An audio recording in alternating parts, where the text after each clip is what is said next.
Yo, is this working? Give me a sec, guys.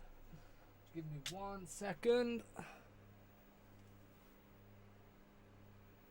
I will be on screen very, very soon.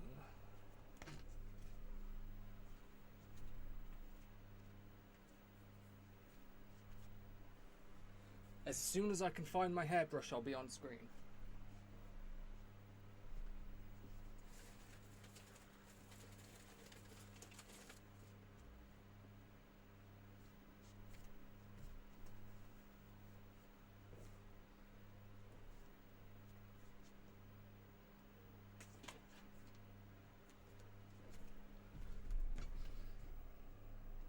Time for peak. Yes, it's time for peak.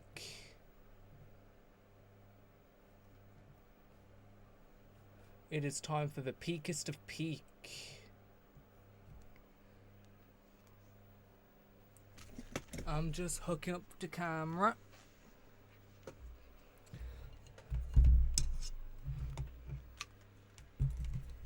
Just gonna move some things out of the way.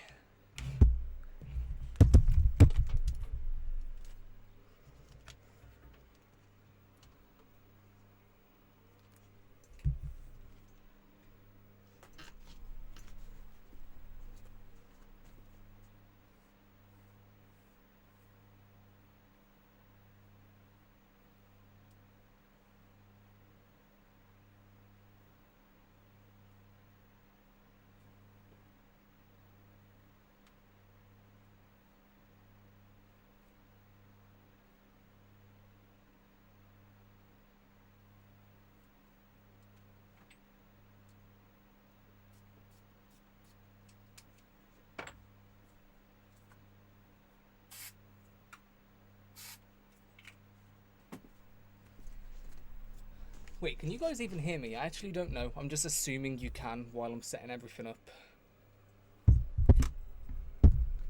I don't have a chat on my screen. I accidentally turned it off on OBS and I actually don't know how to turn it back on, so it's a bit sucky. I'm figuring it out. Trust me, I'm figuring it out. I am figuring this out and we shall begin. I know it's a bit ironic. I pushed the stream. My phone, my camera wasn't actually plugged in. I was getting confused why it wasn't like working, but it wasn't plugged in. Now I know it's ironic. I pushed the stream up by 1 hour and I'm not even ready yet.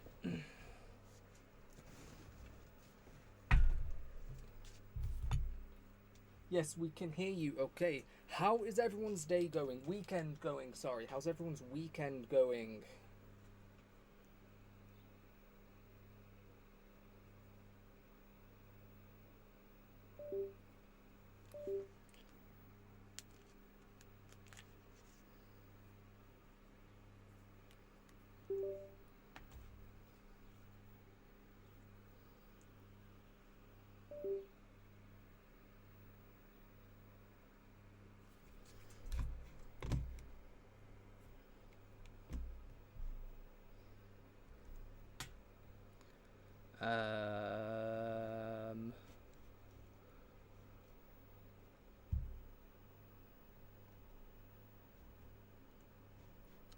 Wait, there we go, there we go. Wait, so I can turn that off. Yes, that's off. Let me connect this. There we go. Wait, let me open it on my phone. Can I open it on my phone? I did it before. I just don't remember how to do it now.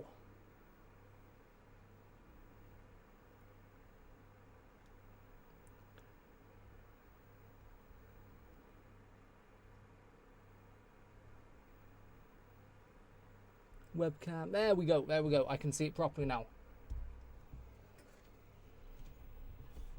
Thank you for waiting. Thank you very much for waiting. Put this up here.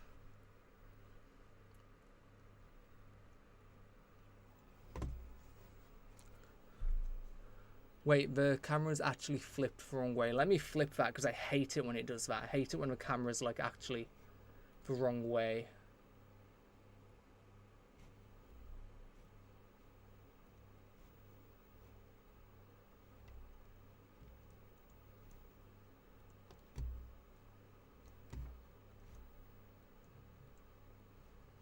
No, that doesn't work. Wait, I got my stream on here. I am not ready. I'm so sorry. I am very, very sorry. I don't know how to do this. I did it before when we streamed before and it was all easy, and right now I don't know why.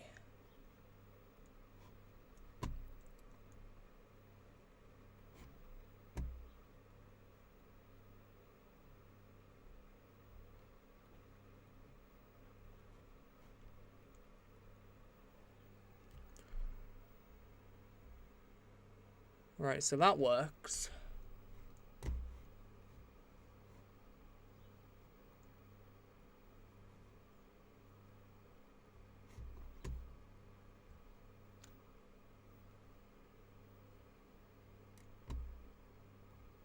There we go. Now let's flip the right way. Okay.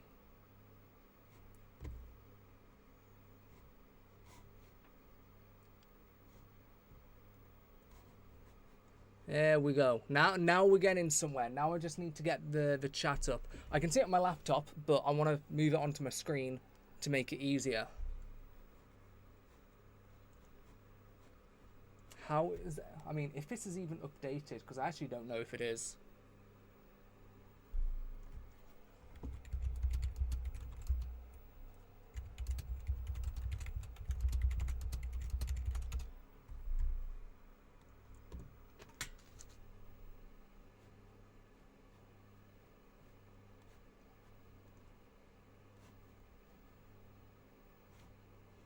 If anyone knows how to get YouTube chat up on OBS, that would be brilliant, because that is exactly what I'm trying to be doing.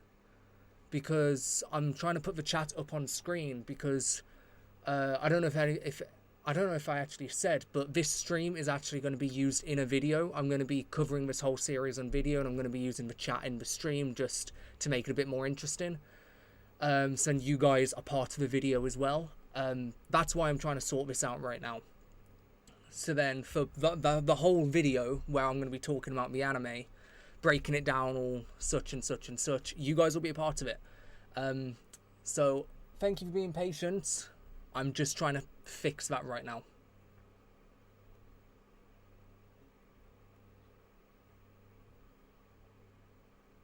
I don't know how.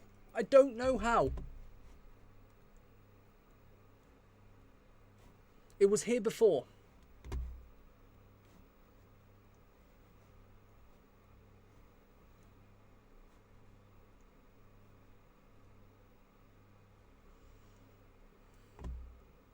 I don't know how.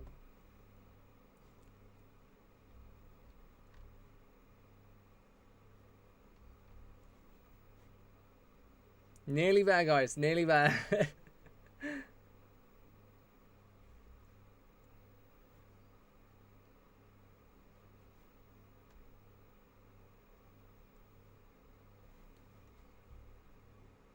Now, let me move my food out of the way, because I can't actually reach my keyboard. I should have cleaned up better.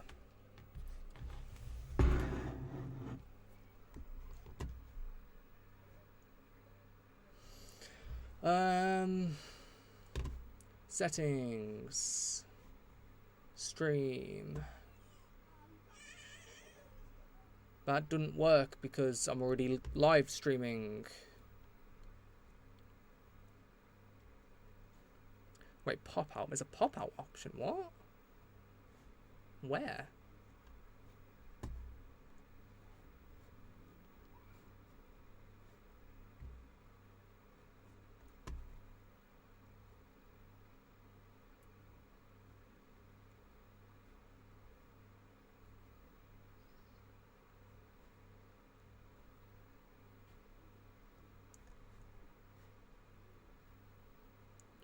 This is so confusing.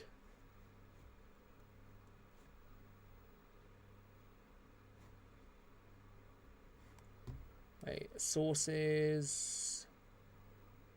Browser.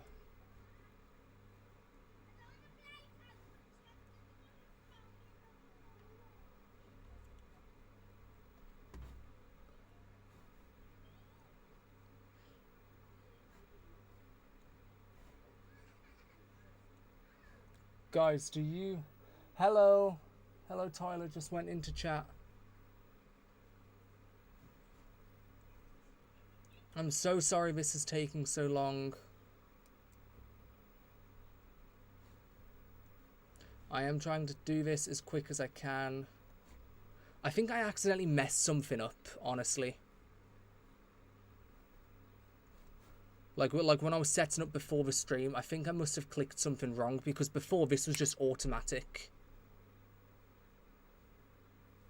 Wait. That's the wrong thing. I need to go here.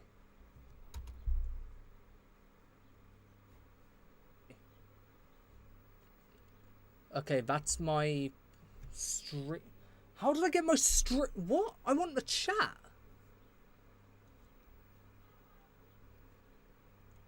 I can't even edit that. Man. You know what, lot? You know what? Let me try this another way. Yo.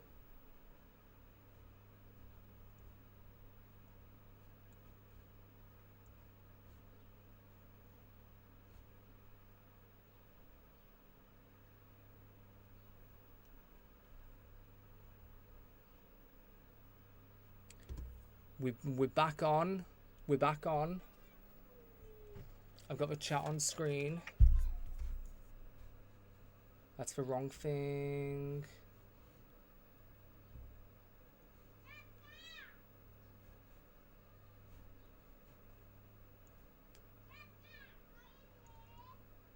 Put that small in there.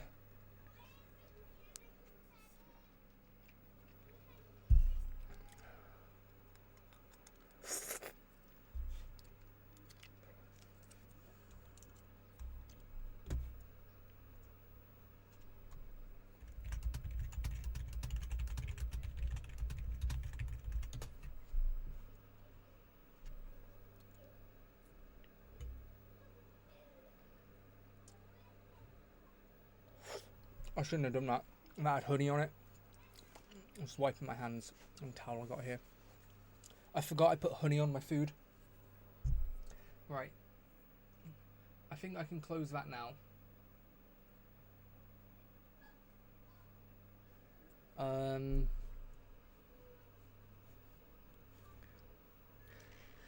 Time for good Dragon Quest anime. So it's actually working. It is actually working now. That is very good to know.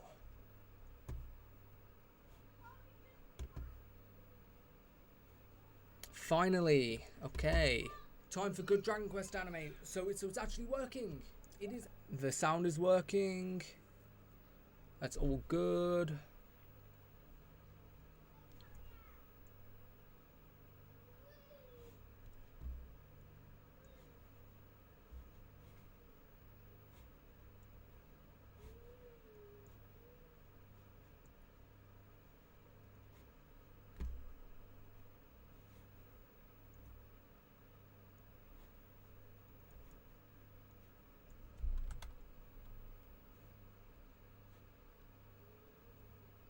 No, that's not what I wanted. It's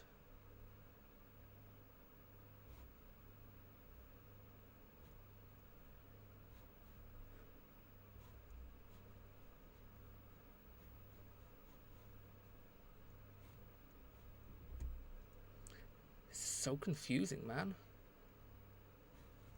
I've got the chat on my screen, like, it's right here. Oh no, you can't see it, what? Huh.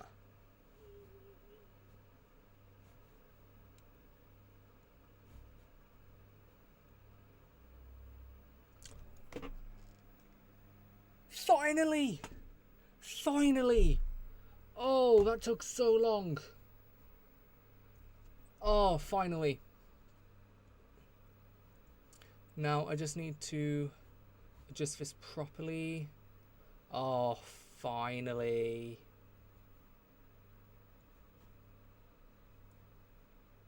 I don't know why it's so dark though.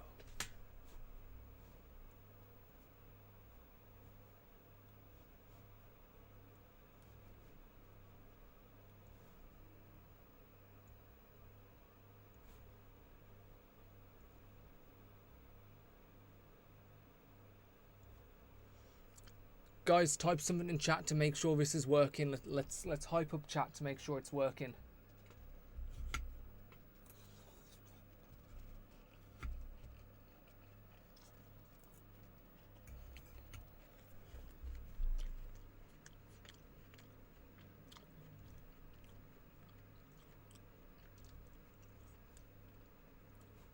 Test, test. Instantly comes up. Now, let me get it up on here. Just so I can see from your side, everything's working fine.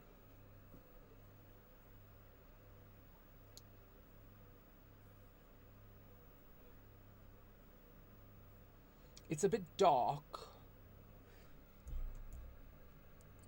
Make it a bit bigger, like that.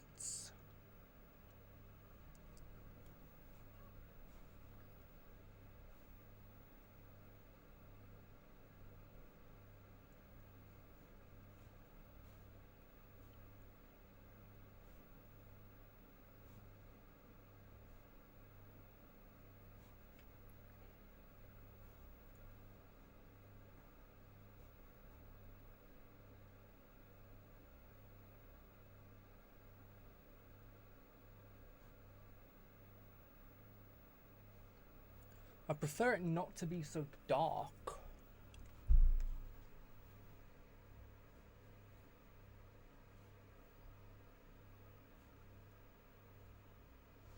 If I can't fix that, then I guess it's still fine.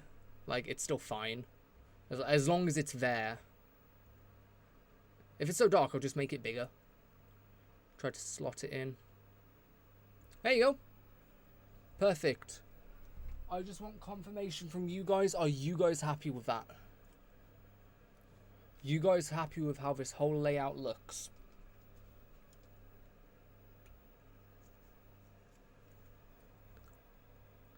So, let me tell you guys how this is actually going to go down. So, the plan is for the next 4 weeks, preferably on Saturday. It's all scheduled already, but it might change. So, looks good. Thank you very much, Azure Guardian. So, the plan is, there's around 42 episodes. We're going to watch around 10 a week. I am going to be writing notes because I'm going to be covering this anime. I've only seen the English version. The English version only has like 12 episodes. We might check out one English version to compare. I've only seen about a third of this anime, and I don't remember much, but I know I really did enjoy it. So I am looking forward to do this. So what we are going to do, my room's too much of a mess.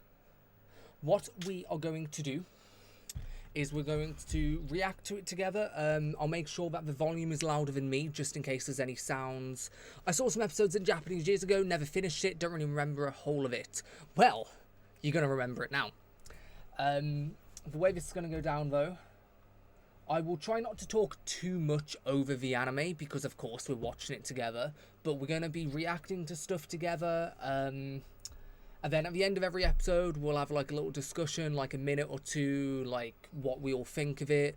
And as well, you guys being on stream, you can influence what happens in this video. Your opinions, what you think of characters, anything you may notice and I didn't notice. I'm going to be writing down notes with you the whole time. So you guys are going to be actively a part of this video in chat. What you say will be a part of the video, so you'll appear on the video.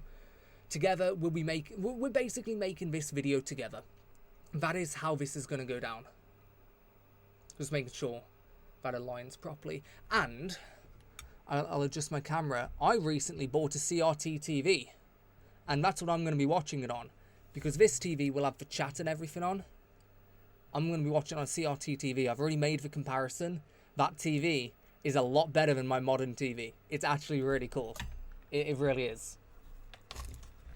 So let me adjust this. Say hi to Slime in the back. You know, I've had him for like 2 or 3 years and I haven't named him once. Chat, think of a name that I can name my King Slime. So I will adjust this. Readjust this in the corner. So, whenever you guys are ready, I will get going. You guys tell me in chat when you're ready to go.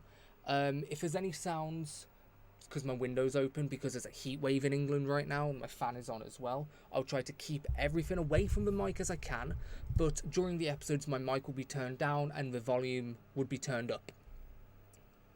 So, whenever you guys are ready, tell me. Or if you guys want to talk about anything before we start, just go ahead. For my food, I haven't really eaten much for the last couple of days. It's hard to eat during a heat wave, but I got some grapes, I got some blueberries, some strawberries, some apple, banana, and I got a sandwich as well. All good? Okay. I guess it's time to begin. Let's go. Any audio mistakes, you let me know as quickly as possible so I can fix it for you. Because I don't actually... Hello, Dark Sinker. I don't actually... I can't hear this audio balance. If, like, you can hear...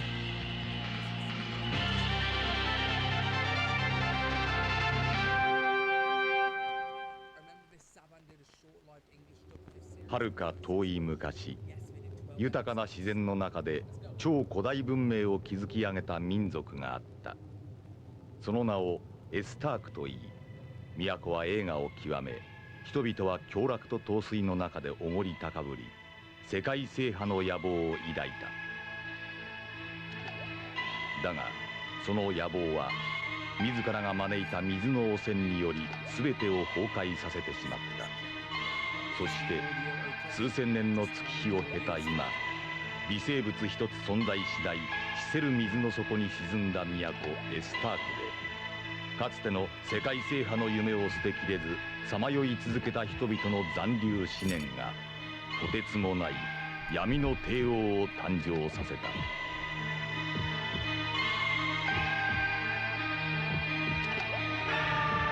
その名を大魔王バラモス。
の誕生日じゃろう。うわあ、私の誕生日覚えていてくれたんだ。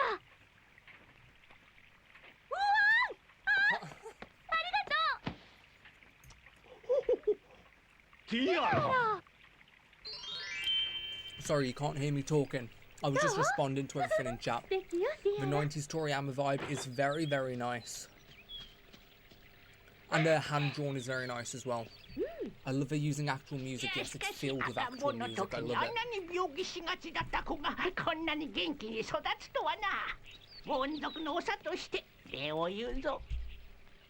礼なんてそんな自分の娘を普通に育てただけで。いやティアラはお前たちの娘であると同時に我が一族が代々守ってきた赤い玉の継承者じゃからな。もうあのことを話す年になってしまったんですね。聖堂の年、赤い月の竜の日に生まれたあの娘の宿命じゃ。風だわ。ティアラどこ行くの？風の翼を飛ばしてくるわ。この風をずっと待っていたの。風。行ってきま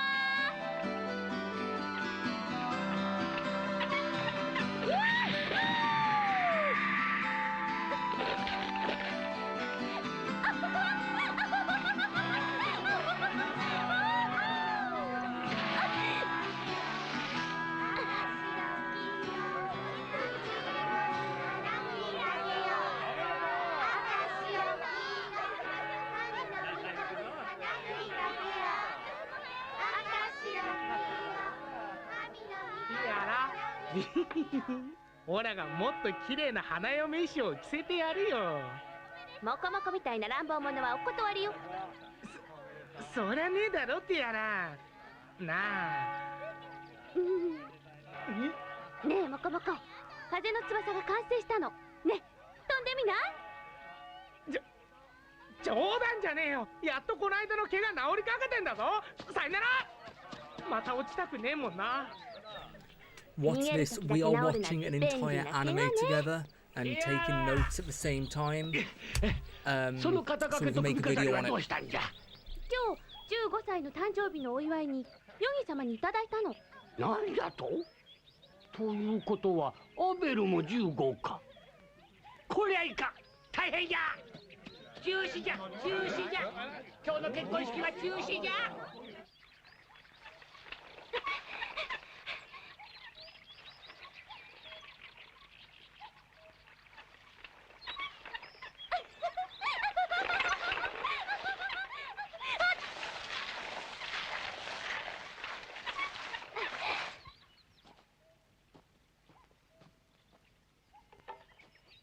アーベルったら人がせっかく作ってあげたのに。アーベル、アーベル、アーベル。ん？こっちよ。おうティアラ。お、アーベル。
今日は暑いてね。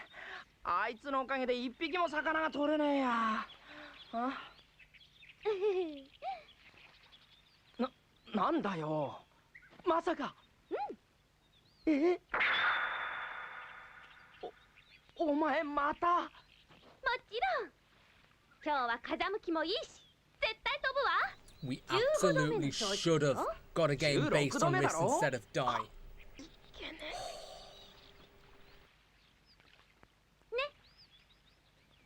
行きましょう。あ行こう。ほら。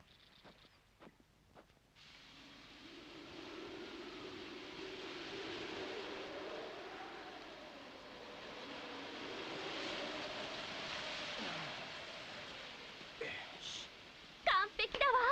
風も申し分なし。今日こそ不死鳥ラーミアのように飛べるわ。よし行くぞ。アーベル任せとけ。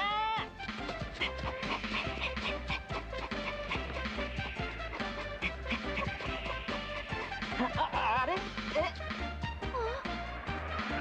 けない。風向きが流されてる。アベル、そっちは崖よ。止まって。止まれって。ああ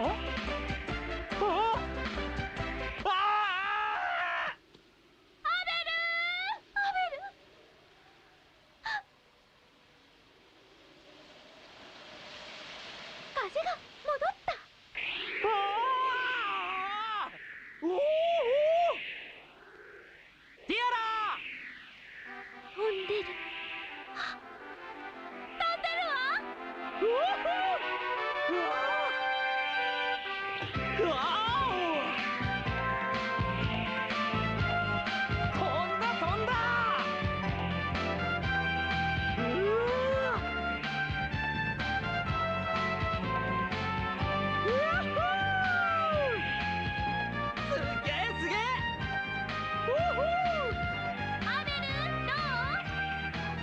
城が見えたぞ。そうじゃなくて今の気分よ。あなたは世界で最初に飛んだ人間かもしれないのよ。涙が出るほど嬉しいとか。前を見ろ。前を見ろ。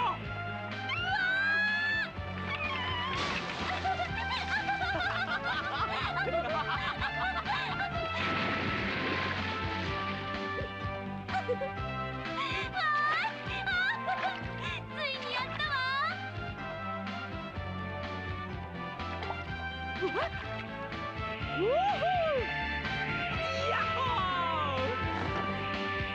I don't know if you guys noticed, but I've just seen like the attention to detail here. The parts of her body that's underwater has different shading because like she's in more shade, but only the parts underwater. That was like something very small I just noticed, but that's good attention to detail.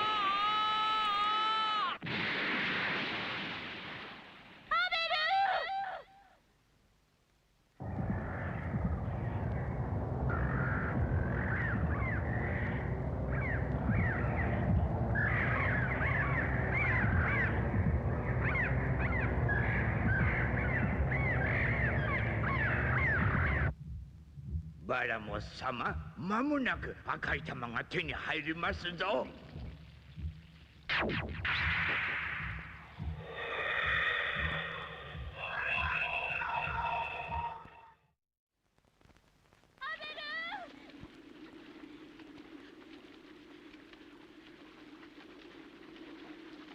Baramos sounds menacing. Like, wow, those noises. This anime has a lot of deep meaning to me. It came out around my 10th birthday, which my grandmother gifted me. Dragon Warrior 3, my first JRPG and my favourite to this day. That is very sweet. Most of the chat I will be reading after the end of every episode, but nice ones I'll read immediately.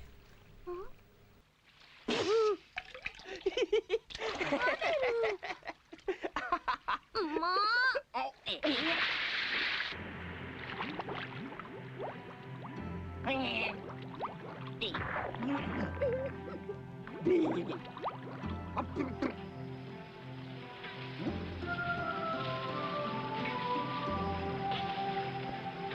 どうしたんだ？魚たちの様子がおかしい。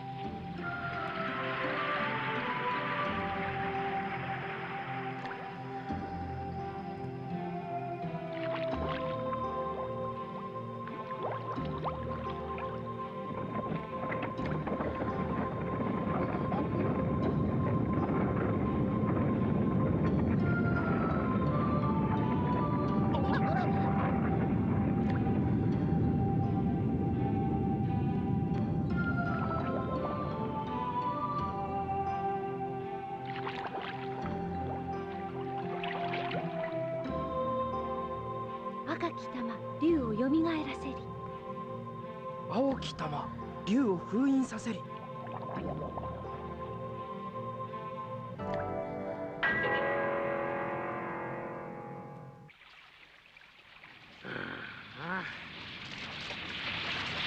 え？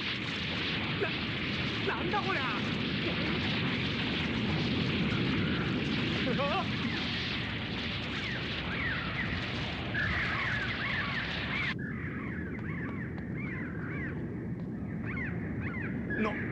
なんだあれは。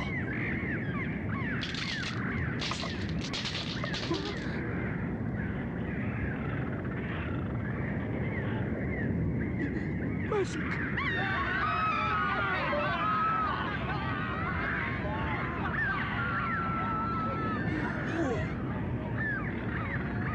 たくもう魚は一匹も取れねえし、お前のくだらない実験には付き合わされるしついてねえや。でも空を飛べたじゃないよ。あのな。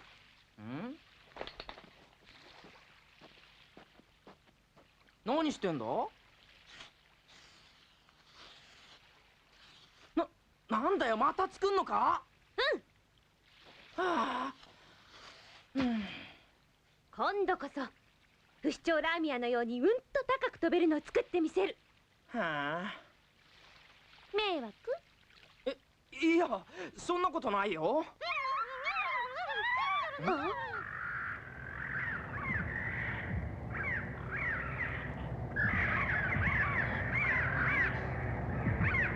ひょー、なんだこいつは。お前の発明するもんよりずっとすげえぞ。本当？止まったぞ。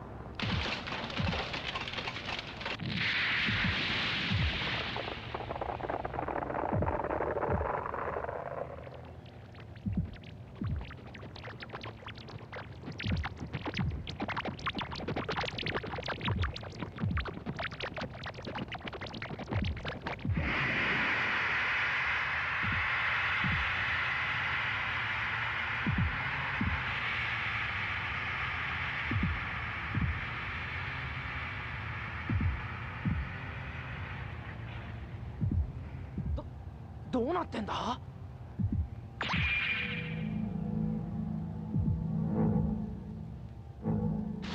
うわっ！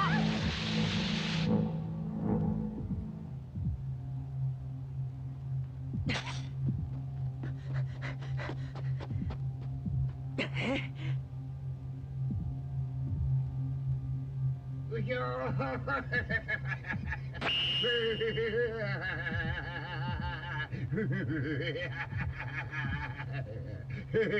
赤い玉の反応をたどってきたらやっぱりおったか。しかしこんな小娘が赤い玉の継承者だとはな。さあ小娘、わしと一緒にバラモス様のもとに来るのだ。小娘って何よ。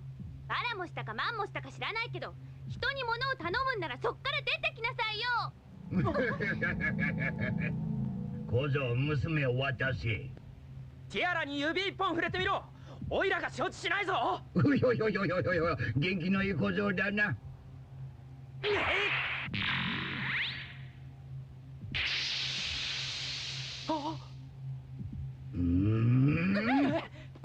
ロ。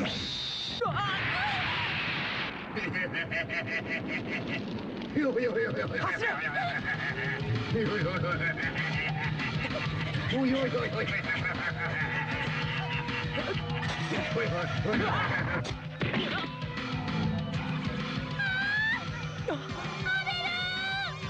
ティアラ！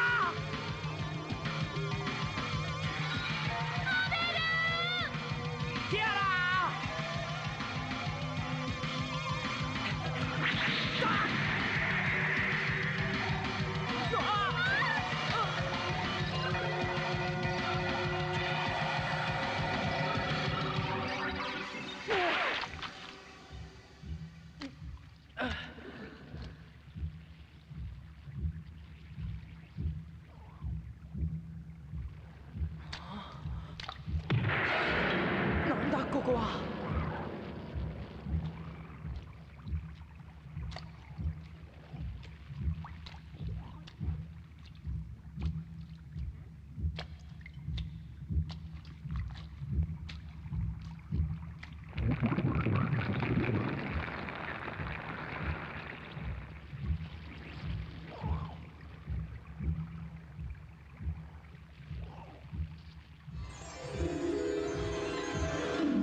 お前がバラモスとかいうやつか？オイラたちを元のところへ戻せ！言っとくけど、アベルは村の格闘技大会でモコモコを破って優勝したこともあんだからね。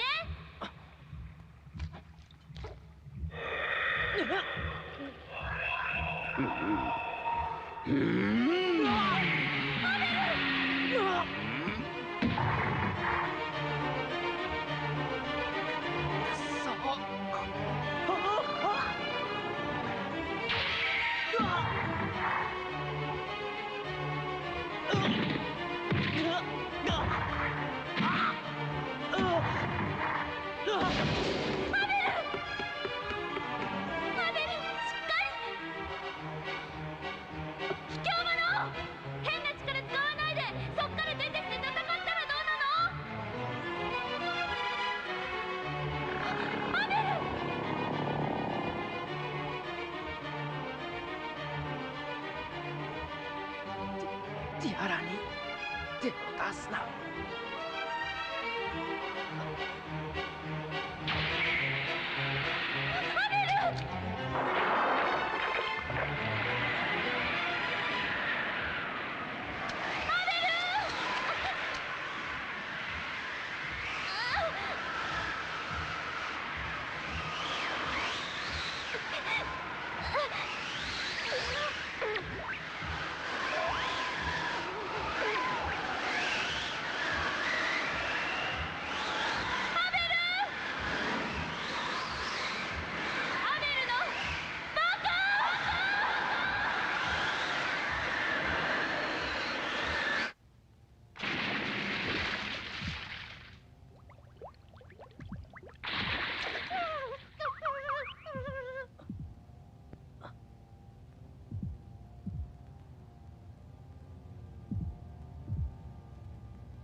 ティアラ、必ずオイラが。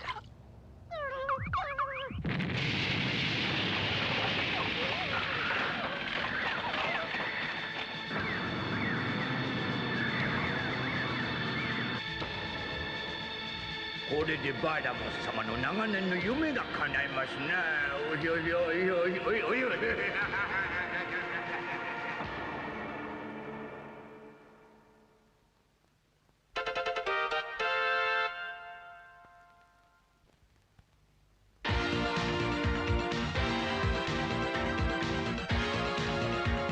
竜伝説の謎を追う次の攻略ポイントはここだ。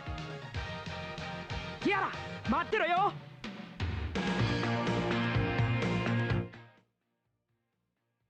So, what did you guys think of the first episode?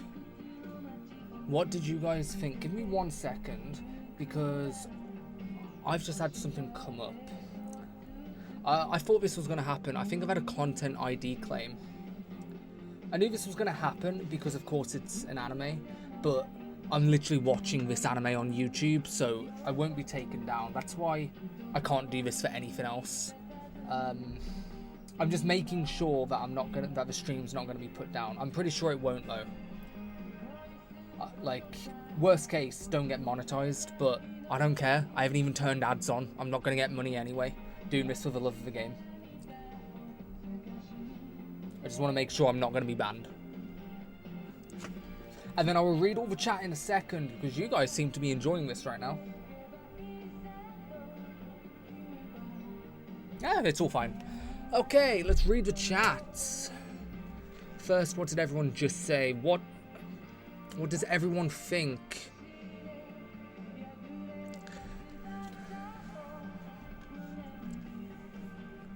When you level 1 ass wandered somewhere you're not supposed to. Yeah, that's basically what just happened to Abel. The slime noises, the slimes, I think are like some of my favourite characters. I love this 90s ending as well. I do like it. If you ever seen the original Berserk anime, like the ending of this reminds me of that. I mean, just the ending, like the visuals, nothing else about Berserk. That Berserk is crazy. The slimes, I love the slimes. They are cute. It is a good start. I do think it's a good start. There was quite a lot. there was quite a lot that they did show us. They showed us a lot of peaceful villages. They showed us a lot of their normal life, because I do know that it very quickly gets into the theme of adventure. So the first episode having a good balance of lore drops, talking about Ramia as well, so that's a nice reference. It's got a good balance of just the nature, like good animation, good art style. The characters, they just seem to be having fun. So it's like, of course, I know the first half of the anime is about finding Tiala, so I think it's very good that most of the first episode was setting up a foundation to their relationship. I think that was a very good start. What did you guys think? We're off to a good start. Yeah, it feels like classic Dragon Ball. It does feel like classic Dragon Ball. Genuinely, it does. The hand-drawn, the Akira Toriyama, the colours, attention to detail. It's so weird because Akira Toriyama, like his style, has no detail, yet lots of detail. It's so weird, but I'm not complaining. I love it. The world looks fun and the characters are nice. Yes, they do. This is a small piece of my childhood. That is very sweet. That is actually very sweet.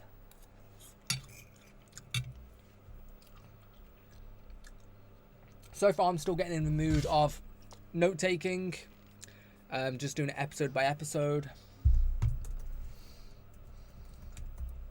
I'll be going over all of this for an actual script after, because it's a bit hard to, like, do it at the same time. Like, when I do my other videos, I usually make my script the exact same time I'm playing it, so it takes, like, a lot longer, but I can't do that here, so I'm going to have to go back on the stream after and get everything up for this as well. I like the use of the game's music. Yes, I do as well. Let me scroll back up to see what people said during the episode, because I don't want to like keep interrupting the episode. That's just going to piss people off. Right, what's the last thing I saw? Rip Wedding, Toriyama's usual introduction, fishing, yep. Should have gotten a game based on this. Yes, we should have. I heard Infinity Strash wasn't a good game. Honestly, like, I don't know who told you that, bro. Like, I don't know who... seriously, like, I don't know who told you that Infinity Strash isn't a good game, because, like, honestly, I don't think I've ever heard anyone say ever that Infinity Strash is a bad game, because, like, come on, like, who would be that hateful? Like, who would be that hateful? Man. I read it was good and played like a roguelike. I don't know, the trailers and stuff trailers didn't pull me in either. It really didn't. This anime has a lot of deep meaning to me. Came around my 10th birthday. Yes. Your Dragon Quest 3 is your first JRPG. It was a lot of people's JRPGs. I hate on Dragon Quest 3 a bit too much. I will admit that. I think when I get around to playing HD 2D, I might change my mind. Like, I just don't like it because of how vanilla it is. I'm saying that in a nice way. But of course, that's just my opinion. Like, of course, something will always be someone's favourite. I love the characters in this show. I'm liking them as well so far. And I like Daisy when she comes in. Hi, what episode is this? Oh, sorry that I'm getting to this chat like so late. What episode is this? This is episode 1. We're about to go into episode 2. I really like the design of Abel and his tribe. I do as well. There's a lot of detail to it. Very, like, what's his name? The kid that died in Dragon Ball. The native kid at the bottom of Korin's tower. Very, very, like, it resembles... no, the kid didn't die. Krillin had a crush on the kid, which turned out to be a boy, and that was hilarious. It was the dad that died, yeah. My only critique about this anime is that they added too many references towards the later half of the run. I don't think that's a bad thing as long as the story is still good. But I'm very excited to see that, because the only reference I know is Ramia, which was, of course, just there. And I know that Maya and Mina are in it, and I love Maya and Mina. I really do love Maya and Mina. The guy picking his nose is Yajirobe Aura. It is. I got a Yajirobe statue over there. I won it at a Bandai Namco thing. Where is it? Here it is. I love Yajirobe. I actually won this at a Bandai Namco store in Birmingham. It's actually really cool. I'm going to keep him here just for the vibe. Did Akira Toriyama have involvement? Someone just said character designer. I don't know if that's true. I really hope it is true. But I know he also did promotional art. I'm considering spending Google Play credits on Google Rewards. Getting DQ1. DQ1's fun. DQ1's very fun. Right, now I'm going to scroll back down. Good start indeed. Sets up the world, introduces the baddies and the threat they represent without being too wordy about it. I know, it's a very nice balance. They showed and said a lot. Barrowmost slamming Abel silly without so much as a word says a lot. It really does. It really sets up immediately, with no hesitation, he is a powerful villain. It shows you as well. He doesn't say a single word. Maybe the guy wasn't a fan of roguelikes. Saving up for the remakes. The remakes are good. Dragon Quest remakes are good. I do think DQ3 is a bit overrated, but not as bad as Final Fantasy VI. Never played Final Fantasy VI, but I have actually started replaying Final Fantasy VII, because during this heat wave, I've had nothing to do but sit down. I can't be thinking, so I started playing Beyond Good and Evil. That's so good. Beyond Good and Evil, like I've actually started to get hooked to it. I'm still early, but it's good. Final Fantasy VII Remake, I'm on like the last 2 chapters, and I want to play the original as well. I want to cover all the Final Fantasy VIIs before the new one. Forgot the name. The new one comes out next February. Upa's father, yes, Upa. That was the kid I was talking about. Final Fantasy VI bad is a wild statement. Whoa, what? Final Fantasy VI? I missed an argument here. Sick figure, yeah. I found Final Fantasy VI to be boring. By the time I reached World of Ruin, Kefka was too annoying of a villain.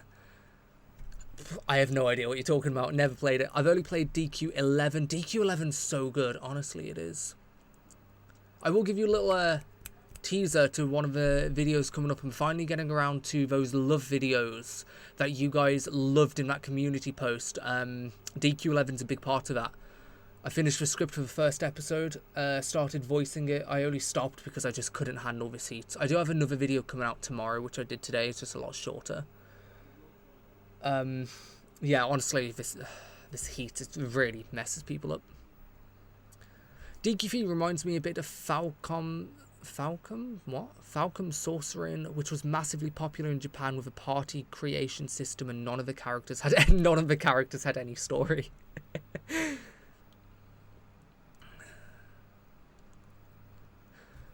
I believe it is. When Saban did their dub, I heard Toriyama came down on them for not crediting him as a character designer. The dub only lasted for that. Okay, that confirms it. Nice. Akira Toriyama did have involvement. I'm very happy to know that.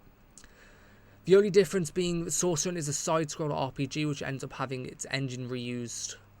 Final Fantasy VI. You guys are just talking about stuff I have no idea. I have no idea. I'll give you a minute to finish up that conversation, which is actually just an excuse for me to buy some food, and then we'll start episode 2, because England is playing in 4 hours and we have 9 episodes to go through. So yeah, we need to go through these episodes.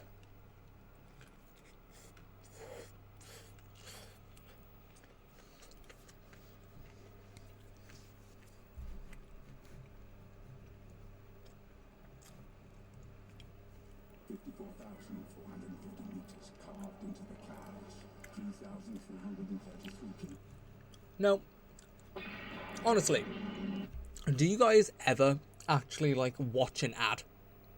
Like, do you actually care? Because I never do. Like, literally ever. Whenever an ad comes up on YouTube, I could not give 2 flying fucks what this is. I know that's really weird to say because I've started making money through ads, but like, guys, be honest, like, ads are just fucking annoying. A lot of early JRPG inspired by wizardry. Yes, wizardry inspired a lot, including Dragon Quest.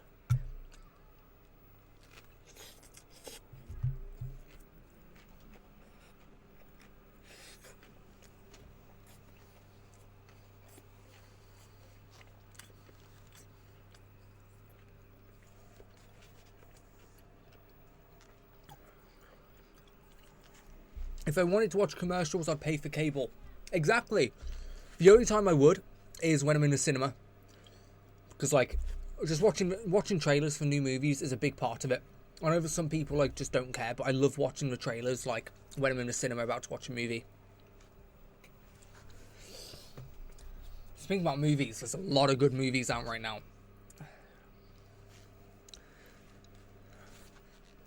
I pay for so much streaming and I still get ads. Yeah, I know. It's annoying. I have an ad blocker on my Mac, so that's nice, but I'm not on my Mac right now, so I can't block the ads.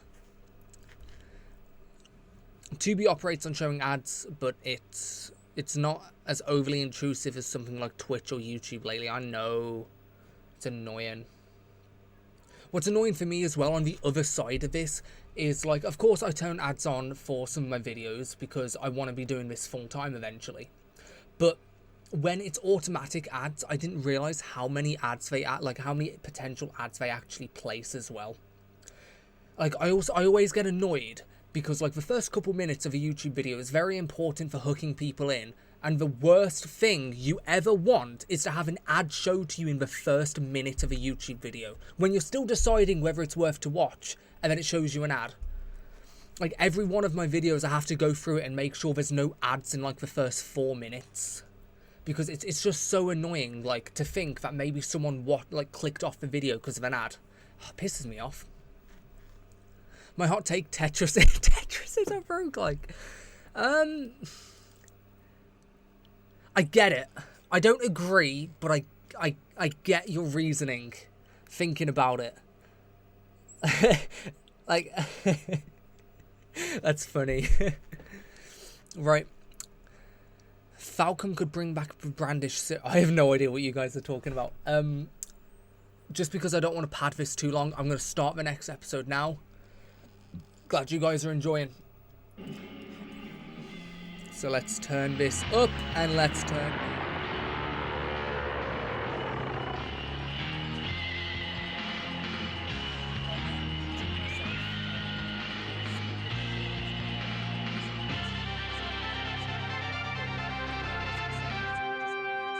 Enjoy, guys.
This anime came out in, I think, 1989, and I think it finished in 1990 or 91.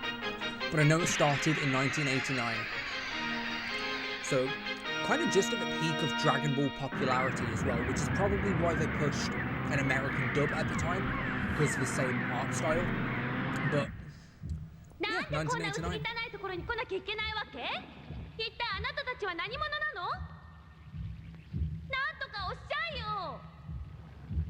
赤い玉をよい何よ赤い玉をバラモス様にお見せするのだ何すんのよ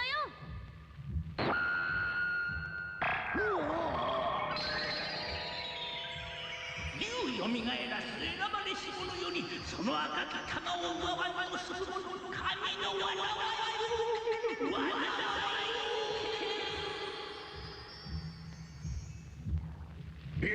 I'm so sorry, I'm putting it back.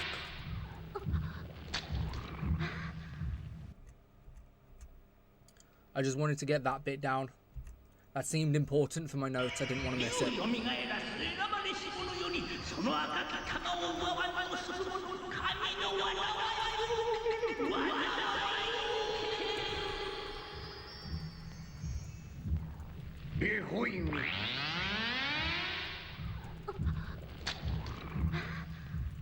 まさしく赤い玉で竜をよみがえらせることができる唯一のもの」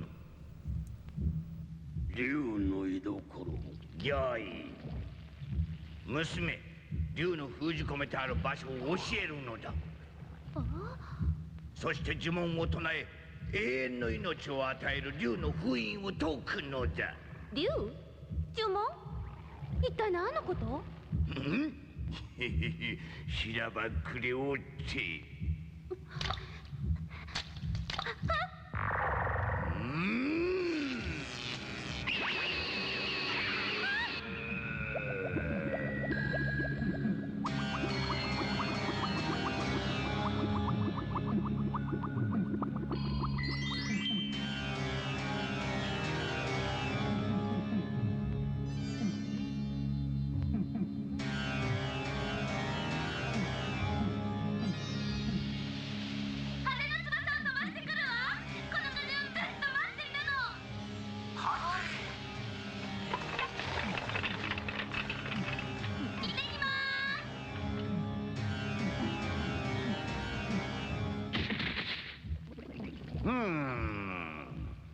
竜や赤い玉については何も知らされてはないようでございます。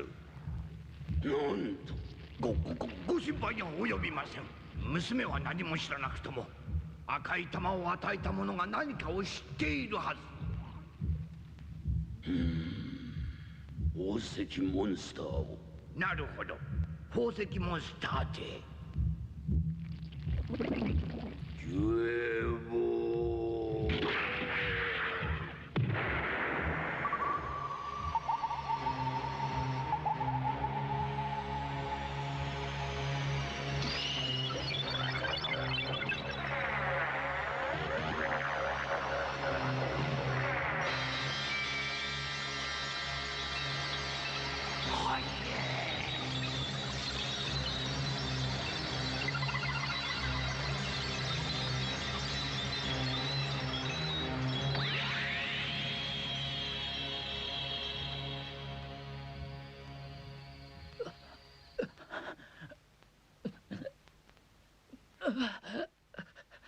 ティアラ！おお、やっと気づいたようじゃな。ここは教会のわしの部屋じゃよ。アベル、湖で一体何があったんだよ。ティアラがさらわれた。何？誰んだ？バラモスというとてつもなく恐ろしい魔物だ。おめえがついてながらそれでも男かお前。こらやめんかモコモコ。神父様引っ込んでろ。あらら。オラなら命に変えてもティアラを守ったぞ。何を？俺だって。やるか？よし。あいつ何をやってたんだ。この野郎知らねえか。いい加減にせんか二人とも。たとえ誰だろうと相手がバラモスならティアラは守りはしなかったじゃろう。神父様、バラモスを知ってんのか？不思議な術を使いはるか西のシセル大陸を支配している恐ろしい大魔王じゃ。どうしてそんな奴がティアラを？おそらく竜の封印を解かせるためじゃろ。竜？誰も見たことはないが、ひとたび吠えれば海をも飲み込み大地を焦がし、その生き地をすすれば不老不死の命が得られるという話じゃ。それってもしかして竜神湖の底の石碑に書いてあった？ When playing games on PC, do you ever wonder if someone had a clip with you in it? Download Metal, then go to Albums, Clips you're in, and connect to any games you want clips for. And there you are. Here's one I found of my... 赤き玉、竜をよみがえらせる。青き玉、竜を封印させる。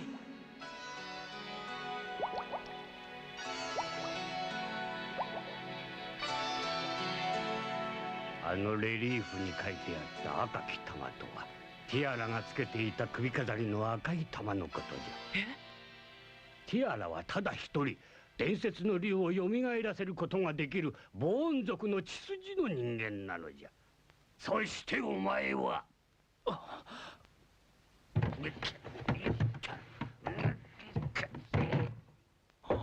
それは？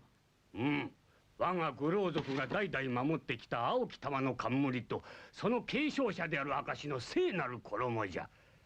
お前はよみがえった竜を封印できる選ばれし者なのじゃ。さあ身につけるのじゃアベル。よいかアベル。これからお前が進むべき道はアリア藩の国王が教えてくれる。ああ、かっこいい。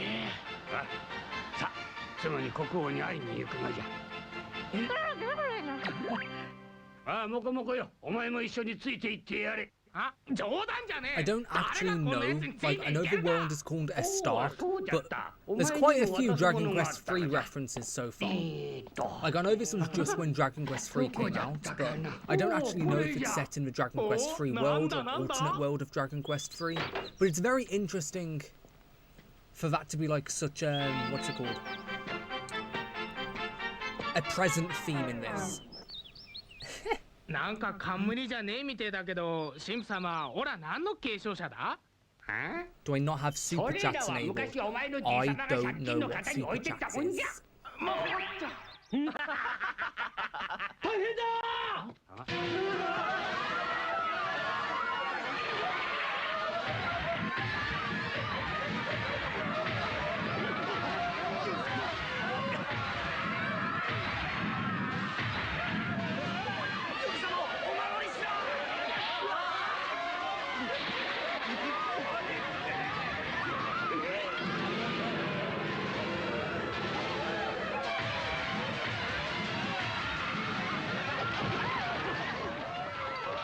さあ教えるのだ。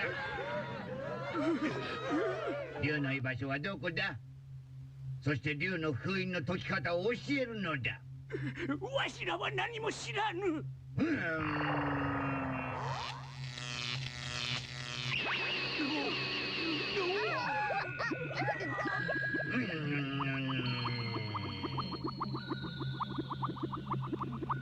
こやつら本当に何も知らぬのか。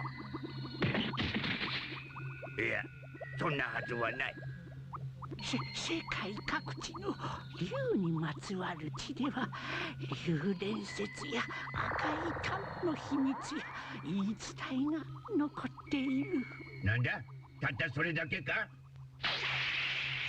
なんだ、おのれ。お前はあの時のまだ生きておったか。ティアラをどこへやった。ティアラを返せ。あの小娘をどこへやっただと。教えてやったところでお前たち人間にはどうすることもできないのがわからんのか。むしゃしゃしゃしゃしゃしゃ。そうやめろアベル、その体では無理じゃ。負けねえぞ。愚かもんめ。さあ終わり食いよ。小僧を血祭り投げ村を徹底的に破壊するのだ。うしょしょしょしょしょしょ。あ、待て。オラが退治してやる。なん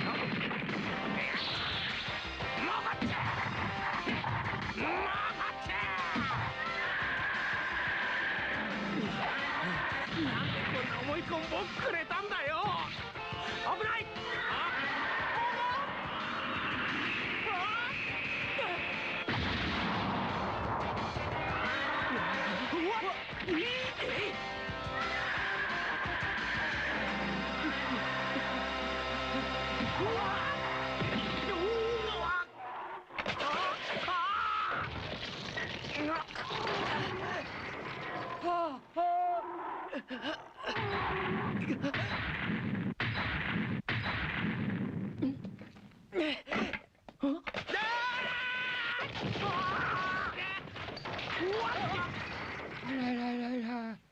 もこもこ、後にしてくれ。今手が離せねえ。もこっち。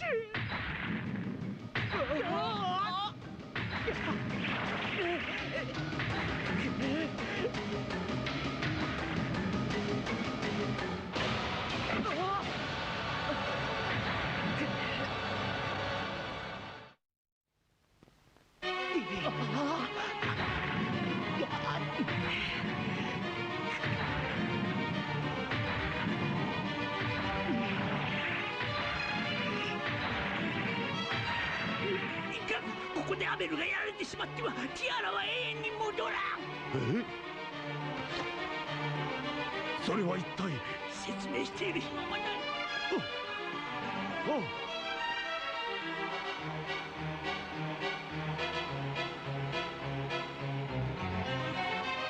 竜よ、勇者を救いたまえ。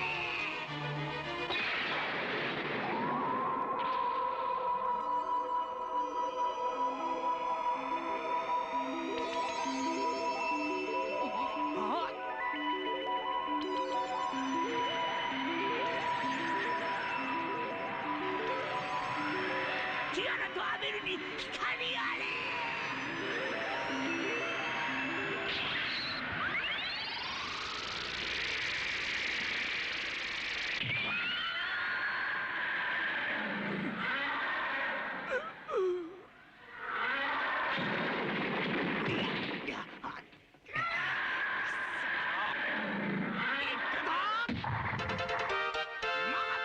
モコモコ会心の一撃。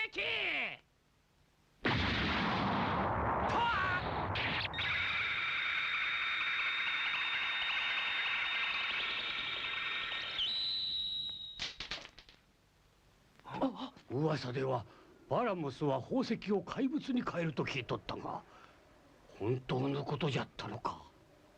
もらったかった。ヨギ様、ヨギ様。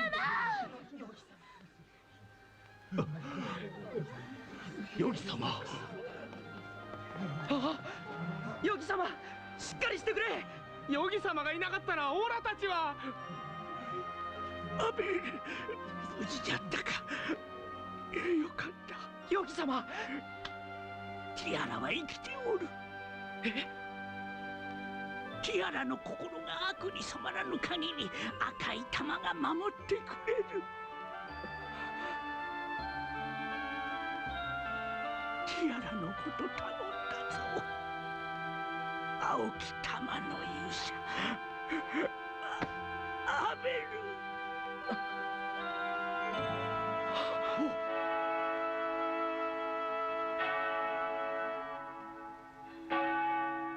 ティアラは生きておる。ティアラの心が悪に染まらぬ限り、赤い玉が守ってくれる。ティアラのこと頼んだぞ、青き玉の勇者アベル。ティアラ。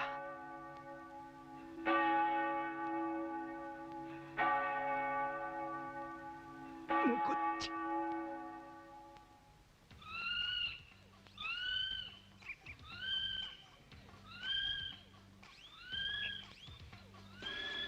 言っとくがな、俺は神父様に言われたからついてきたわけじゃねえぞ。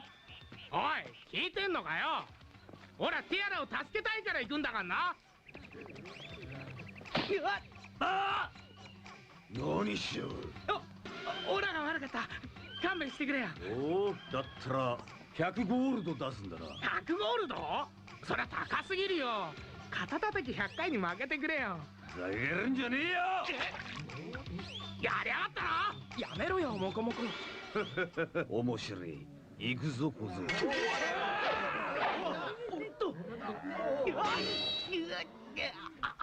やめろ。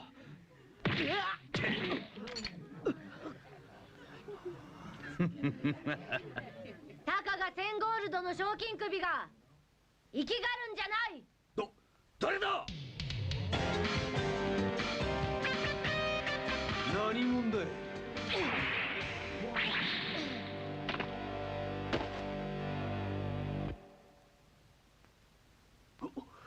脅かしやがって。何者かと思えば女じゃねえか。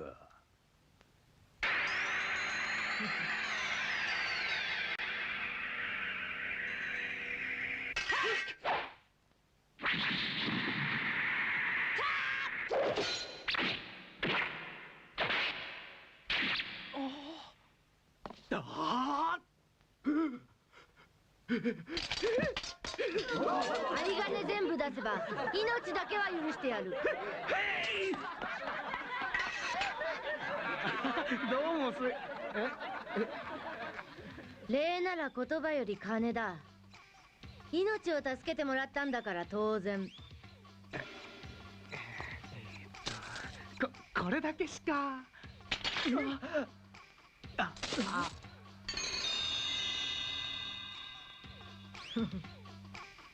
もらっておく。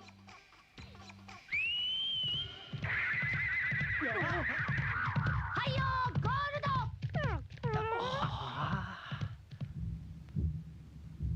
ド。アリア藩の城。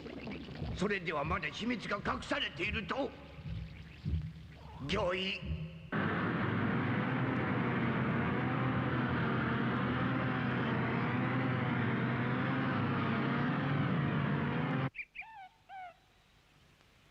こんな時間に国王様がオラたちに会ってくれるわけねえじゃねえか。どんなことしたって会わなきゃならないんだよ。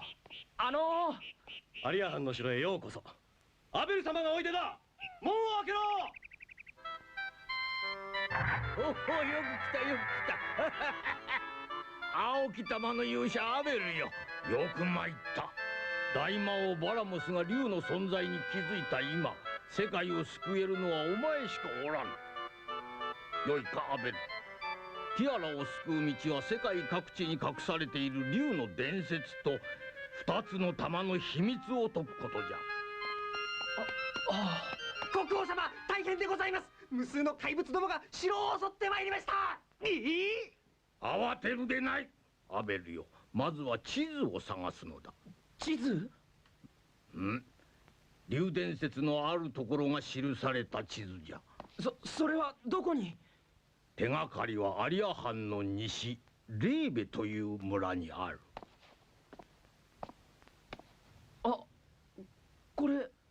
それは道中の路銀と剣じゃ。さあついてまいれ。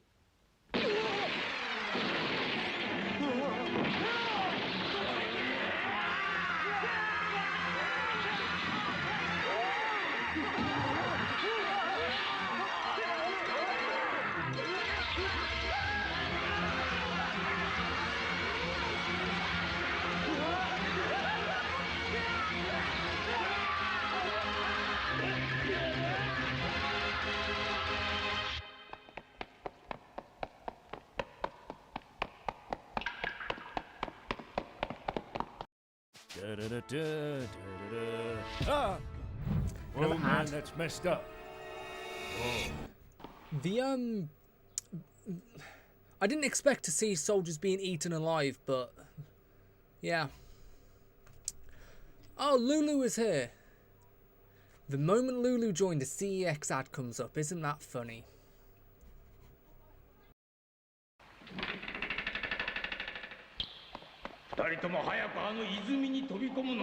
でも私たちのことなら心配はいりませ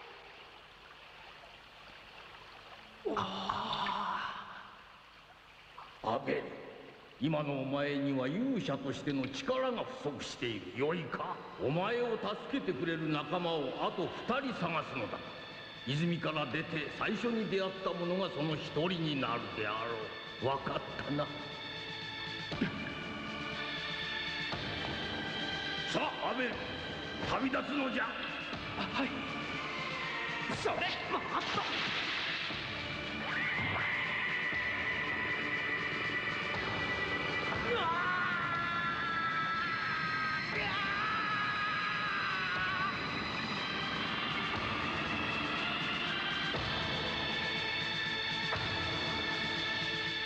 必ずティアラを連れて戻ってくるのだぞ。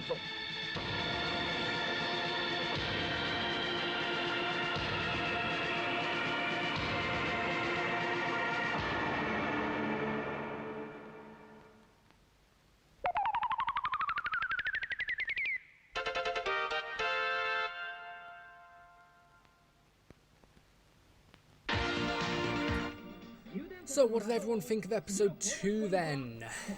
What did everyone think of episode 2? Let me read chat, let's see what I missed. Let me turn this down.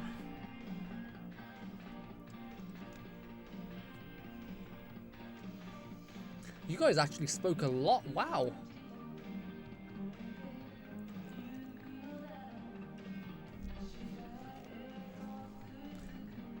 If you knew healing magic that advanced, no need to say ouch. You'd still get a reaction out of most people if their hands got melted like that. I know, right? Do you have super chats? I don't know what super chats are. I also want Abel's outfit on Smash Grow. Like, I actually really love his outfit. It's so cool. Moko is a pretty good beta Yangus. I actually wrote that down because I thought that was a nice comparison. Yangus without the underpants dance. Yangus but willing to throw hands with his best friend at any given time. Yeah. Well, that is not very nice to have on screen. I do know that the old guy in this is a massive perv, which it just resembles Japanese culture of the time. That's not an excuse, it's still disgusting.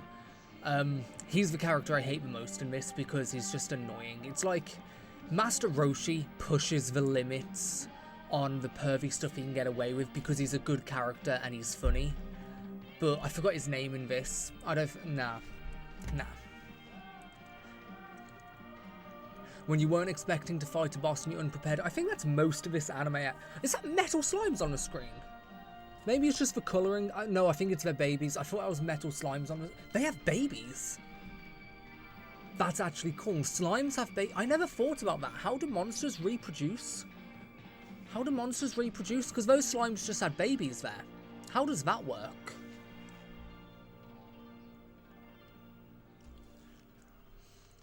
Quite around the same time, Captain N had a Dragon Warrior themed episode and it was atrocious. What the? Okay.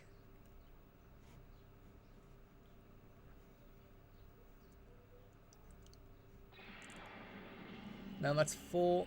We need 3.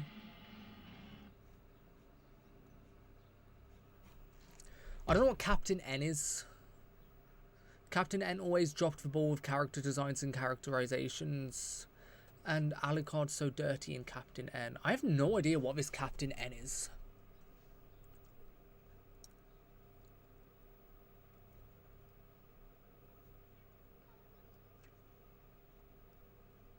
I'm just really scrolling through chat. Hi Lulu. I'm just very quickly skimming through it because I really don't want to be padding this too much. I just don't want to miss something just in case you guys are talking to me. But it's very nice to see all of you guys are having conversations with each other. Owned by giant boonicorns, man-eating frogs and giant spiders. That's the lot of the rank and file soldiers. That's a good point. I'm writing that part down because, like, these are the first monsters that we're seeing. So imagine, like, towards the end of the story. Honestly, I think the villains are set up very, very nicely here.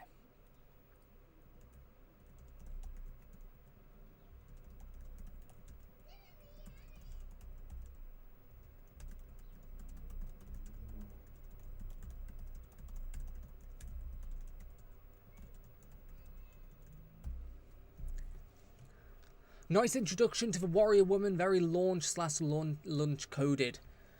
I kind of see it. I love Launch. I genuinely love her so much. She's such a good character. I think Daisy's a bit different, but I'm only saying that because I know her actual characteristics. I can't remember her whole story, but I know she has some of the best character development. I loved it. Been a while since I've watched this. It is nice to see, isn't it? Funny thing about the Proto Yangus thing, the Skull Helm debuted in 8 and can be worn by Yangus, so that checks out even if it isn't a cosmetic in the game. That's awesome. I'm writing that down as well.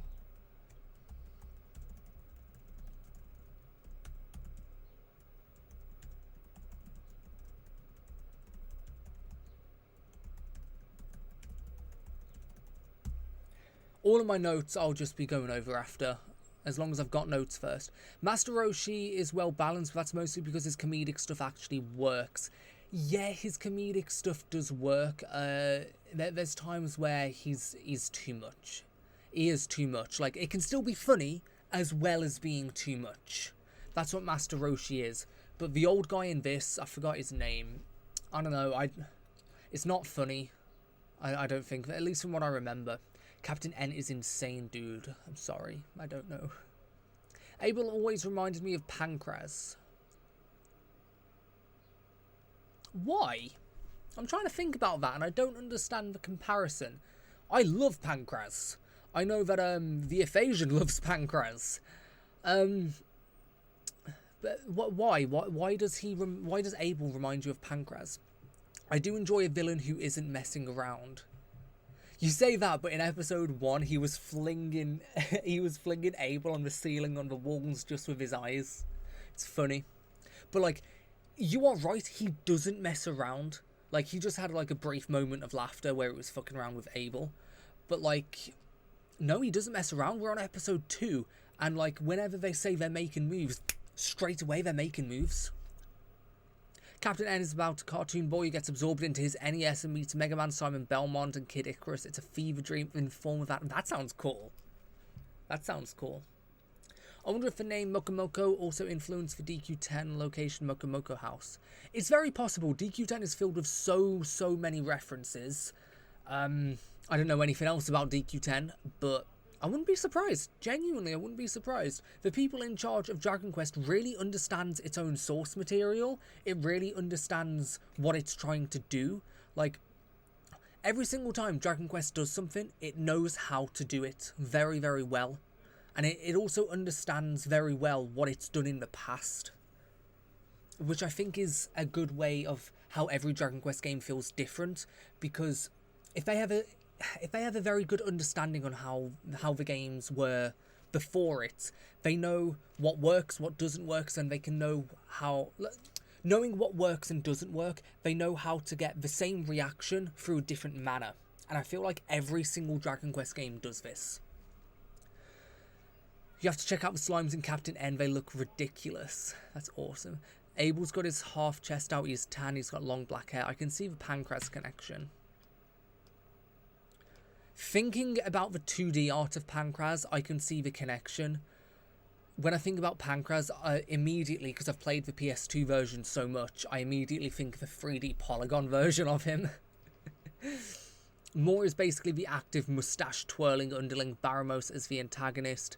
Lets his power speak for him. Moore? Who's Moore?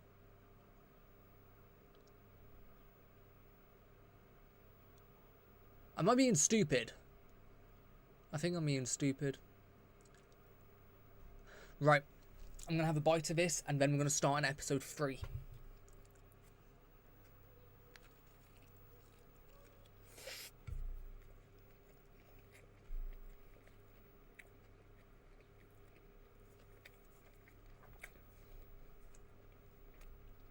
Guy in the bubble. Yeah.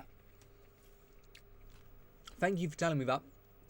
Because in my notes, like, I never said his name, and then I forgot it immediately. So in my notes, I keep saying the bubble guy, the bubble guy, the bubble guy. I forgot his name was Moore.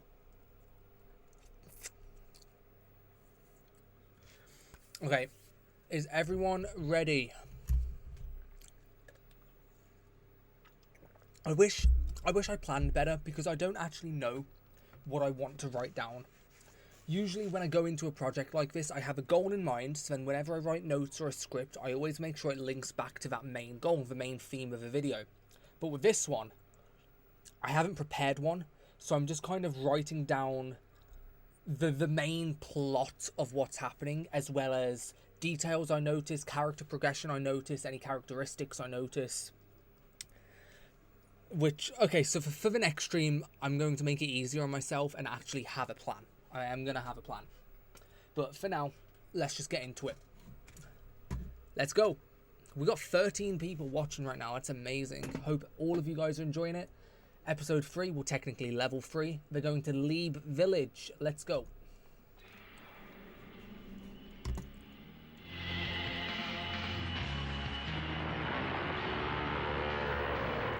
You should give DQ10 a try. Community is very welcoming. I've been unspoiled for 13 years, and seeing all the original stuff alongside the homages to the other games in the series is a feast.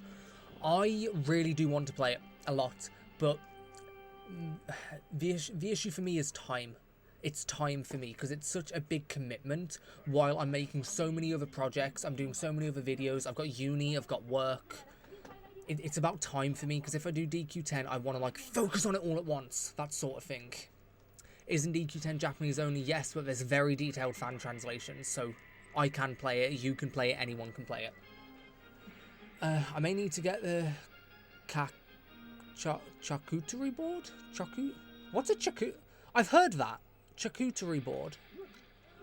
I've heard what that is, but I can't remember what that is. Right, sorry, I'm going to stop interrupting. I love that slime, by the way. Right, I'm going to let you guys watch this now.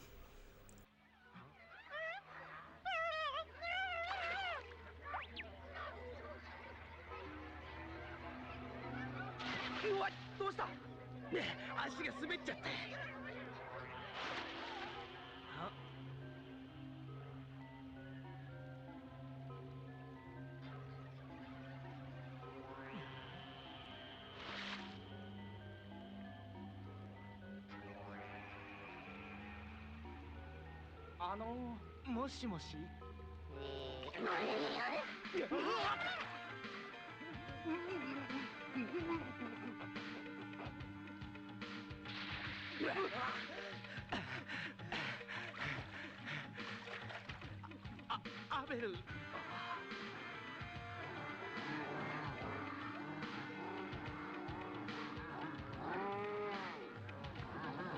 なんだよここは化け物ばっかりじゃねえか。怒ったぞ。顔や形で生き物を差別しちゃいかんな。魔物だって人間だってみんな生きているんだ。友達なんだぞ。よく見りゃ実に味がある顔だろうが。何者だおっさん。おっさん？34歳のいい男を捕まえておっさんだと？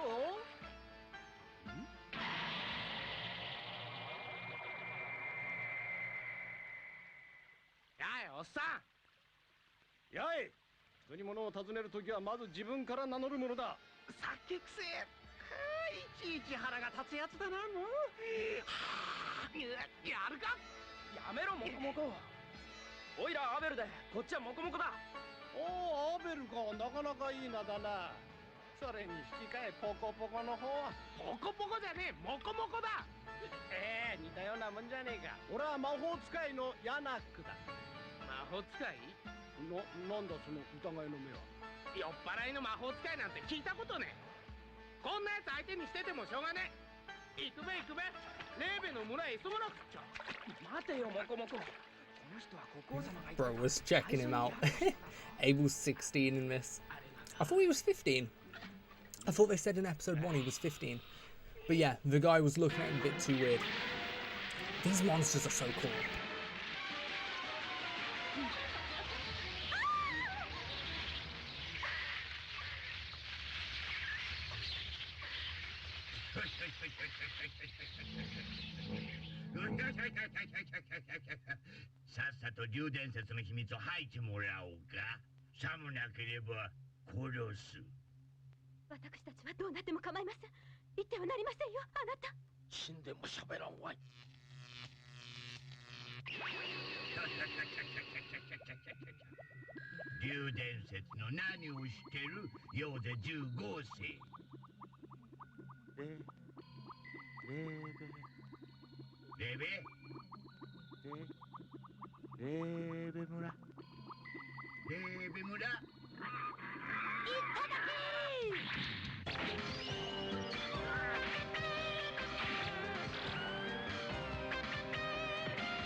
Go Daisy! She's my goat!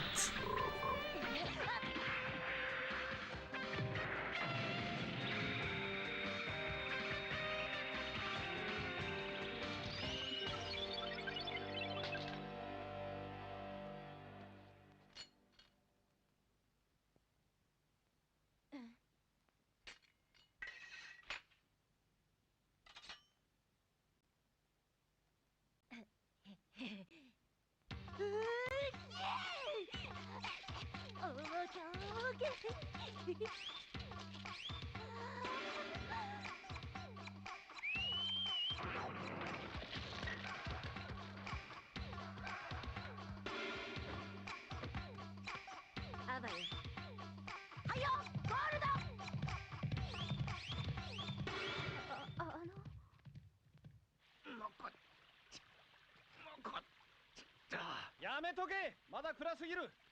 日が昇ってからにしろ。オラたちはのんびり温泉に浸ってる時間はねえんだよ。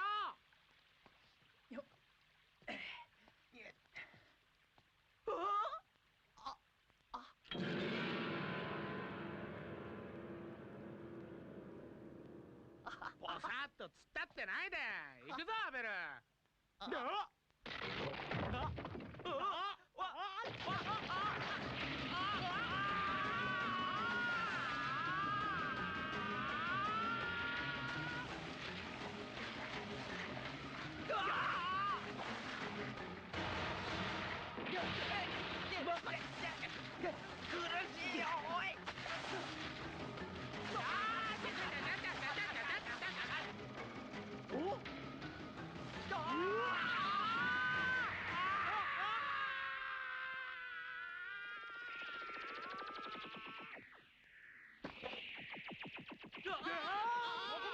杖につかまれ。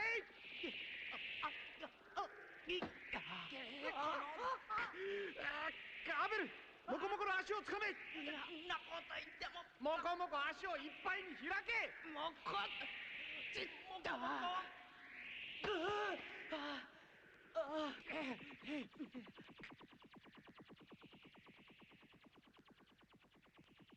村だ。色男金と力はない。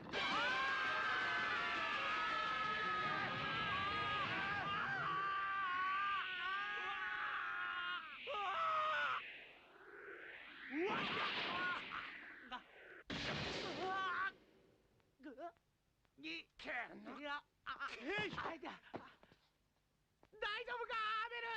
動けないんだ。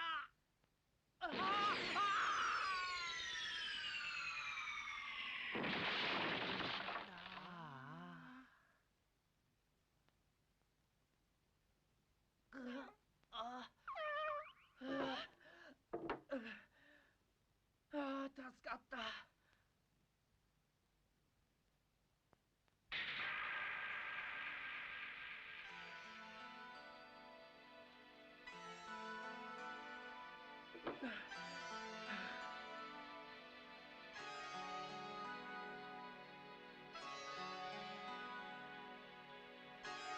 青銅の年、赤の月、真東から太陽が昇る時、旅立ちの門に青き玉の勇者現る。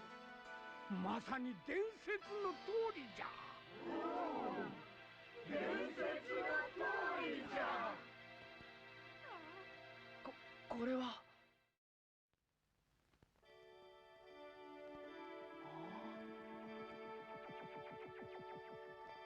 何よこの村は。じいさんばあさんばっかでギャルが一人もいないじゃない。レーベンようこそ。レーベン。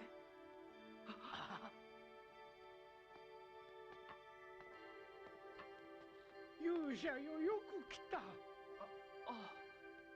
お前が来るのをどんなに待ちかねたことか。本当によく来た。我らの一族は竜伝説の秘密を探す手がかりを勇者に伝えるためこの地に住み着いてきたものですじゃ。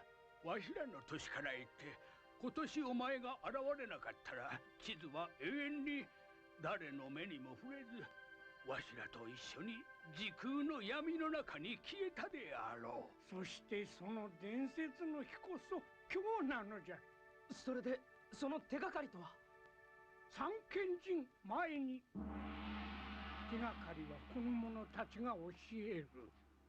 影なくなるとき光と水が交わる場所あり。そこへ聖なるロープを垂らし、聖なる棒で輝く竜を舞い上がらせよ。影なくなるとき光と水が交わる場所あり。そこへ聖なるロープを垂らし、聖なる棒で輝く竜を舞い上がらせよ。一体どういう意味なんですか？わしらの役目は言葉と道具を勇者に教えるだけじゃ。影がなくなるってのは夜ってことじゃねえか？いや違うな。次に光という言葉が出てくる。夜なら光はないのよ。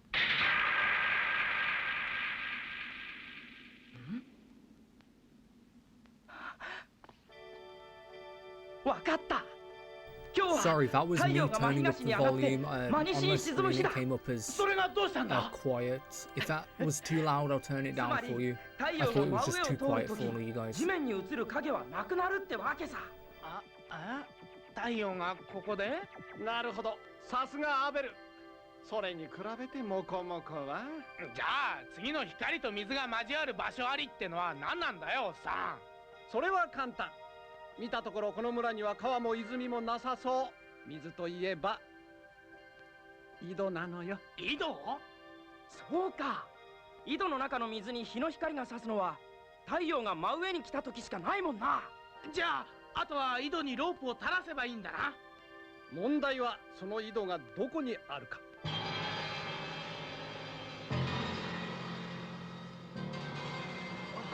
こんなにあんのか？心配することはない。その聖なる棒がどの井戸か教えてくれる。勇者よ、その棒の先に。どうしたんですか。しっかりしてください。死んだか。困ったな。井戸の場所はそのユタじいさんしか知らんのじゃ。じゃあ何十もある井戸からどうやって。慌てることはない。聖なるロープってのは手がかりが隠されている井戸へ降りるのに都合よくできてるのよ。つまり深さが聖なるロープの長さとぴったり合う井戸を探せばいいのよ。そっか。 Love Roblox? Earn Roblox digital gift cards with Microsoft Rewards.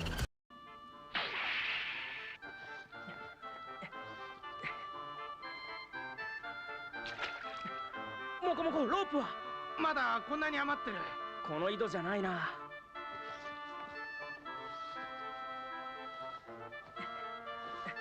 あら、こりゃ相当深そうだ。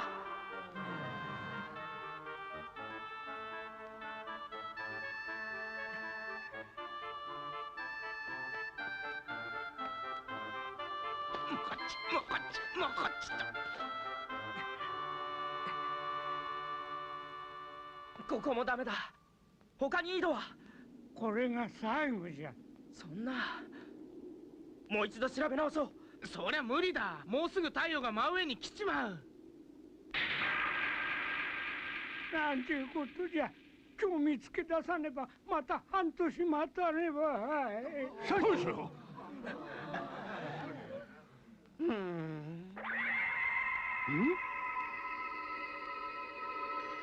そうか、わかったアベル。お前の冠の青い玉を聖なる棒の先にはめ込むのよ。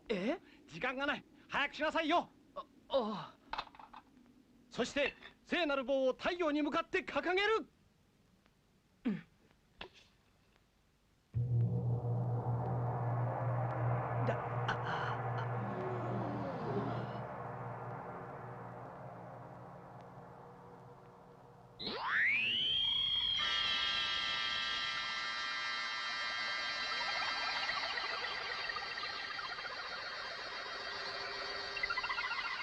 あの井戸、アベルの落っこった井戸だ。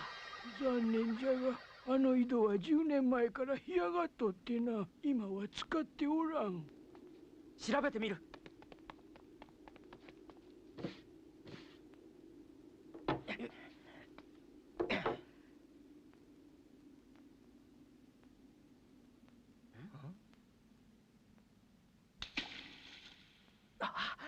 水があるぞ。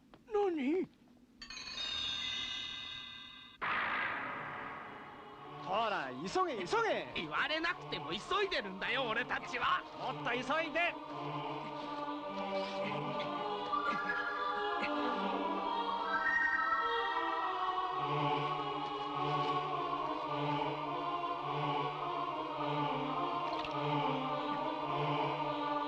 ぴったしだ。やったぜ、この井戸だ。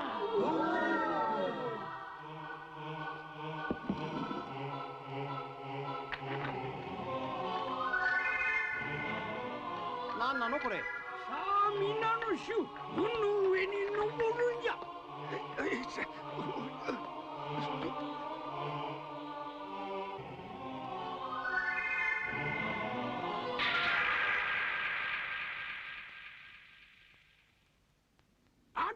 はよ登ってくるんじゃ。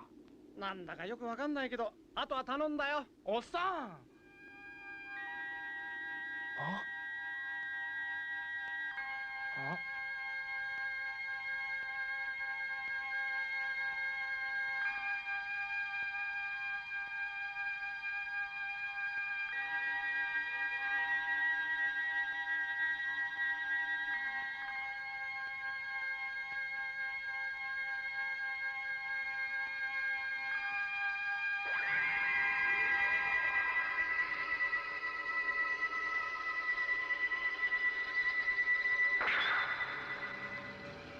竜だ。モコモコ、ロープを持ってってくれ。あ。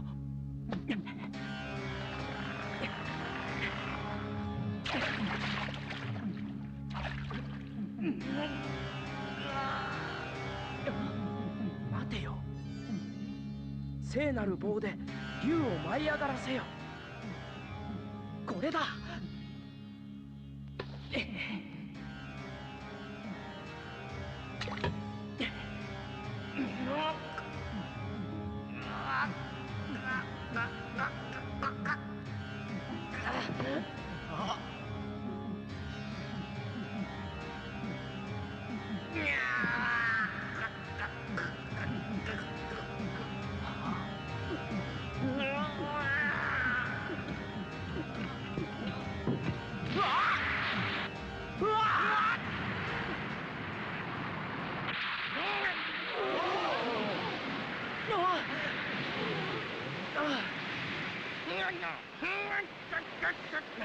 よし、ちょっと。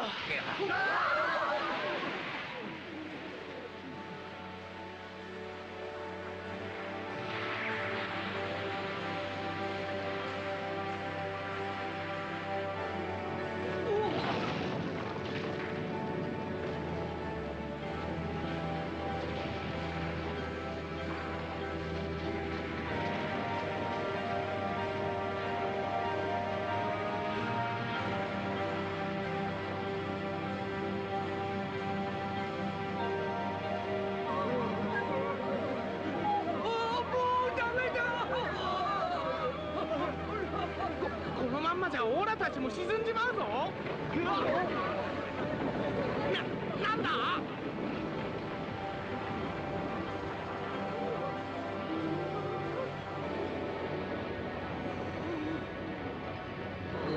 浮いてる。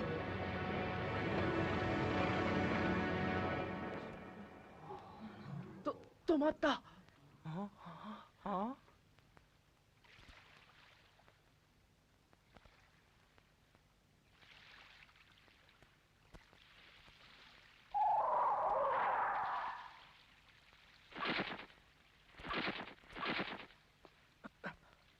アベル、弾を冠に戻して。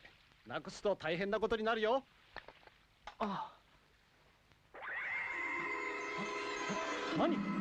あそこでも何か光っとる。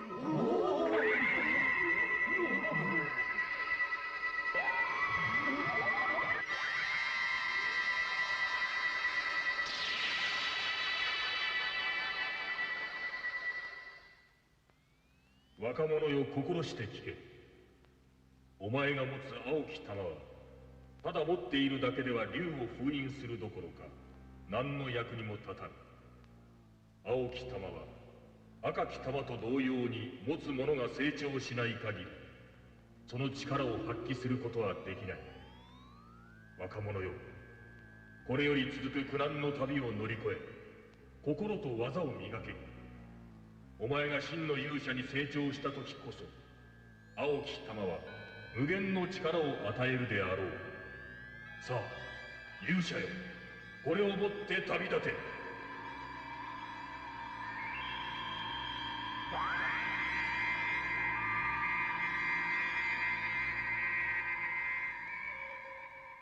おっ、宝物。なんだこりゃ。ちきしょう、金貨がどっさりじゃねえのか。地図だ。竜伝説にまつわる地図。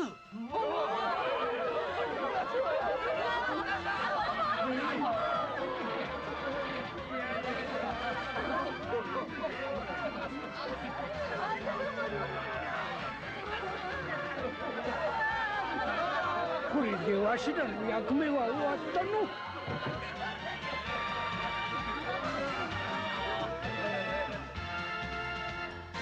ティアラ、待ってろよ。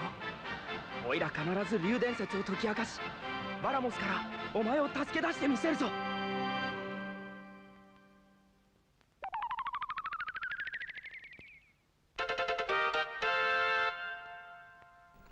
Guys, I gotta admit, I really enjoyed that episode. I think that was the best episode so far, especially the ending. Like, that guy very, very, very clearly resembles Erdrick and DQ1 Hero as well. Like, I really did enjoy that, and I wasn't expecting that. I think that was a great lore drop. I think that episode had very nice world building for one. It felt really imaginative. It genuinely did. The village of Lieb, the way there was a mystery around the wells of the water. The guy just suddenly died. Like, nobody mentioned that. The guy just died right there. And everyone just walks away. Okay. But I really enjoyed that episode. That was nice. Like, yeah, it was fun. But it was fun in a way where, again, yeah, like you're saying there, neat way to incorporate a puzzle into the show. The puzzle felt mysterious, it had lots of creativity to it. Visually, it was very nice seeing the village rise around the mountains in the water. All the villagers of Lieb as well having their duty to why they're there. They've waited for Abel to come, and then even when Abel does come, they still don't know what to do. But they know it's their purpose to do it. I think that was really nice. They check his pulse and confirm his death, and the only one who knew which was the actual well, then they left it alone. Yeah, like, they did say that, like, he's dead and he was the only one, then they had to figure it out. But, like, they kind of just left him there. And this anime was passed over for Legend of Dai. I know, right? I know. It's a crime. I am very satisfied with that episode. Episode 3 was the best episode so far. Daisy as well. Daisy had a badass moment. The way she just swoops in, kills all the monsters, takes all the jewels, and just leaves saying adios. She's awesome. Daisy is awesome. I like how they're setting up her character before she actually, like, of course she's interacted with the group, but she's not a part of the group. Like, Moku just joins immediately. The old man, I forgot his name. The old man, like, yeah, he was said to be waiting there, like the king said that, like, oh yeah, he's gonna wait there, blah, blah, blah. But, like, he just kind of joins right away. But Daisy, I like how they're setting up her own sort of, like, her own type of story, her own characteristics in a way. I like Daisy. Not just Legend of Dai game, the remake of the Dai anime, I know.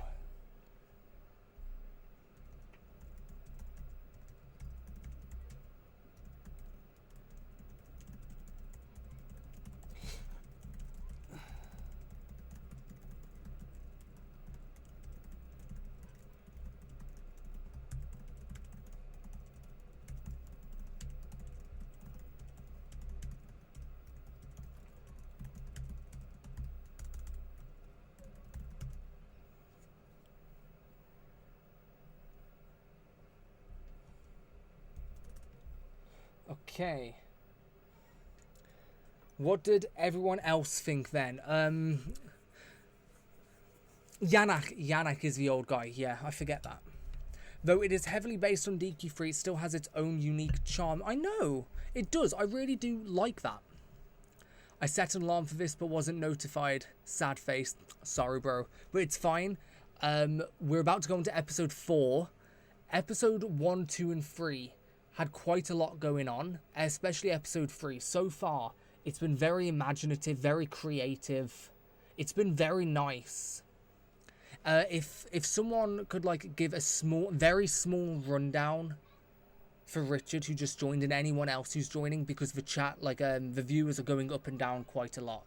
If someone could very, very briefly summarize what's happened for people in chat, that would be very, very appreciated.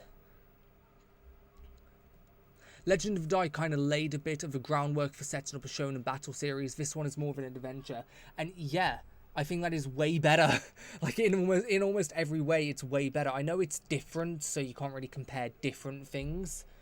But it's just better. it's executed better. But no, I really hope the story does get going a bit more, because like we've had a lot happen, but it's also been a bit slow at the same time. I'm not complaining, I want like more to start happening. I think now they've set up lots of the groundwork, especially with who I think was the Dragon Quest I hero, just appearing at the end there. And he tells Abel that he needs to get stronger and more mature, otherwise the orb won't work for him. I think now we're about to transition into something else. I might be wrong because I genuinely don't remember, but I think we're about to transition into more story sort of thing. Not story, like, how do I put it? I think we're going to see a difference. The last 3 episodes, I think it's going to be a bit different to the episodes coming now.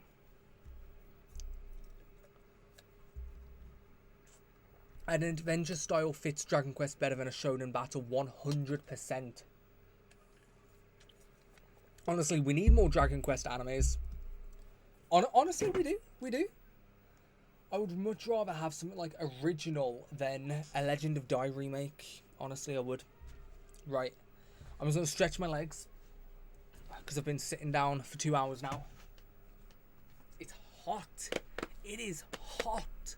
I've had this fan blowing up at me this entire time, and honestly, it's been a lifesaver. It really has. Abel is the best show. Abel, this show is very nice. It's very, very nice. I'm just stretching my legs because I have a bad knee. I have a torn ligament in my knee, so it's just good to stretch it out sometimes. In a second, I will start the next episode.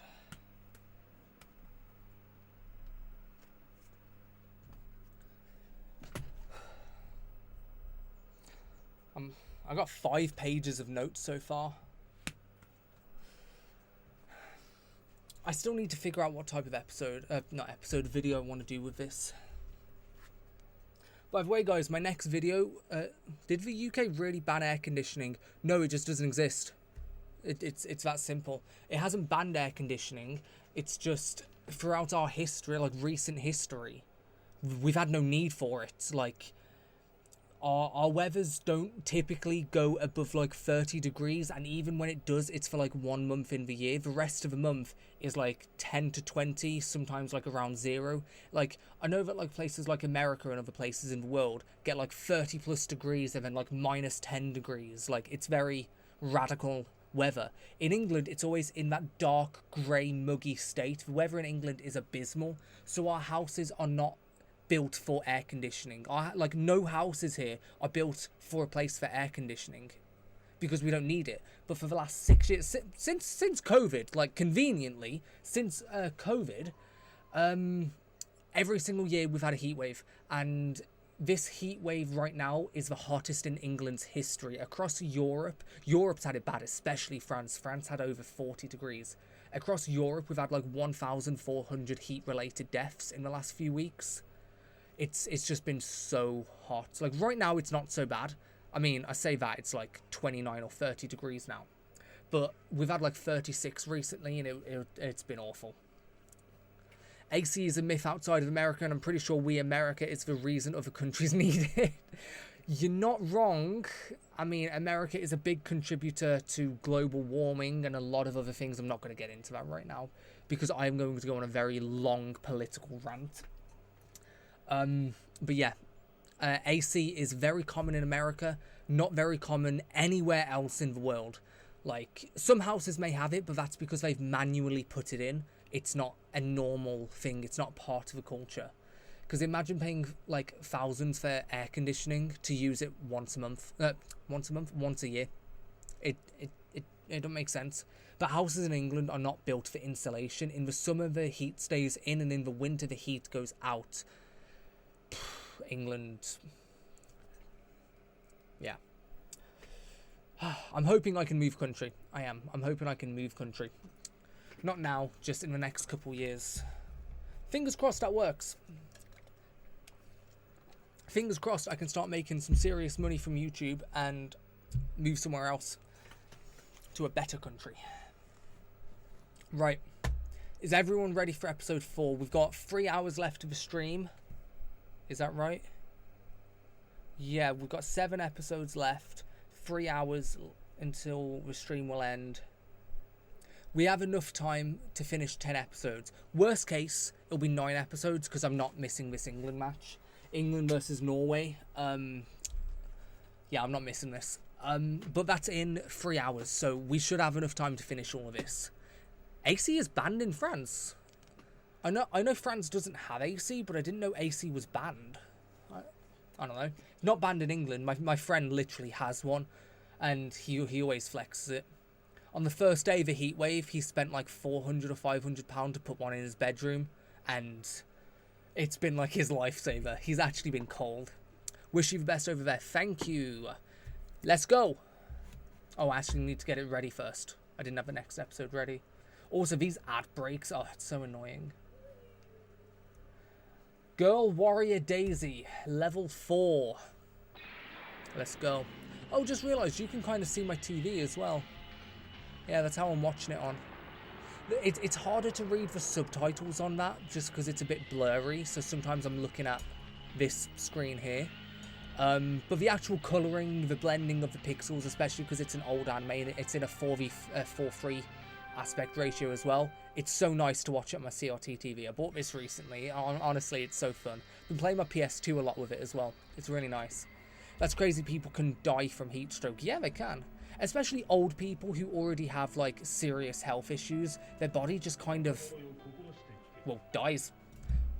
He looks awesome. He looks awesome. Right. Let's focus. Let's go into it now. Glad all of you guys are enjoying. Let's keep going. Oh, my mouse was on the wrong screen. 青き玉は無限の力を与えるであろう。さあ、勇者よ、これを持って旅立て。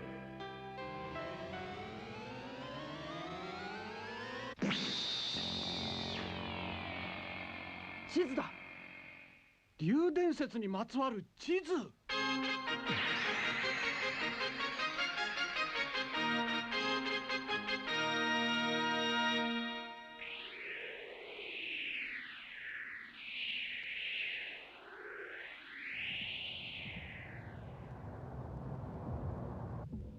地図だと。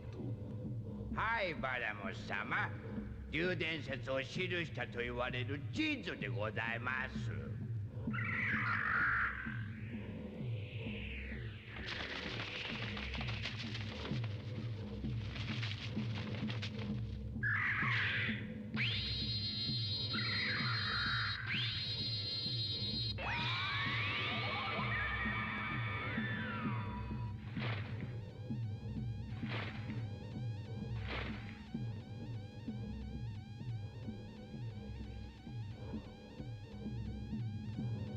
例のアーベルとかいう小僧が持ち歩いておるようです。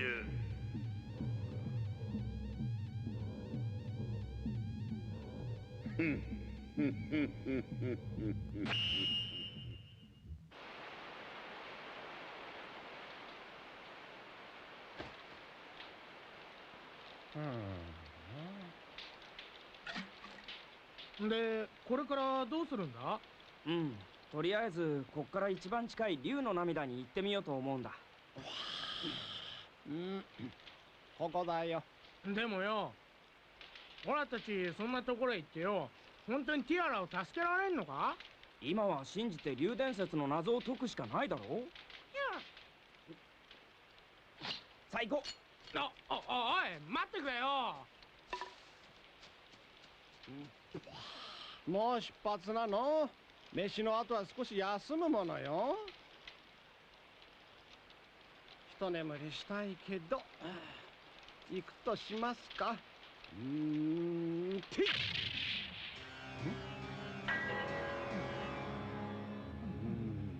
何やら怪しげな雲。急ぐとしよう。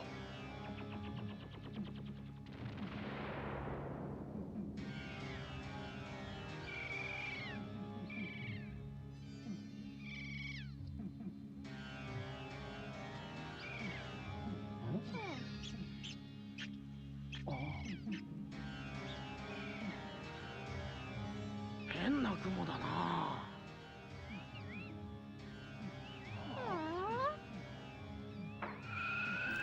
Yeah, it is like Native American Goku. I see the resemblance. And the Drunk Mage, I know you've just joined us. The Drunk Mage hasn't done anything bad yet, but I do not like him. I'm torn because he has like so many badass moments. He's so smart and he does have good moments in the anime, but he's a massive perv. So it's like, ugh. Yannick does have some good points. They go into the gutter once Daisy joins up. Yeah, I 100% agree. As soon as Daisy turns up, anything that's good about him just kind of gets ruined. Japan has its own natives, don't they? The Ainu, I think they're called. I think there's a few, but yes.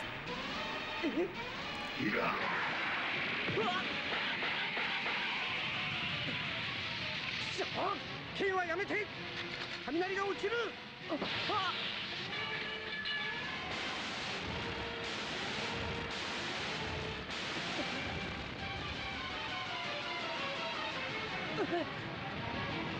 いかん。空かけるあまたの風の精霊よ、その力もて蛇を打ち倒せ。バギー。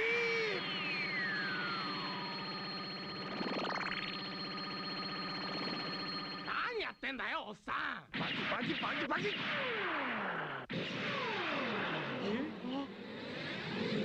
や、こんなはずじゃないのよね。最低だな。見てな、手本見せてやるよ。おい待て。ほら、もっと真面目に走らんかい。これでも精一杯走ってんだよ。しょうがないやつだな。ピオリム。In the UK, SIM cards and expensive monthly bills are about to become a thing of the past. Since free internet technology already exists, why keep letting monthly bills hold you hostage? Check out this.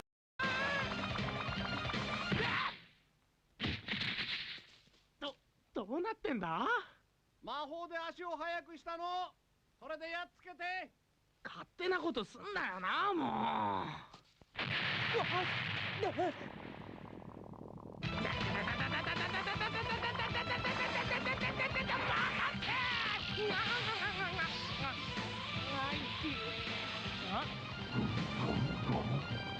モコモコ。うわあ、あんたもピョリム。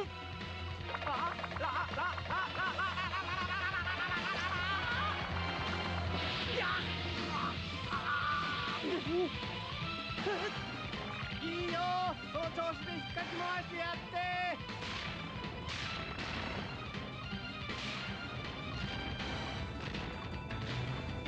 お、あいつ力の使いすぎで小さくなってきたぞ。よし、今だ。待て、早すぎる。いやアベル、大丈夫か？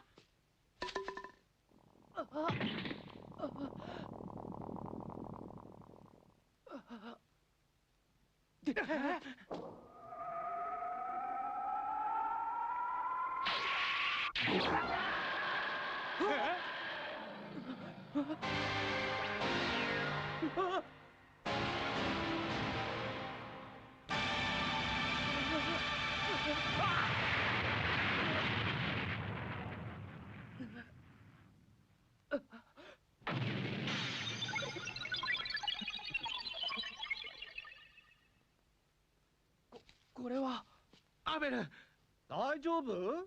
ああ。待ちな。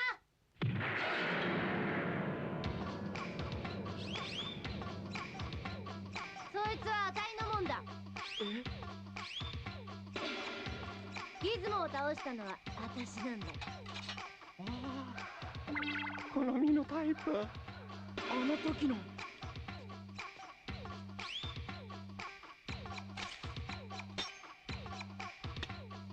らってく。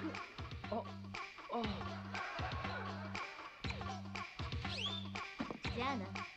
はいよー、ホールド。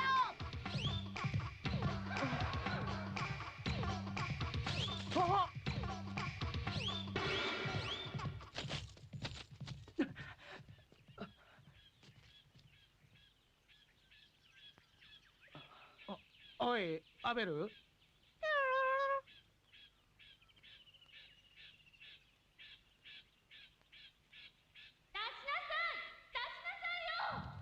つまでこんなとこに閉じ込めとくつもりなの？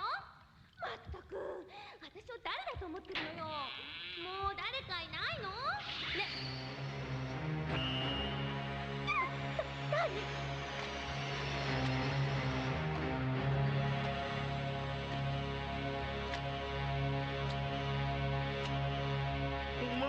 おまんま。え？あなたは？俺どんがお前の世話係。おまんま。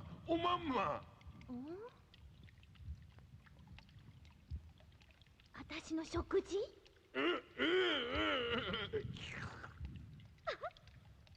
私今食べたくないの。あなた食べて。いいのかい？あなたお腹空いてるんでしょ？遠慮しなくていいのよ。そうか。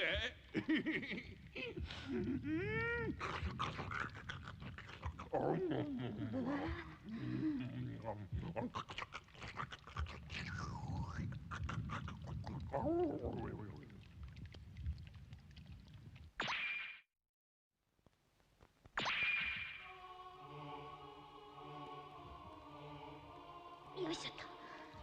生あったかい上にネバネバする変な壁ね。さて逃げ出したのはいいけど、どっちが出口なのかしら。明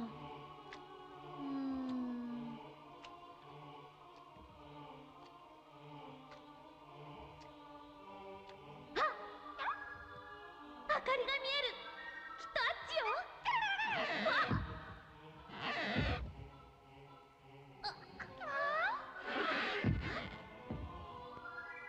何これ、面白い。もう意気地なしね。面白い。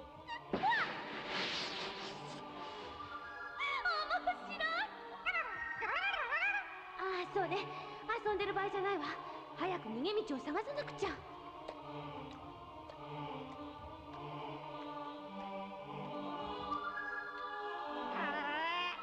ほんとカビ臭い。ダメよ、匂いぐらい我慢しなさい。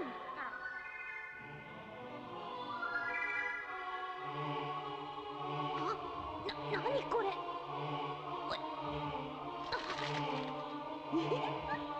し。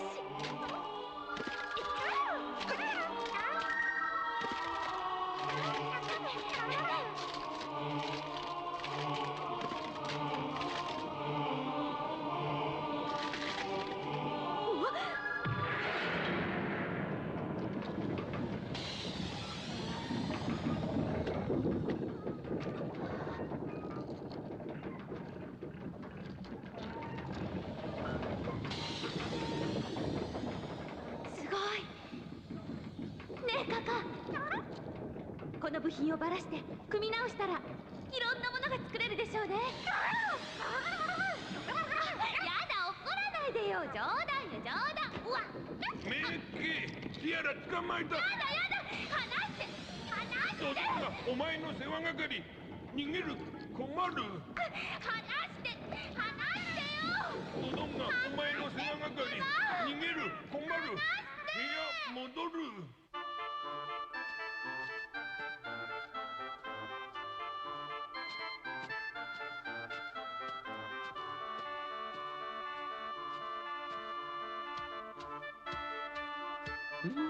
かわゆい。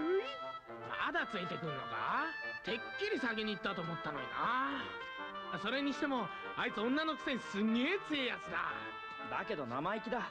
あいつ仲間になってもらったらどうかな。おいら反対だぞ。もう見れば見るほど抱きしめたい。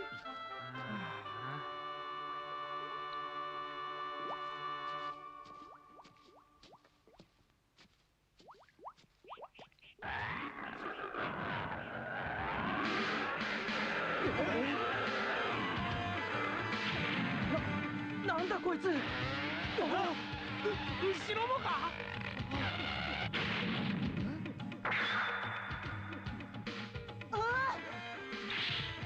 宝石か。面白い。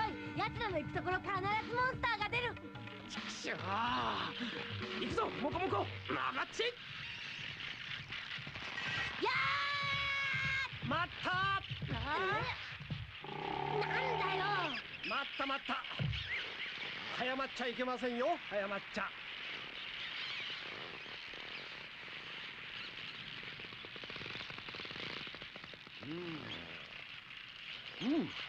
おい大丈夫か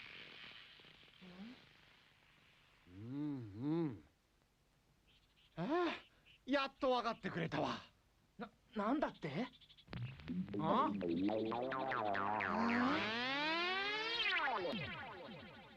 おい奴らはバラモスのモンスターではないの悪意のない森のせいなのよ我々が突然やってきたのでびっくりして出てきたの害はない宝石モンスターじゃないのか。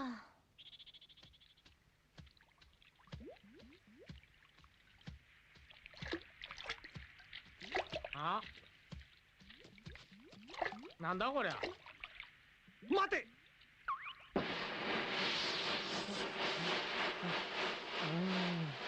甘い匂いがする甘い息だ嗅ぐんじゃない眠ってしまう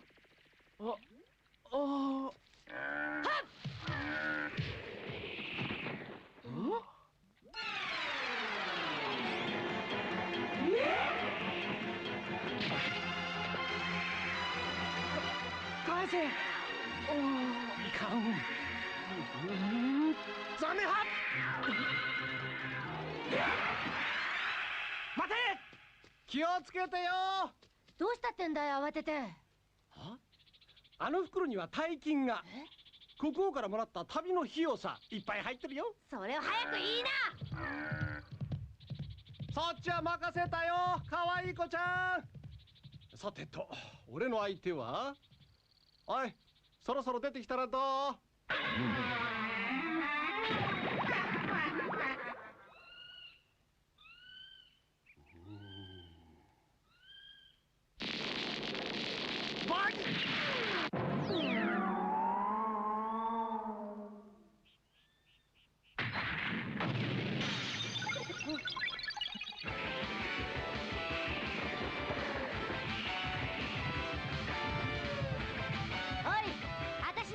冗談じゃないぜあれはオイラの手で取り返すバカ言ってんじゃない坊やが勝てる相手じゃない命が惜しくないのか命より大事なもんが入ってるんだ命よりお金がかいお金なんかじゃない羽だ羽そんなものが命よりも友達が幼なじみがくれたんだ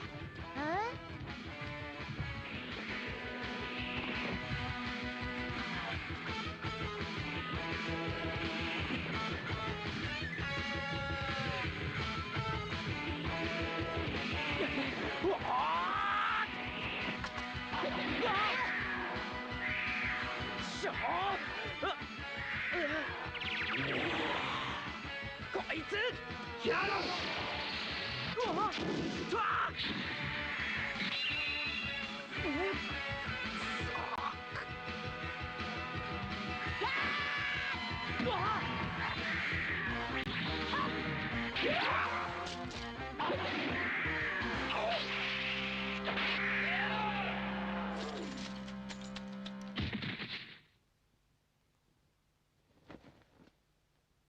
If you're tired of constantly changing glasses, you must try this. Throw away your outdated reading glasses and expensive progressive lenses.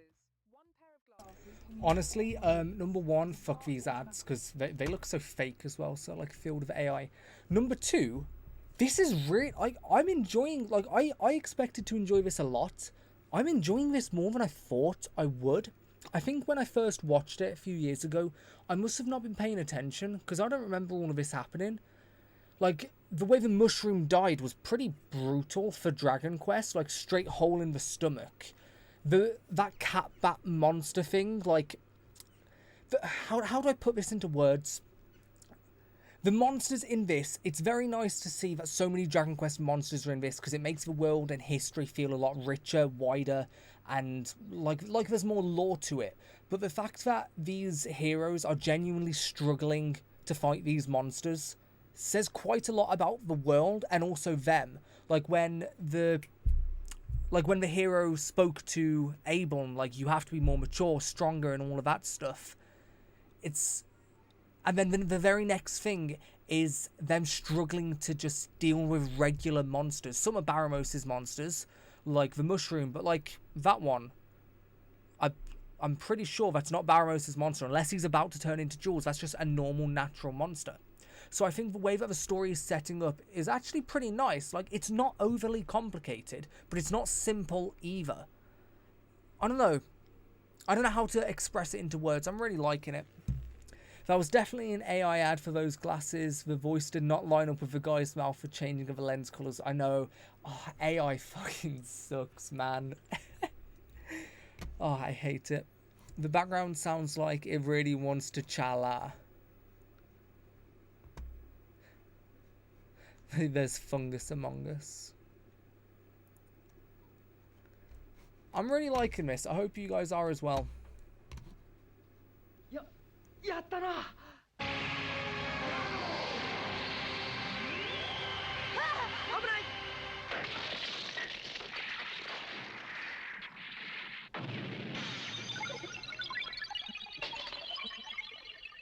大丈夫か。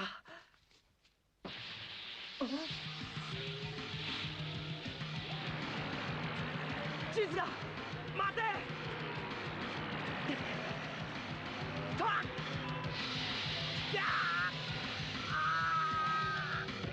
大丈夫か。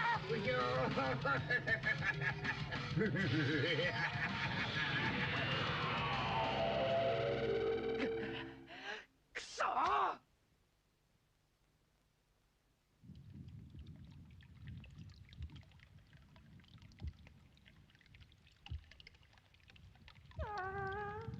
大丈夫よ、カカ。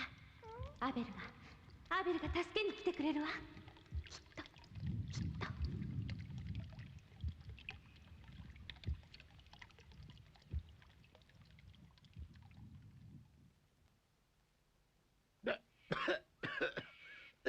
ああ、ひでえ目にあったぜ。どれ、手を見せてみて。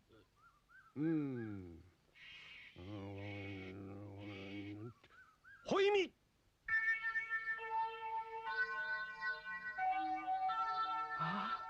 ありがとう。でもどうした？地図を。あの地図は何なんだ？竜伝説のありかを示した地図よ。竜伝説？バラモスって魔王に幼なじみがさらわれた。竜伝説の謎を解かないとティアラが救えない。あの羽の？元気だしな、私が取り返してやる。え？それじゃあお前なんて気安く呼ぶんじゃない。デイジーって名前があるんだ。デイジーか。顔と同じでいい名前。こっちはアベルにモコモコ。俺はヤナック。よろしく。ヤナック？顔と同じでふざけた名前だね。あら？それじゃあ仲間になってくれんのか？まあね。私は一匹狼がショーに合ってるんだけど、お前たちといると宝石がたんまり手に入りそうだからね。はい、これで決まり。さあ、仲間も増えたことだし、行くとしますか。どこ行くってんだよ。地図もないのに。心配ないね。あの地図は俺の頭の中にしっかりと記憶されてるよ。え？本当かよ、さあ。へえ、酒とタバコと女には弱いが、こっちの方は大いに強いの。ヤナック。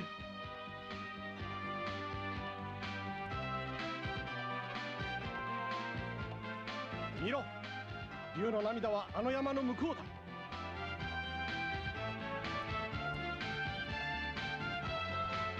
あの山の向こうが竜の涙。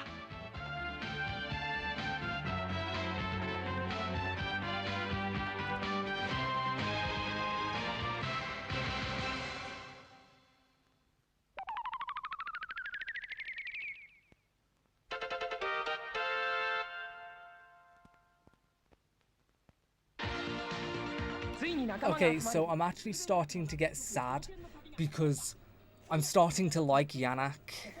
I'm actually genuinely starting to like him, and I know his character just gets so flanderized with being a pervert. But it actually makes me sad that he's a cool character, and he's gonna be ruined later.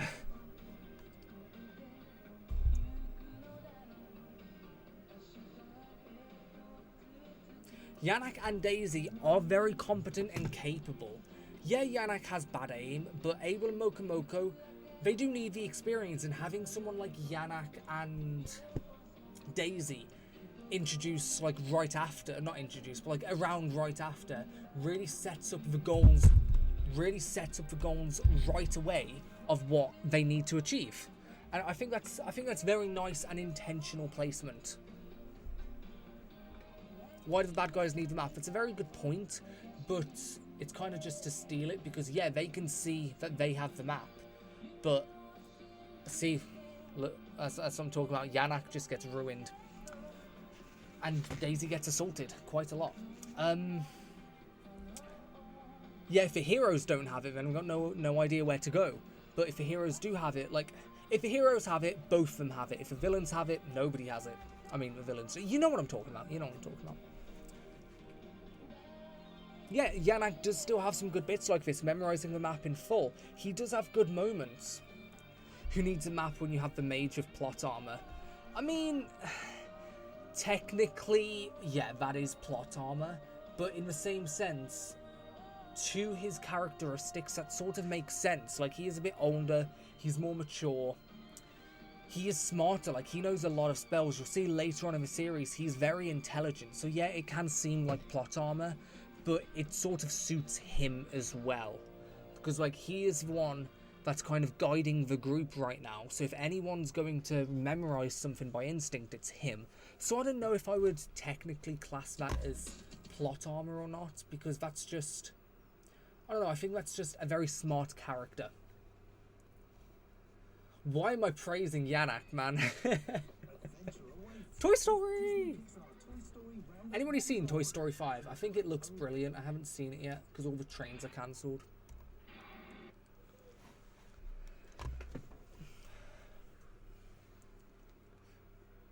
Relax. I'm the map. It's all up here. Folks ignore Abel about to get eaten. Yeah.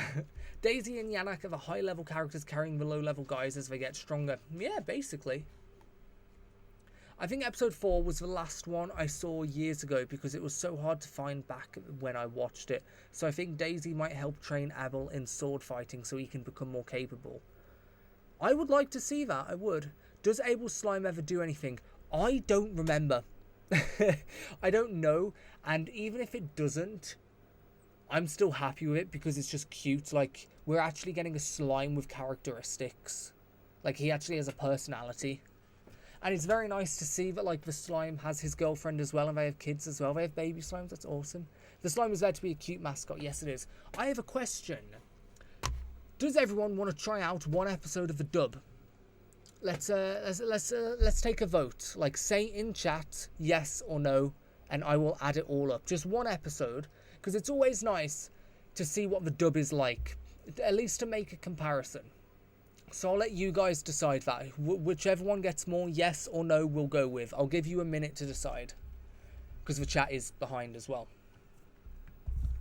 Just try one episode. What do you guys think?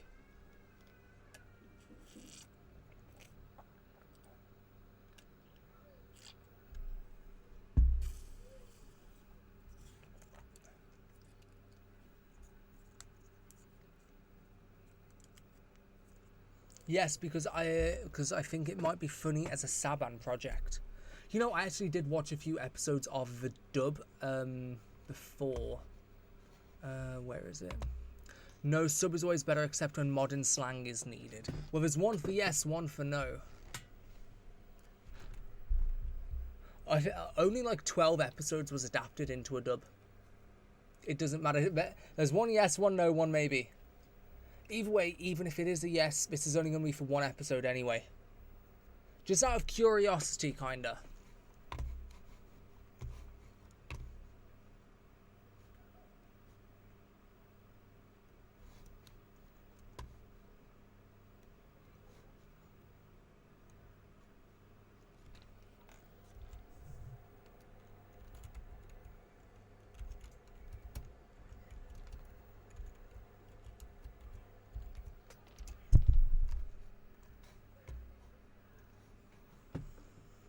I'd like to vote no twice. I mean, okay. If you guys want to stick with it, we'll stick with it. I will say, though, I don't remember the dub being bad.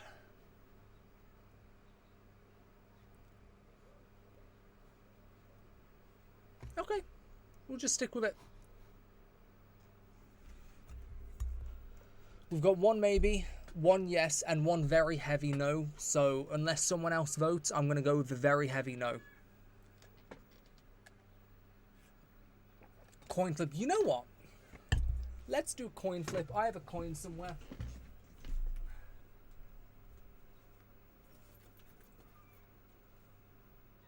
Here we go. It's in my bag. I've heard worse dubs. This will be for one episode, so you don't have to get scared. So, I've got a £1 coin. There's heads. There's tails. Heads is dub. Tails is sub. Wait, what did I say? Heads is dub. Tails is sub. Yeah. Okay, you agree on the coin flip. Heads is dub. Tails is sub. It's heads. We're going for the dub. I missed my £1 coin. Wait, I just remembered Americans have dollar notes, don't you? That's weird to me, because £1 is such a small amount of money. Imagine having it in such a big note. That's crazy. Okay, we're going to try an episode of the dub.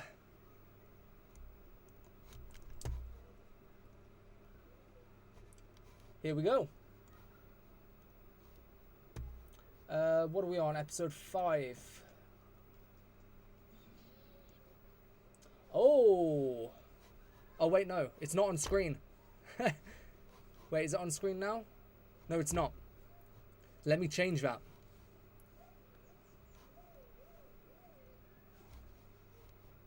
Why is it gone?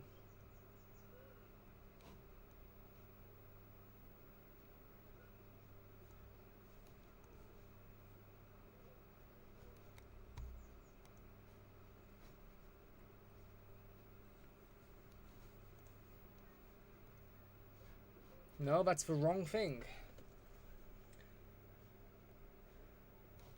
Huh. That's being weird.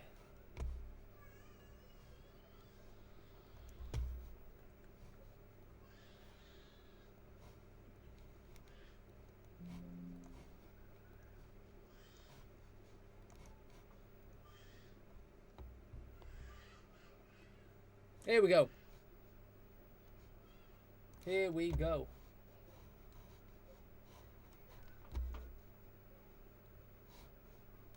We are now switching from Dragon Quest to Dragon Warrior. Was that vid taken down? If you mean me, I was just switching between the things and it wasn't working.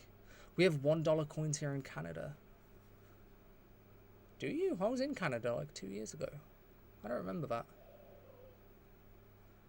To be fair, I didn't use much cash, so yeah, that's probably why. The screen share disappeared. Yes, don't have to worry. I was changing the stuff because I'm on a window share. It wasn't working. I was only able to find the dub on Internet Archive. It was hit or miss whether it played or not. Well, I'm on Internet Archive now. It seems to be working. It's a bit lower quality though as well. But I guess let's try for one episode, then we'll go back to the dub. Let's just see out of curiosity how this is.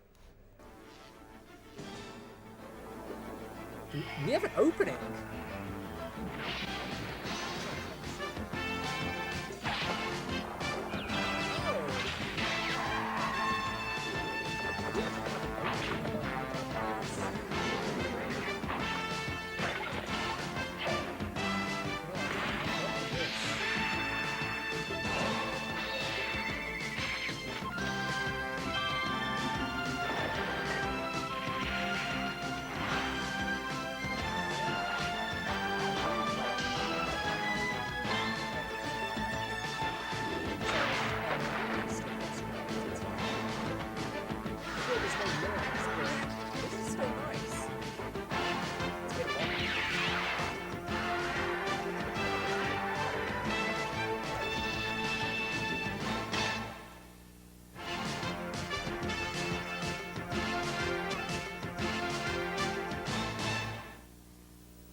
5, Port Mila.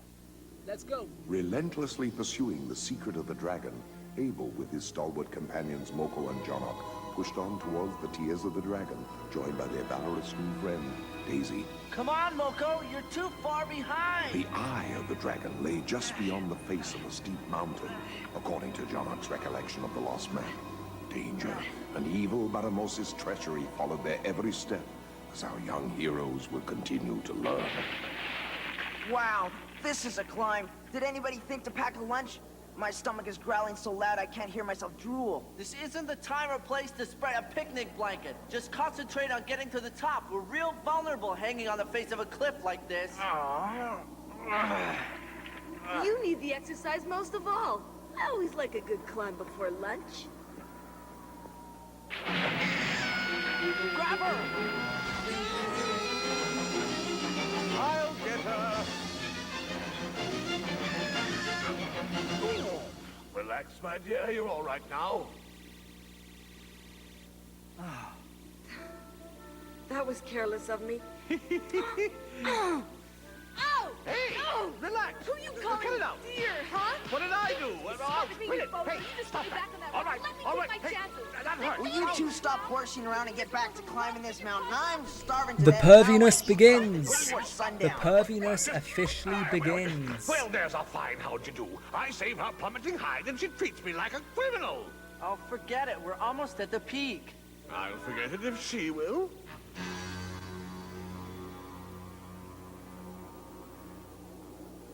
Are you sure we're in the right place, Jonok? According to the map, this is it. Wow, this reminds me of an arena theater in ancient Greece. I studied them in school. Of course, the ancient Greeks didn't fill their theaters with water. Now think, Abel. If this structure is the eye of the dragon, what is the water? Well, if that's the eye, then the water is tears. But so what? Why would a dragon be crying? Perhaps this dragon is crying because he has something in his eye. In this case, an obelisk. What do you suppose that obelisk in the middle is made of? From here, it looks like a jewel or a huge crystal. I bet you it's worth a lot. Anything which influences the destiny of the universe is likely to carry a very high price tag, even if it's sitting on the bottom of a swimming pool shaped like a Greek theater. Yeah, but I just meant on the open market. That would be very difficult to estimate. Let me think about this. If I had a cinder or something stuck in my eye, I'd probably try to get it out, whether I were a dragon or not. Now you're using your head. Yeah, talking about Greece is definitely a localized thing. According to legend, the obelisk can be removed only by the young hero who possesses the blue stone.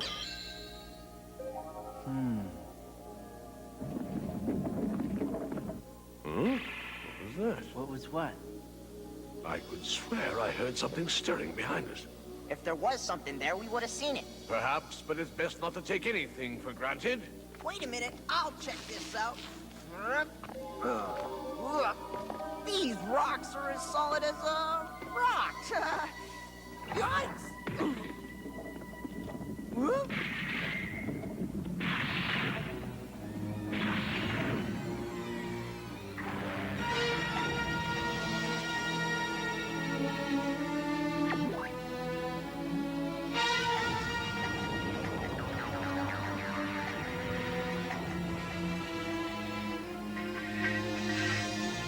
Wow, look at them all.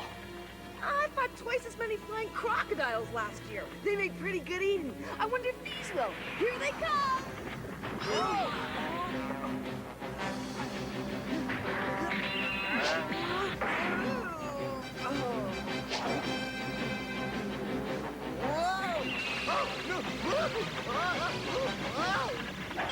Run! Stop! I want the leader of this pack, not you, small fry! That's the one!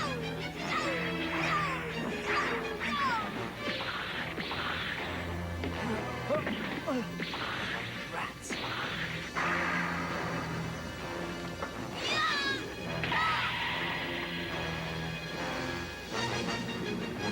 Take this!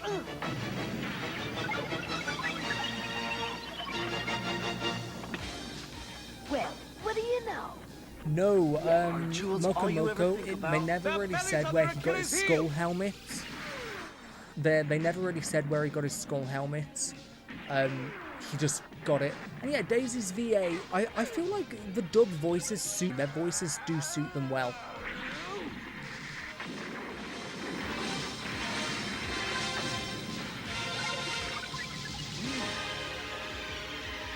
Abel, these crabs don't care for water one bit. Go get that obelisk. Be right there.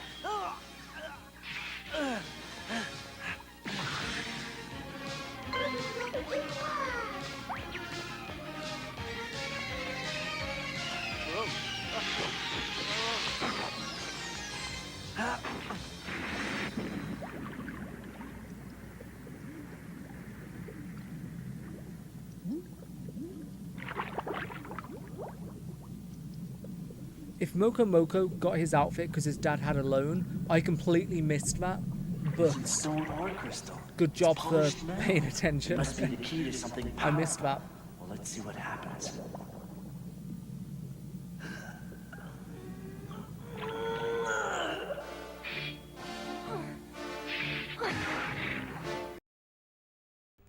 Sorry, the audio got desynced.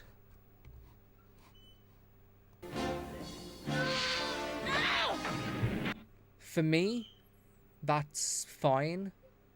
Maybe it was like a temporary thing. If it continues, let me know.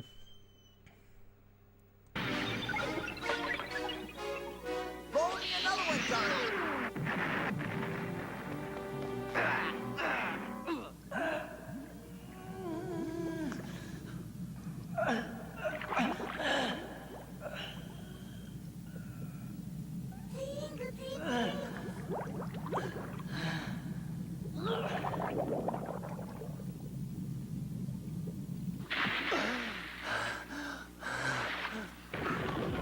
Fall back and regroup, Daisy. My energy's used up. You're telling me. The obelisk is the key to their destruction. Mark my words.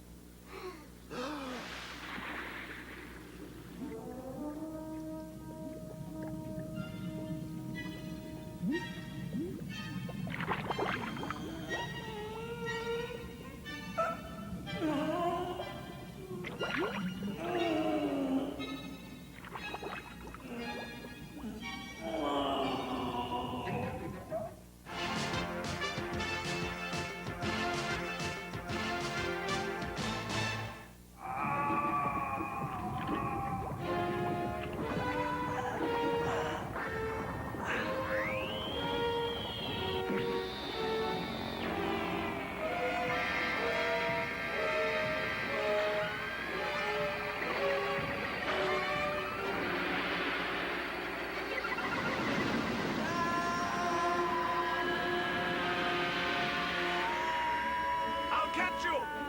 It's going to be one of those days.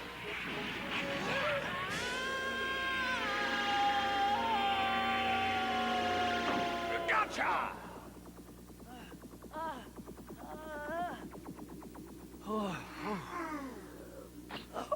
Thanks, Chanak. What's that huge noise? Sounds like a tidal wave.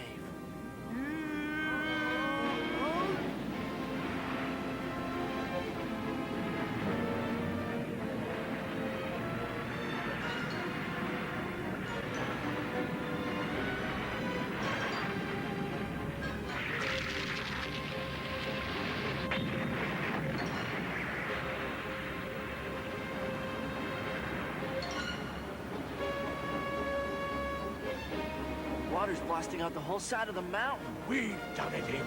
Those are the tears of the dragon.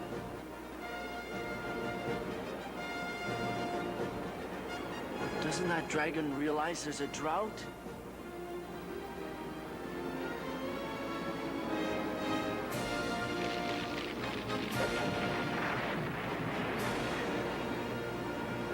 Look at that!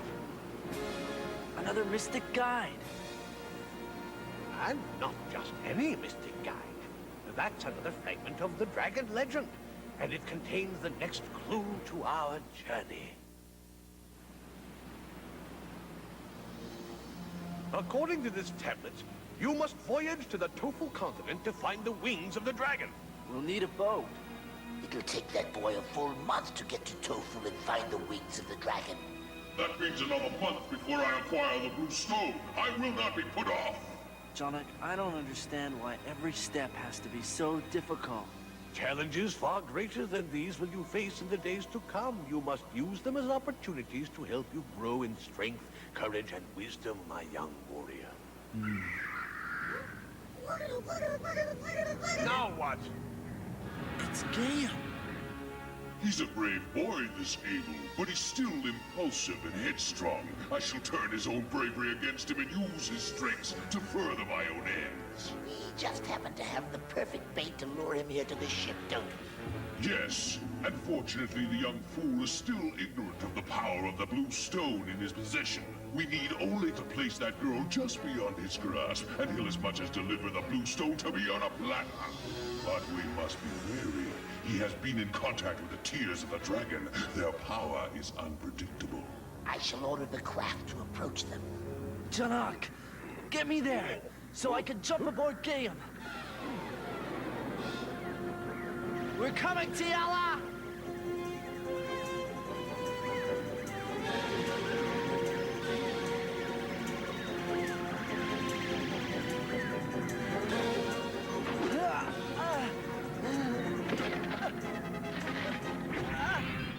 Yeah, I agree. Baramos, his voice does not cut it.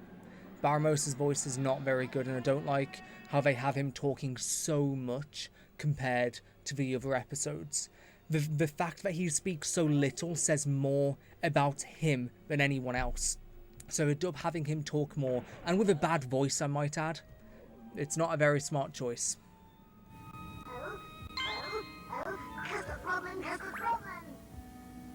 Yeah! Guess what? My friend Abel has come to rescue me. Abel! Where are you? Can you hear me? Abel! Please, help!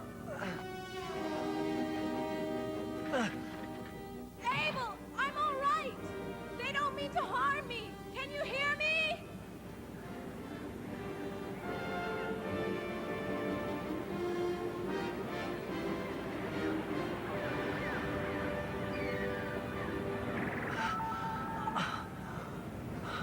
The dragon's tears are dissolving the skin. What a dirty trick.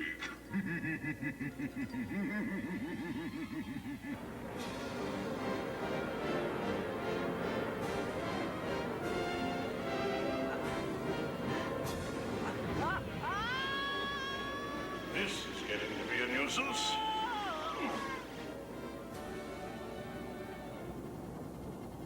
I'll get you, Baramos!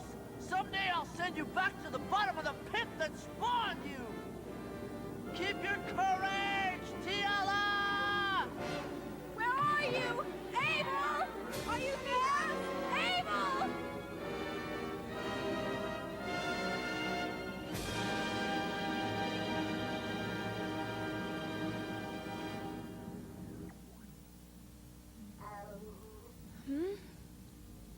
Now you must be brave, Coco. At least we know he's nearby and trying to rescue us.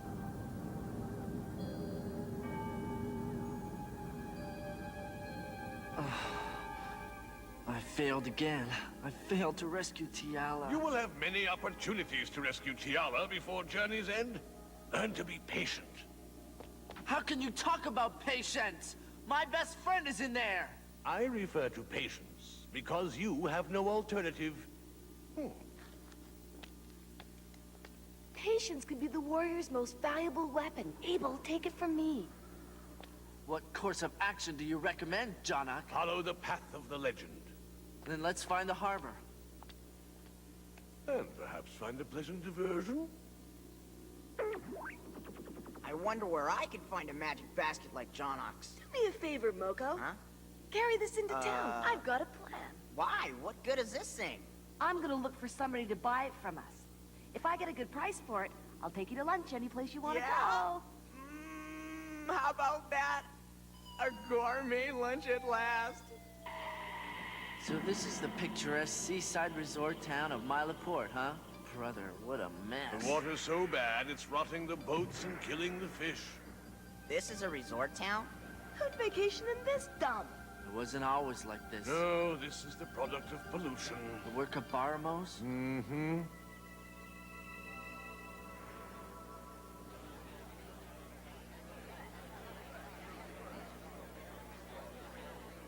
Looks like we got here in time for the going out of business sale. Do you suppose there's anything we'd want?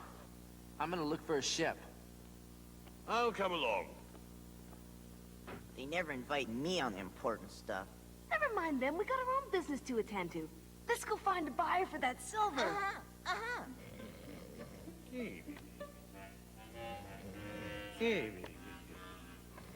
Aye, is it soup yet? Good day, sir. Make us an offer on that. What is it? Acquired at great risk. It's a trophy from the Eye of the Dragon. There's no serial number on it. Of course there's no serial number. There's no other piece like it.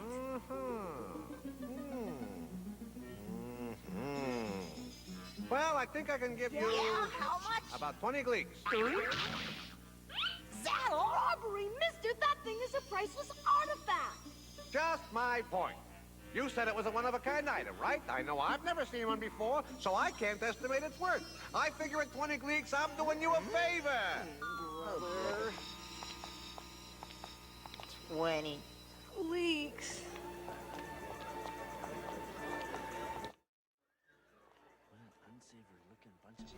I just want to point out, you said in the chat the product of pollution is like the dubism. No, like, I will say though, it's an actual thing in the story. I remember it for later on.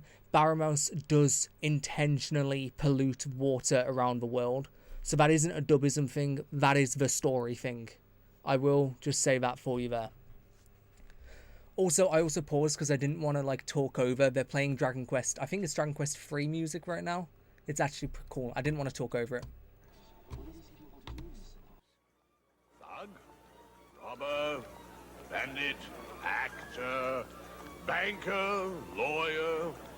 I wouldn't trust any of these people as far as I can throw a piano, I'll tell you that, my friend. Hey, you want to buy tickets for the bullfights? Yeah! No! Come No, now, Abel. I'm As not- long as we're in town, we may as well take advantage Cruelty of the to local animals. They're really amusement. exciting. I don't approve of bullfights. I never considered the bull side of it.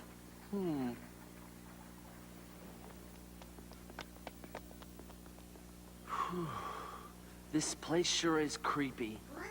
Sorry, sir. What's the problem? Huh? My pouch! Uh-oh.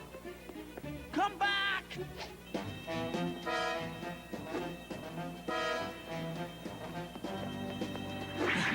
All right. Take your lousy pouch back. Whatever you got in there, I don't want it that bad. Sucker! Kerr! My most precious keepsake. Help! Somebody! No, please, let me alone. What do you want? I'm sure your father would trade one of his boats for Let you. me go! My father will never barter with a pack of scurvy dogs like you bandits. He will if I have my way, and I will have my way. Hey! I'm getting real fed up with this little visit. I say we show our little missy here who she's talking to and be done with her one way or another. What do you say? Won't help you. That doesn't look very fair. Mind your own business, pal. This here's a private meeting. Get it? You hardly hear it, Buster. Take off or somebody can get hurt. Yeah. Help me, please. Mr. Make them let me go. They want to hold me for ransom. They're gonna hurt me. Help! He's holding me for ransom. Help me get free! You mustn't fail me, Abel. Where are you? Do something! Hey, dummy. Don't you know nobody likes a busybody? Let her go now, if you want to live. You heard the nice man. Beat it! It's a lot, mister. My pleasure.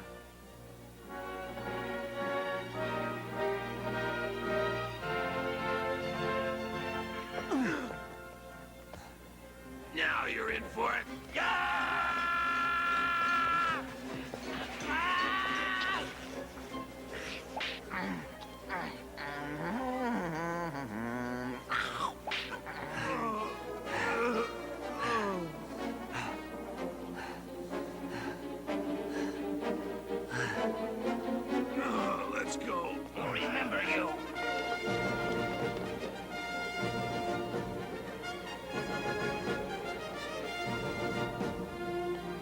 these challenges as opportunities to help you grow in strength, courage, and wisdom, my young warrior.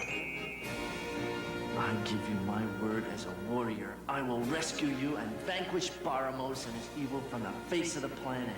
We'll be united again, Tiala, no matter what dangers may await me.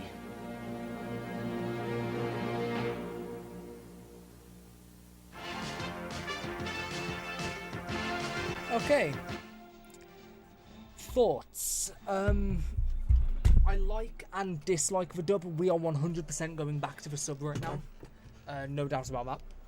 It was nice to see. It's a nice experiment to compare. What if the sub wasn't about bullfighting but for something else? I actually want to see that. Was it a Puff Puff? Oh, I really hope it was a Puff Puff. Wait, let me add it back up.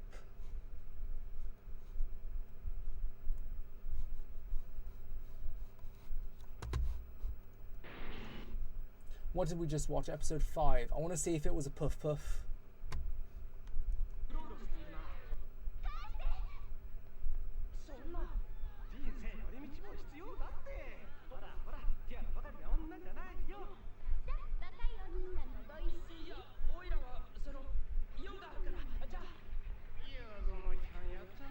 Wait, was it actually just nothing?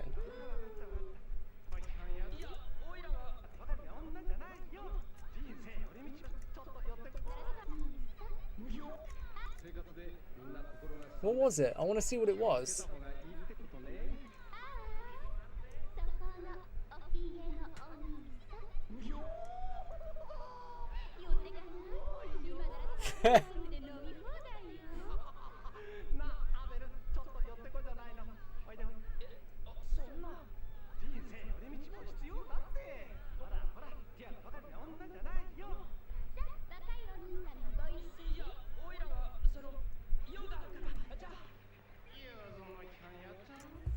Okay, so that was an implied Puff Puff.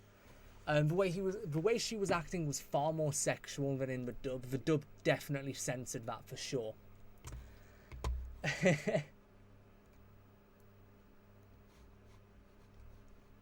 But no, I didn't hate that episode. I just feel like that was one of the weaker episodes so far. Yeah, I do think that was one of the weaker episodes. There wasn't very much that happened. It's kind of fighting the next stage. Abel sees Tiala. They get to the next town, which is something. Yeah, not much happened that episode. Still, episode 3, the one with the water, the huge lakes, the one where the hero shows up. That one's my favourite one. Hopefully, it's a bit better because now we're in the town. I remember this town more. I think I started paying attention when I watched this before. I know that there's a story with that girl that Abel saved here. I can't remember what happened, but I remember it being more interesting at this part, and I remember the kingdom after this one got very interesting. Very, very interesting. I do remember that. I just don't remember the contents of it. So should we watch the full episode 5 in Japanese for the better context? I actually don't think we have time for that. I will be completely honest with you. Because football starts in 2 hours and we've got 5 episodes left. So that leaves like an hour and a half. So like with pauses, we won't have enough time. Because I am going before 10. Right now it's 8. But I don't think there was much we missed there because they said where they're going next. Baramos said that they're going to make a plan to stop it as well. Well, they said where they're going next and they said where they are next. I feel like even in the dub, it still gave us a lot for the story. I feel like it was one of the narratively weaker episodes. I liked episode 5. It felt like an episode for them to catch their breath. You say it was an episode to catch their breath. Sorry, my TV's turning off. You say it was an episode to catch their breath, but there was like non-stop fighting. Fighting the crabs, then they got to the town, jumping onto Baramos' ship. Also, what do you think that is? Like, in my notes, I don't know whether to call that a ship. I don't know whether to call that, like, his flying monster. Because, like, it's not a ship because it has skin. The dragon's tears was burning the skin. So I don't know what... I don't know what to call that. I don't know. That one's a bit weird, but I like it nonetheless. I'm just saying it's weird to define. I really do like how on the outside it looks like a huge, powerful monster, but on the inside it's like half mechanical while also like half biological, if that makes sense. I like it. I don't know. Episode 5 wasn't bad. I just feel like it was weaker than the rest. I will just say that. It's an evil castle in the sky. You're not wrong. I did actually mark that down. Like, it resembles that. In episode 4, we saw the interior mechanisms. That's what I mean. Like, it is mechanically run, but it's also biological at the same time because it has skin. It has these organic monsters growing out of it, but inside there's mechanisms. I also liked how Tiala's reaction to that whole thing wasn't, "No, what's this? Someone please save me." It was, "Wow, I wonder what I can make with all of this." I like her characteristics there. Of course, when she knew Abel was outside, she was screaming to be saved. Yeah, because who wouldn't? I like how she's much more than just a princess that needs to be saved. She's more than a damsel in distress. Yeah, she is a damsel in distress. She's literally been kidnapped. But she also has a much larger role in the story, being the keeper of the red orb. And there's a lot of mystery around those orbs as well. But then she also has the personality of she's an inventor. She invents things. She likes mechanical objects. That was seen in episode 1 when she was building the bird suit. She rode this bike as well that she made. And then even here, while she's kidnapped, trying to escape, she gets sidetracked by wondering what she can make with all of these things. So I do like how she has more going for her than, like, let's say Princess Gwaelin, for example, in Dragon Quest 1, where she's kidnapped and that's it. She has no personality. She's basically Princess Peach. Yeah, there is more to her than damsel in distress. I do like that. I'm going to highlight that.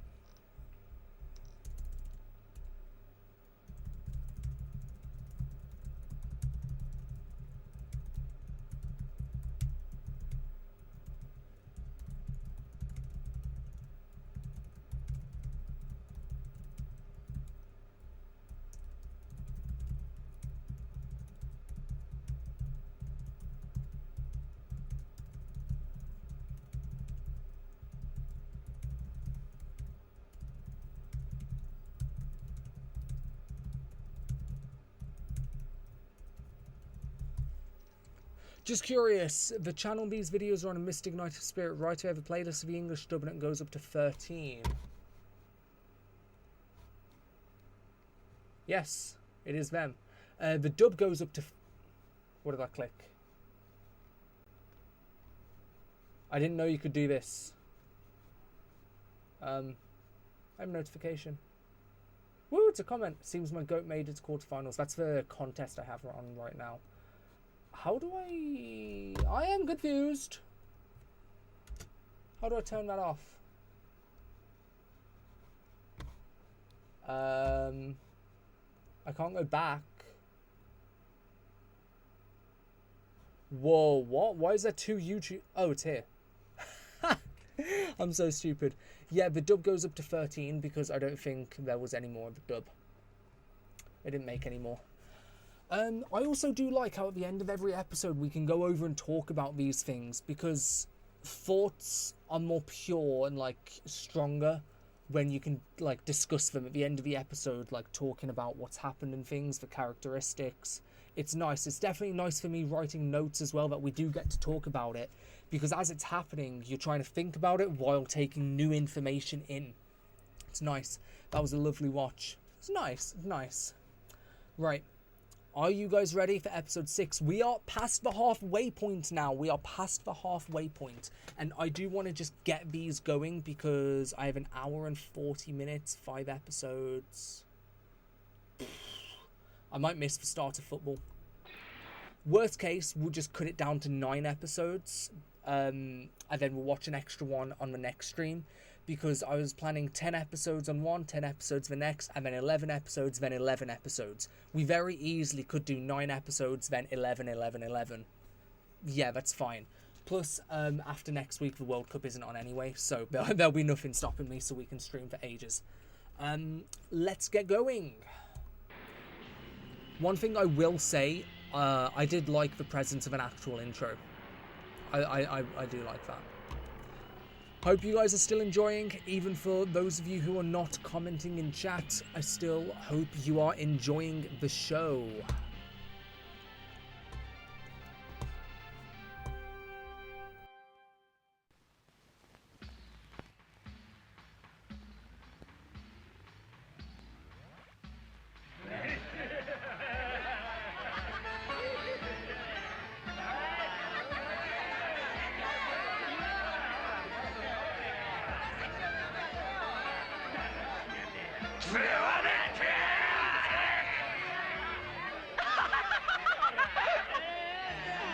いい加減にしなよ、アベル。そういう仲間の丸出しでキョロキョロしてると足元見られる。堂々としなよ、堂々と。なあ、本当にこんなとこで船が見つかんのか？見つけるんじゃない。教えてもらうの。お待ちだ。ああ、来た来た。いただきます。あんたたちかい。私に用があるってのは。おかみね、ちょっと聞きたいことがあるの。船？ああ、それと腕のいい船乗りを紹介してもらいたいのよ。船乗りね。何がおかしいんだい。あんたたちよそもんだね。なんで？でなきゃ誰が好き好んで今のこの港で船を雇うなんてするもんか。どうしてなの？竜海峡は呪われちまったのさ。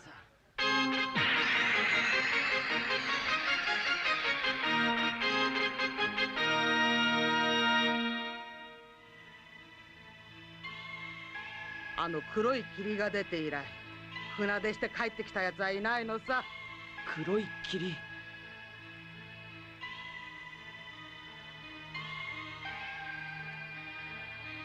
その霧がよ、一向に消える気配がないときよ。竜海峡あたりは暗礁だらけだから、霧なんかに居座られた日にゃ身動きが取れやしない。竜の灯台に明かりがついてるや、まだなんとか海に出られるんだが。くそ、どこのバカ野郎だ。灯台の明かりを盗みやがったのは。こりゃそう簡単にはトフレ大陸へは行けそうにないな。でも行かなきゃ。訳ありかい。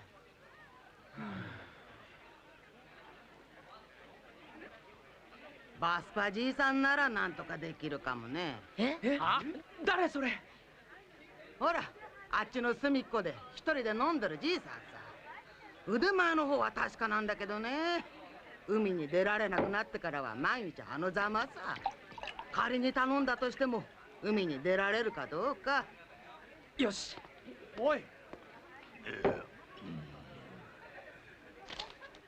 孫娘は預かった。海蛇邸で待て。バスパじいさん。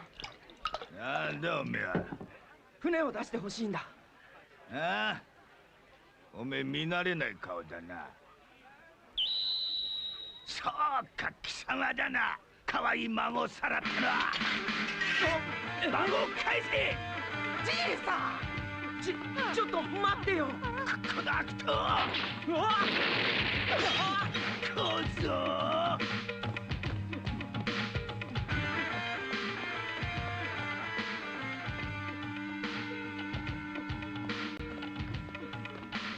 なんとしてもあのガキをかっさらって帰らねえと。今度こそ親分に半殺しだ。おじいちゃん。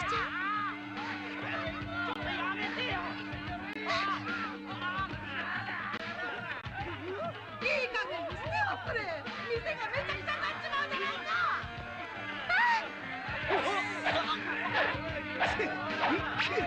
じいさん、やめとくれ、じいさん。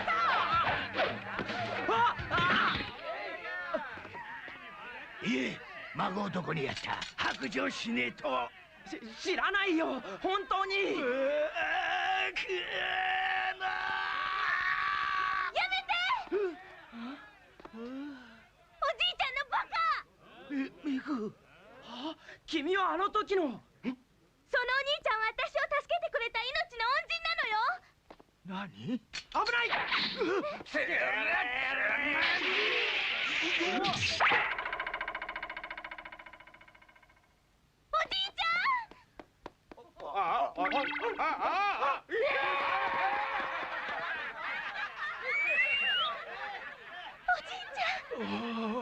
ミグ、わしの可愛い孫娘よ。ありがとう、お若いの。お礼を言うよ。わしにできることなら何でも言ってくれ。やったね。どうやら商談成立ってとこかな。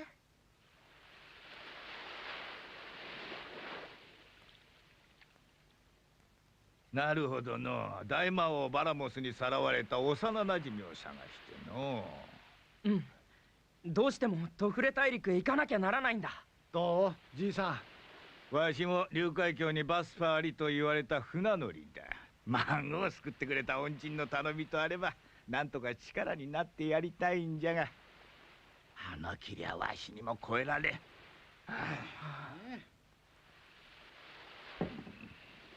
おじいちゃん。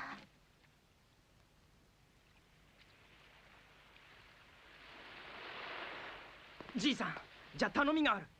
なんじゃ。じいさんの船をオイラに貸してくれ。アベル。おいおい、一人で海へ出るってのか。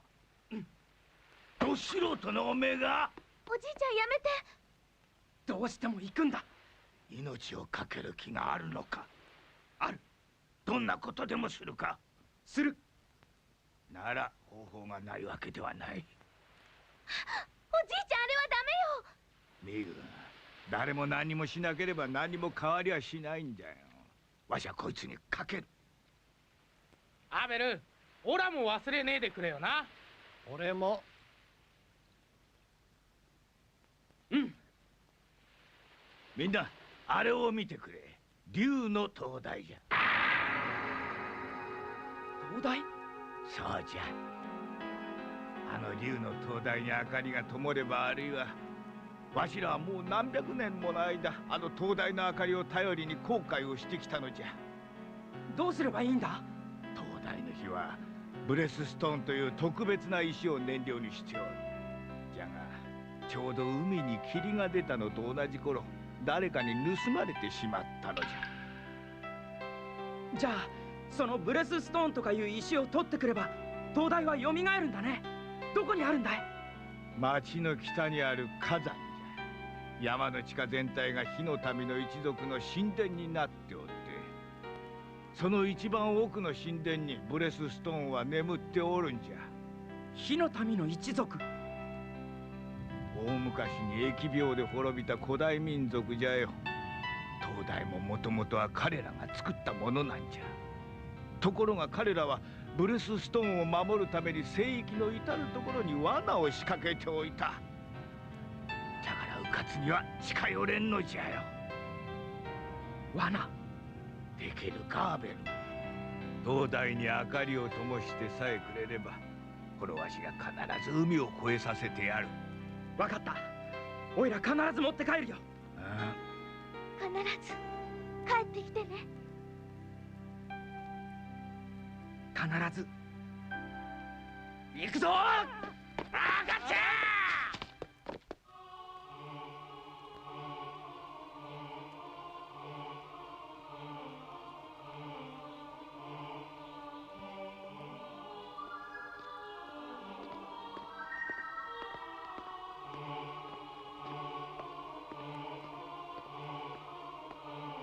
ヒリカ。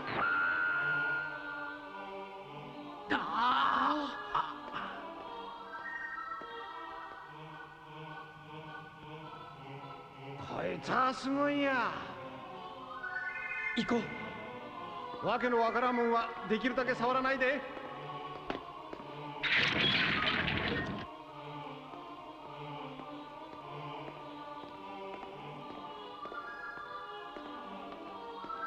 ヤナ君、そのブレストーンってのは本当に高く売れるんだろうな。多分ね。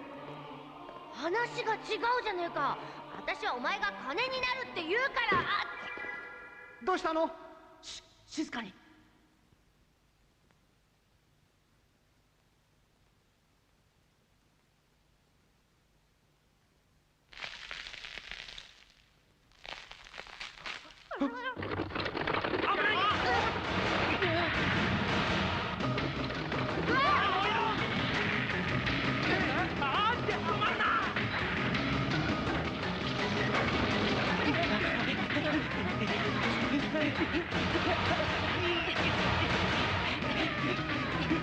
なんでそんなに遅いの？人が出たの？もう少しだ。乗りすぎなんだよ。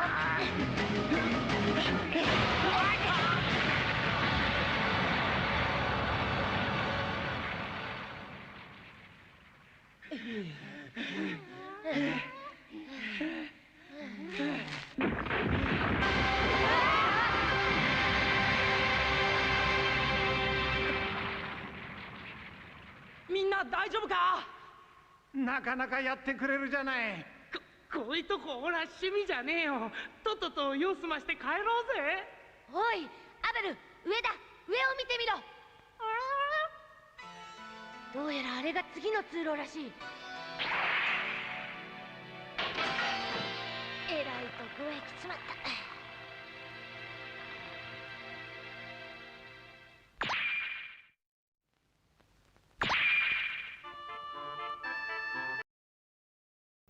I hope that's in every episode because I think that's amazing. Wait, that caught me off guard. That little like ad break, like of course ads supposed to play there. The title card, I think. That's cool. That's cool. I like that.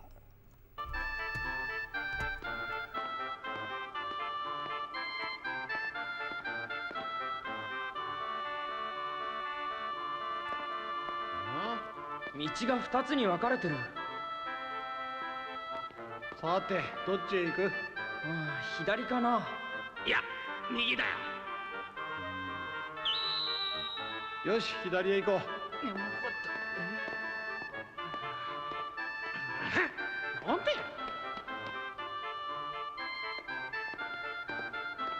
ずいぶん蒸し暑いな。火山に近づいてきた証拠よ。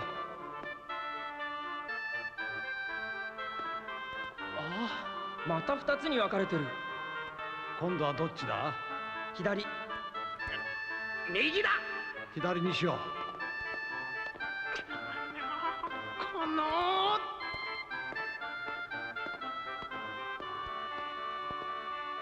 どっちへ行く？左。右。よし、左。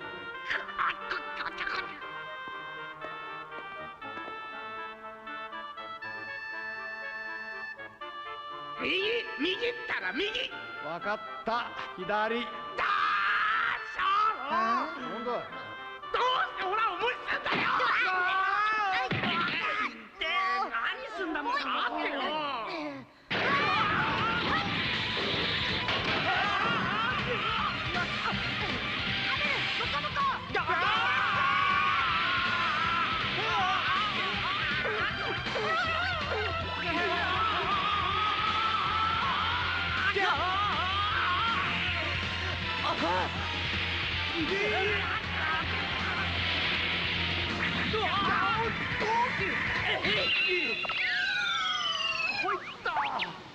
ほら、もこもこ、お前が勝手なことをするから見ろ、このざま。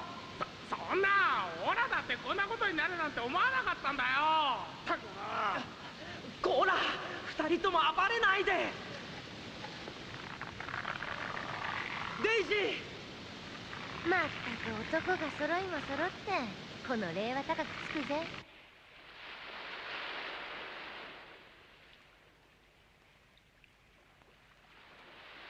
火の神様、どうかみんなを守って。あ、おじいちゃん。どうした？あれ。はあ。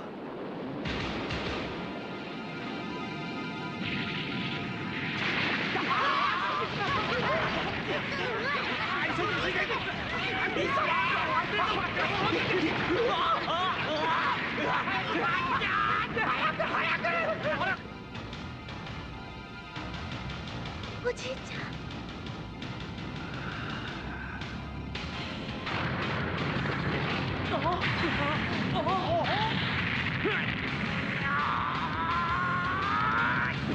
今だ。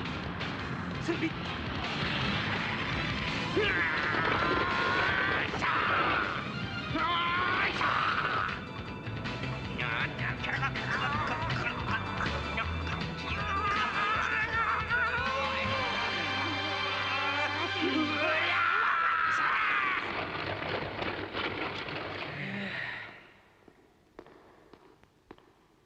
地の底なのに明るい。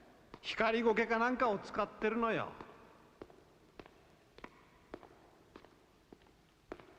行き止まりだ。なんだこりゃ。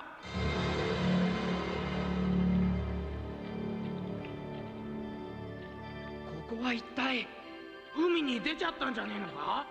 違うな、こいつは地底湖だ。これから先どうしろってんだ。ヤナ君、そいつはどうやらこいつが教えてくれそうよ。読めるのか？まあね。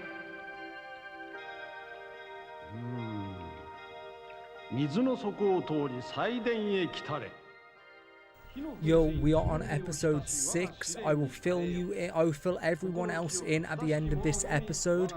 The last couple episodes have been a bit slower, but we will fill you in after. 祭殿とやらに行ってみればわかるでしょう。いけすかねえおっさん。都合のいい時だけ空飛びやがって。デイジー、抱いてってあげようか。金もらったってやだね。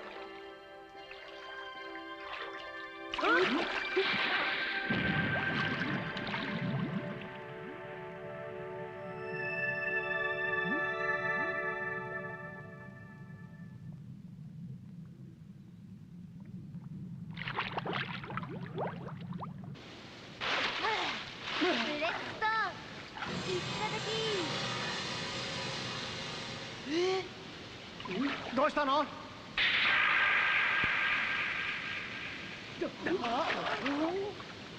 おい、石碑には溶岩の噴水に入ればブレスストーンを渡すって書いてあったな。誰が入るんだ？ほら遠慮するよ。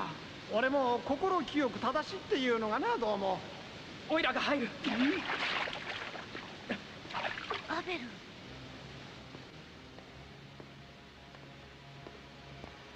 アベル。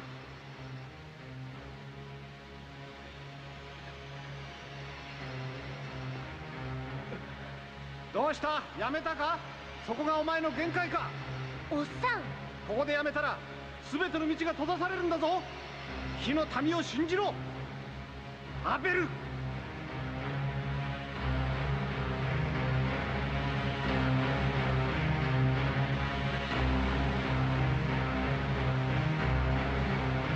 やらや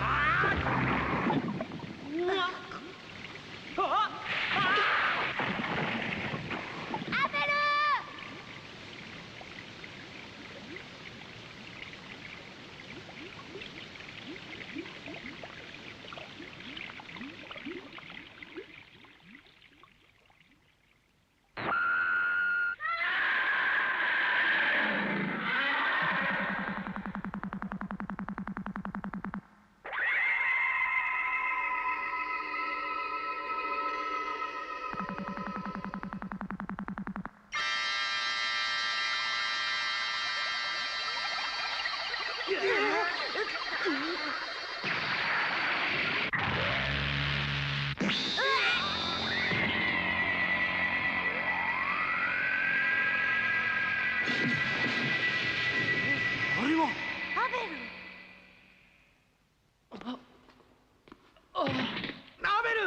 ル。I have no idea what just happened there. That did not make sense, but I think the absurdity of the show is really benefiting the fantasy. I like this a lot. ブレスストーン。すげえ。やったな。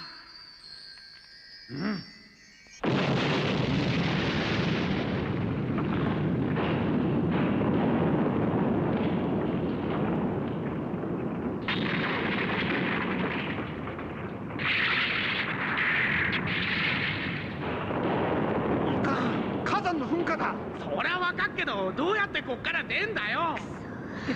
これも罠の一つってことか。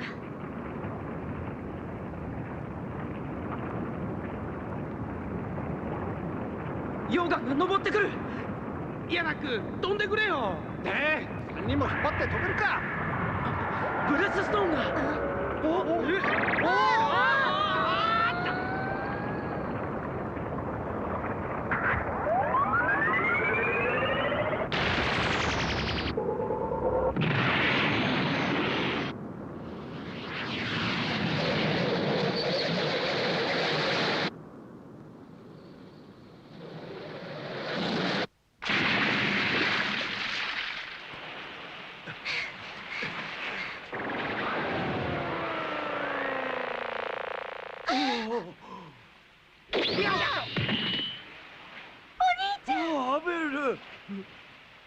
I can't lie, Richard, your joke made me laugh.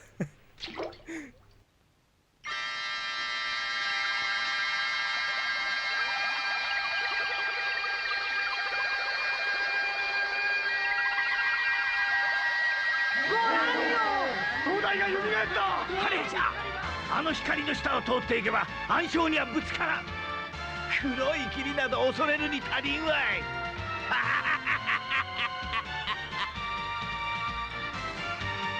りがとうアベル兄ちゃんさあ船出じゃ船出じゃトフレ大陸を目指して半年ぶりの船出じゃ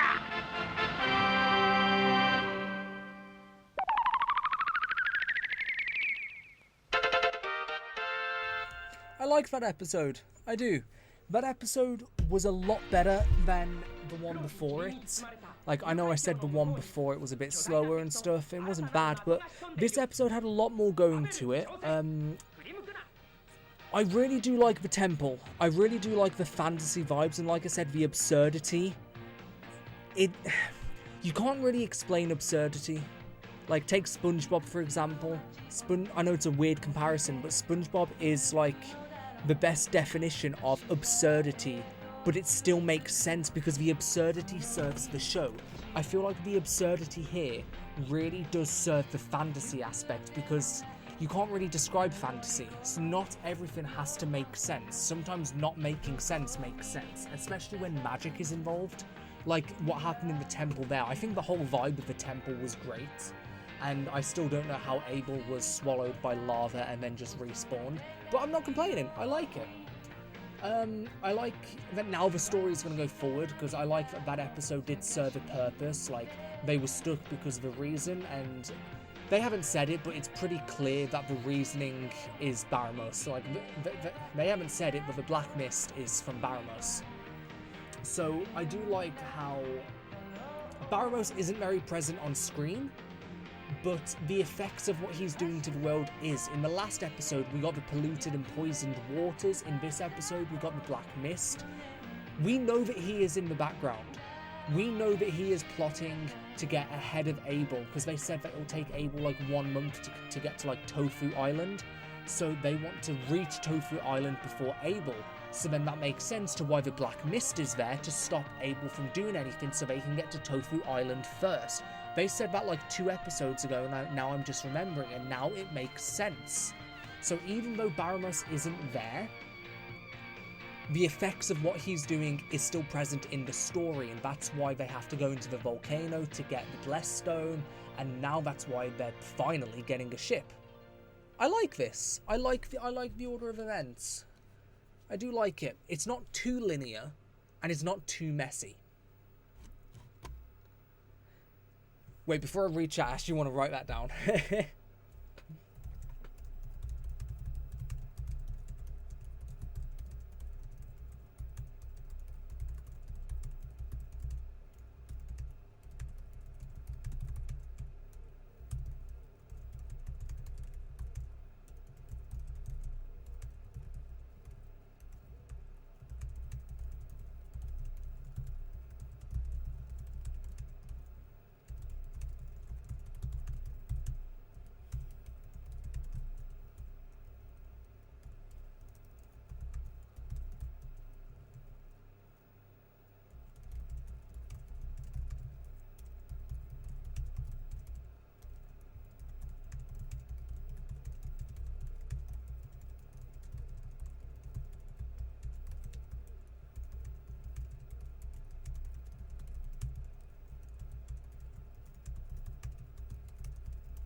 Right. Ancient mechanism and magic stuff. I feel like the statue wasn't actually spewing lava. Abel didn't react to it being hot when he stuck his hand in, but some heavy liquid substance could be anything. Yeah, like, of course, I assumed it was lava. They're in a volcano. Like, you're gonna think it's lava. But by his reaction, I do agree. He seemed confused and then he was sucked in. Could be anything. It's fantasy that drags Abel in, and after detecting the weight of someone under the saying of only someone pure would be dumb / brave enough to do this, it triggered a teleport spell to put him in. Back with the back with the stone. Yeah. You should steal the ad breaks with the game and pause thing and put them in your... Steal? What? Sorry, steal the ad breaks with the game and pause thing. Oh! Yeah, I get what you mean. You know, that's a good idea. Yeah.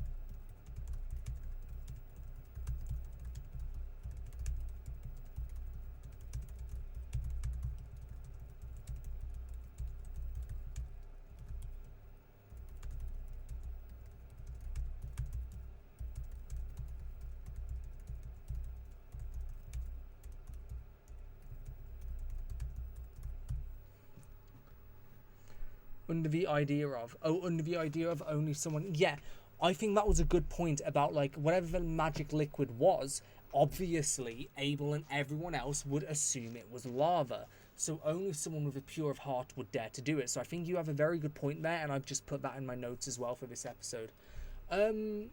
Is the Ephesian still here? Do I need to do a quick recap? Like, if anyone is watching right now that has just joined or missing a bit of information, say right now before we keep going, and then I will quickly recap you all.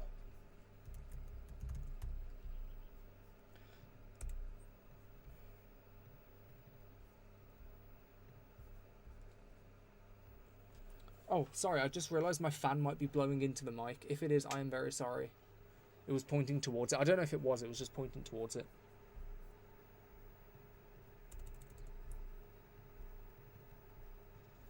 Says right now we have 11 people on stream, which is actually pretty cool. It's 11 people right now. That's awesome. At the start of the stream, we was flicking between 11 to 15. The last couple episodes have been flicking between like 9 to 12. So just making sure if there's anyone here who's not caught up.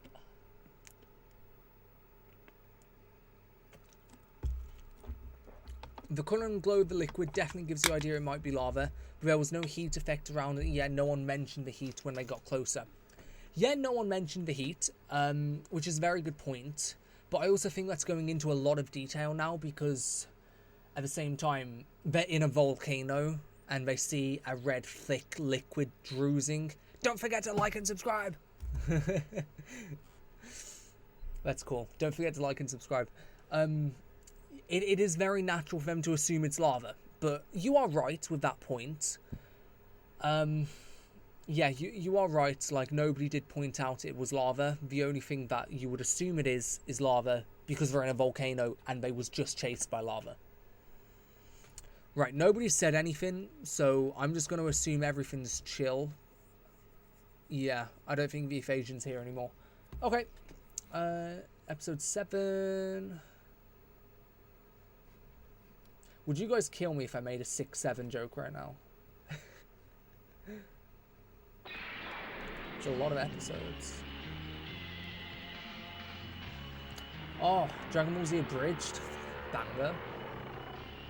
Woo, my stream.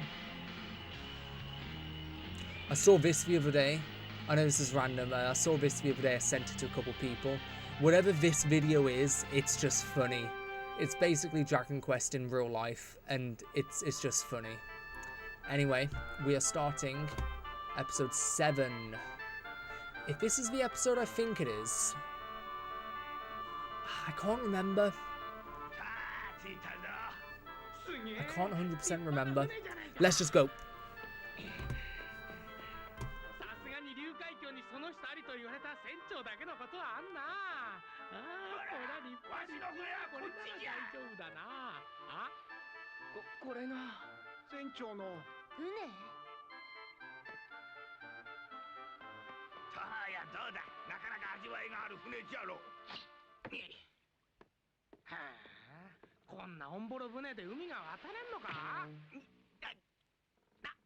んだよ。この無礼者がさあ見た目にはおんぼろ Right, he is here. The Ephesian is here. Richardus idea. I don't know what idea that is. Okay, I'm just going to do a quick 30-second recap from like episode 3. So from episode 3, what was there? They had their map stolen, which has their entire journey planned out, but Yannick remembered it. He memorized the map. Daisy joined the group. They got to the next town, and Baramos is poisoning a lot of stuff. They need to go to this island that's very far away, but they need a ship to get there, and Baramos is trying to get there first. In the last episode, of course, there was the Blessed Stone. In the one before that, what was there in the one before that? That was the dub one. Yeah, the one before that is when they get to the town and they set up the episode of the last one. The one before that, there wasn't much that happened in that. At least not like important story-wise. Abel almost saved Tiala, but he fell off Baramos' ship.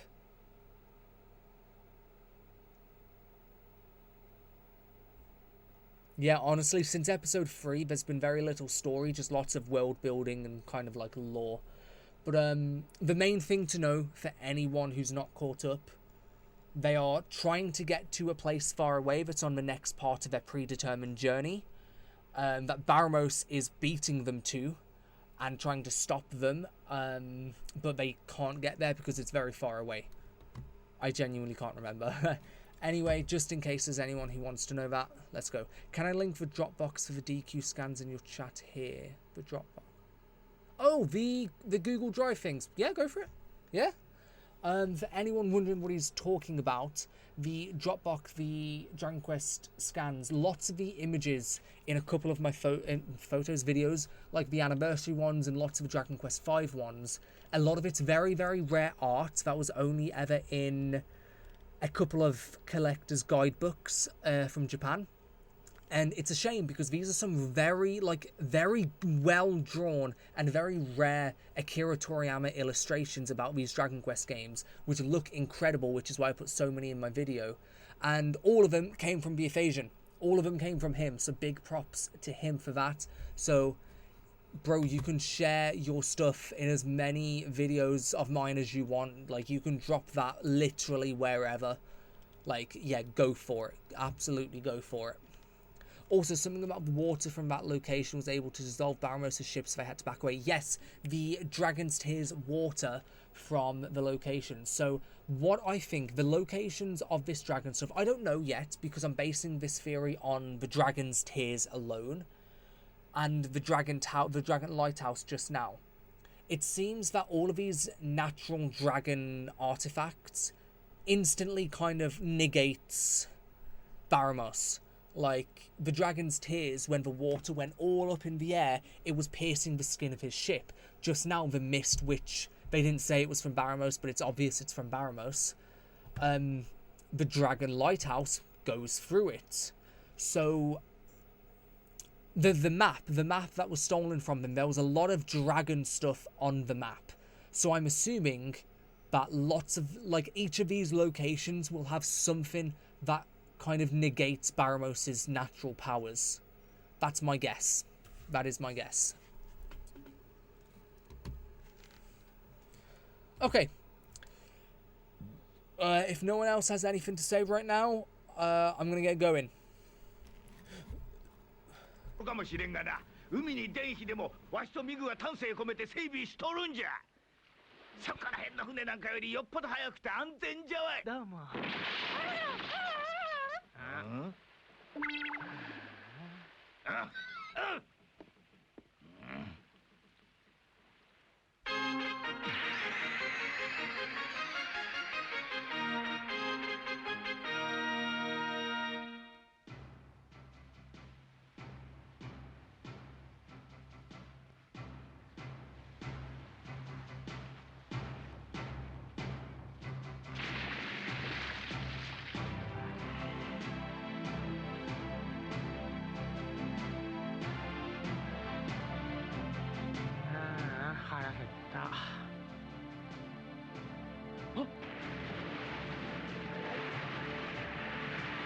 船長、前に大きな渦潮があるぞ。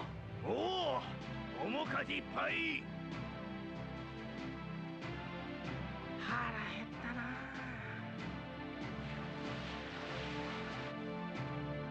うわっに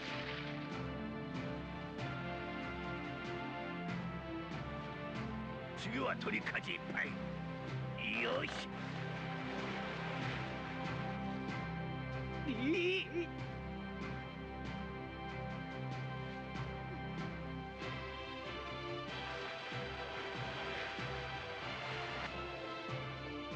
長、いつまでこんな状態が続くんだい。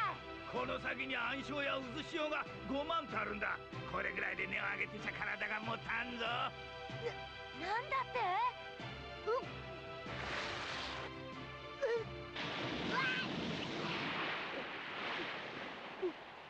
大丈夫、レイジー。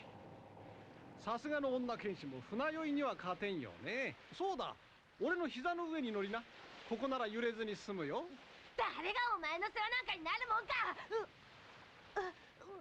おえ。ほら見なさい。しっかりして。はいはい。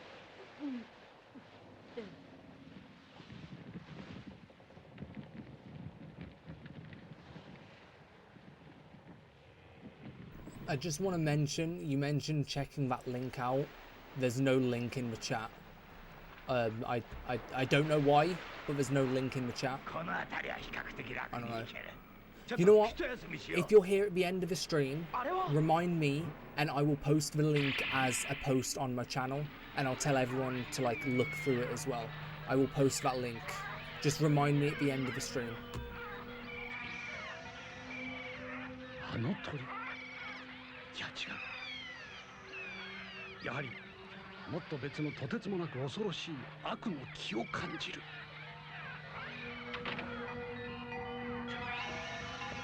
あれは船乗りたちに不吉な鳥と言われているキメラでな。不吉な鳥？わしも長いこと船乗りをやっているが、あんな数のキメラを見たのは初めてじゃ。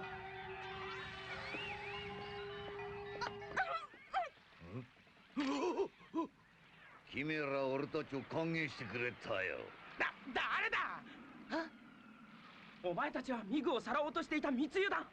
へへへ、動くなと言えおった。可愛い娘の命はないぜ。やろうとも出てこい。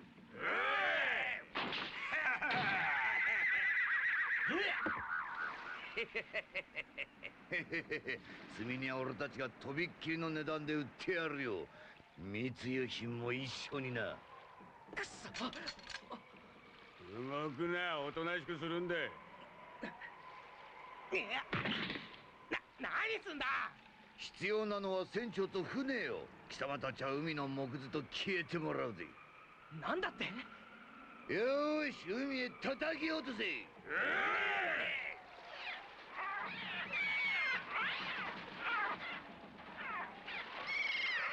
すぐ近くまで来ている。見ろよ、こいつ顔が真っ青だぜ。だらしがねえ野郎だ。さあ、海の中に飛び込みな。それとも剣の方がいいかい。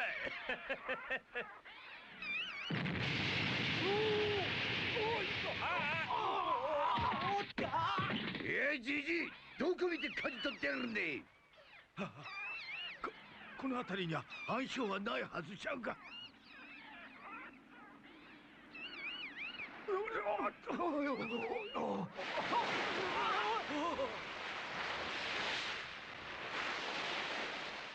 おい、下に何かいるぜ。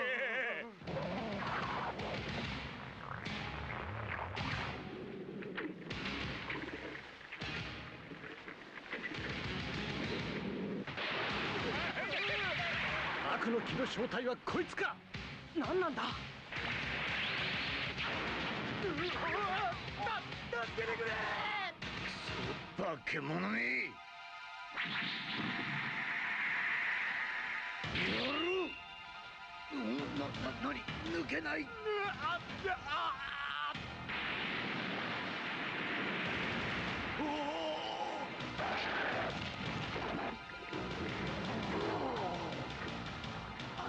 の原因はあいつのせいだったのか。化け物イカだ。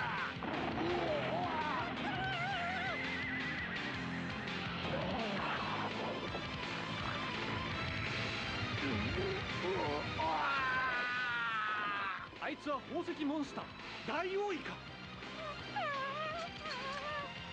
やめろデイジー。お前の剣をもってしてもかなう相手ではない。私は相手が強ければ強いほど燃えるの。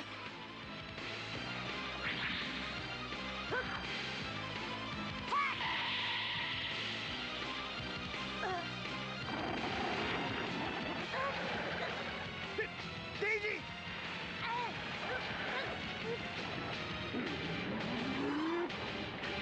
バギー！しまった。デイジー！やめろアベル。そんな剣ではとても通用せん。試してみるさ。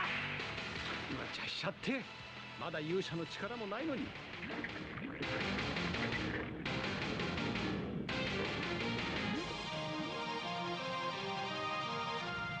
デイジー。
このままだと沈没してしまう。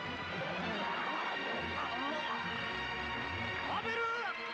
いや、この化け物め！ア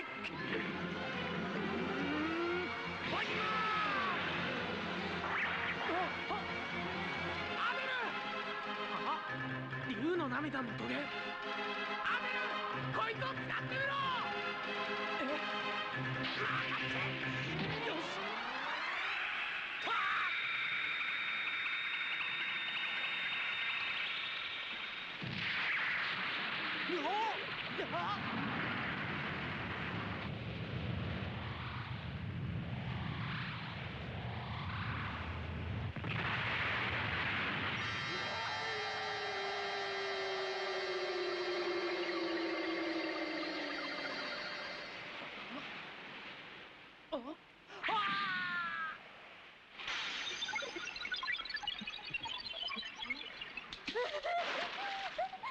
大量大量。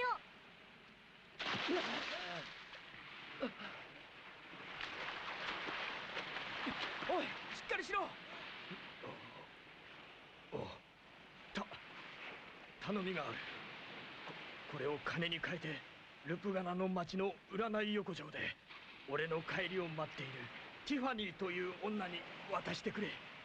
フランクが幸せにできなくてすまなかったと。ああ、わかった。ティファニーだな。おい、しっかりしろ。おい！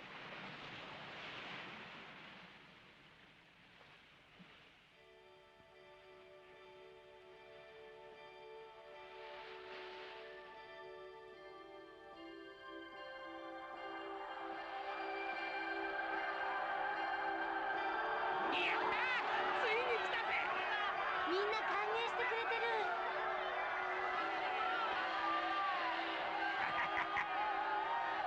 よく黒い霧を乗り越えてきてくれたな。見上げた勇気だぜ。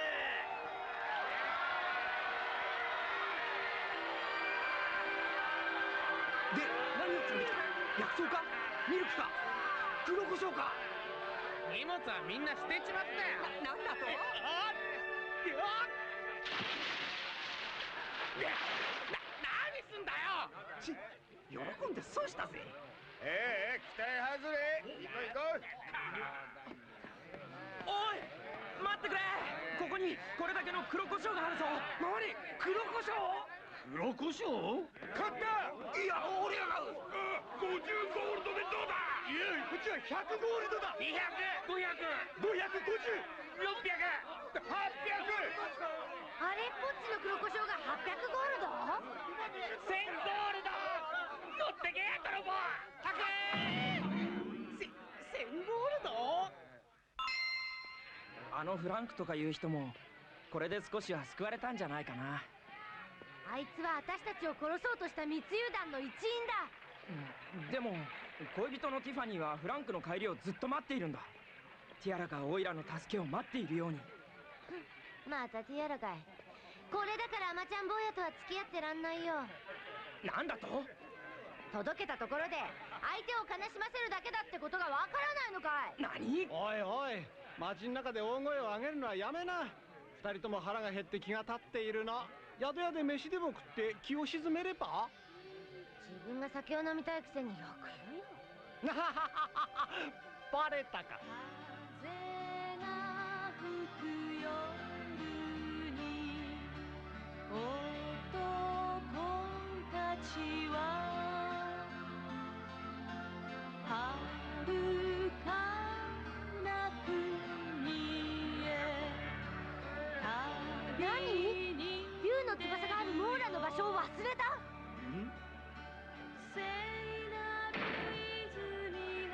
地図は暗記してあると言ったじゃないか。まああと2、3杯飲めば思い出すでしょ。この酔っ払いがモーラの都がどこか思い出せ。幸せになろうよ。伝説の都、私から恋人奪い去る。その名はモーラ、永遠の都。行かないでそばにいてほしい。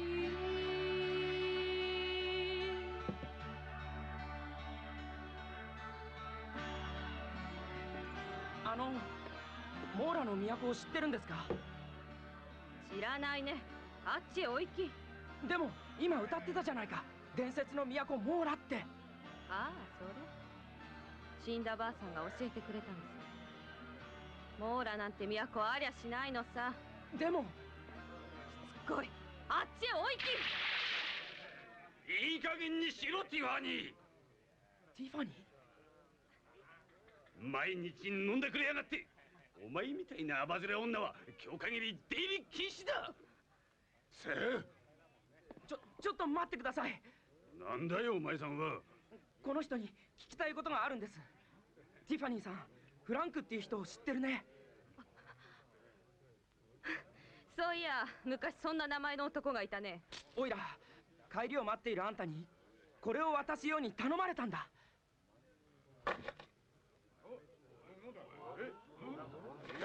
この金貨は1000ゴールドはあるじゃないか。フランクが命と引き換えに手に入れた金だ。竜海峡を渡ってくるとき、ダイオウイカにやられたんだ。息を引き取る前に幸せにできなくてごめんって言ってたよ。そいつはいいや。バカな男だね。そんなとうの昔に出てった男、誰が待ってるもんか。さあみんな、今日は私がおごるよ。じゃんじゃん飲もうじゃないか。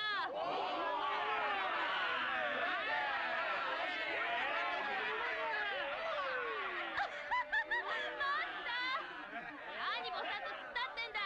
金はたっぷりあるんだ。店の酒をあるだけ持ってき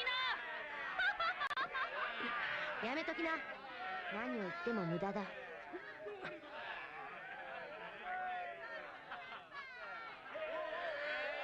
出た方がいい。早く離せデイジー。おい、まだ食い終わってねえぞ。話せったら。やめときな。待って。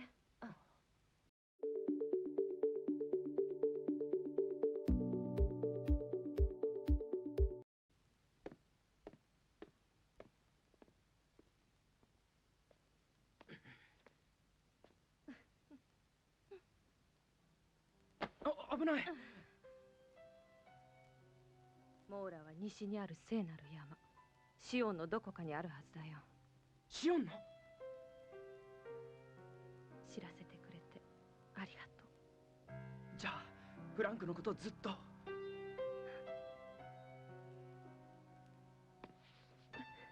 バカな男だよ。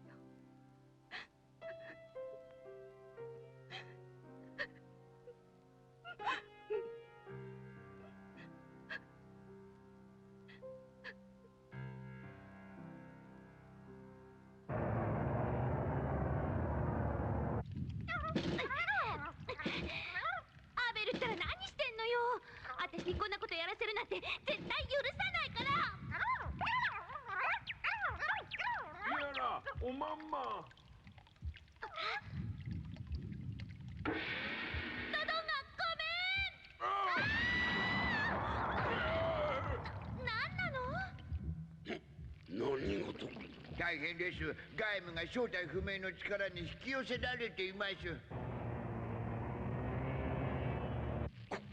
これはあの山から出ている聖なる水のエネルギーが我々を引き寄せているのだ。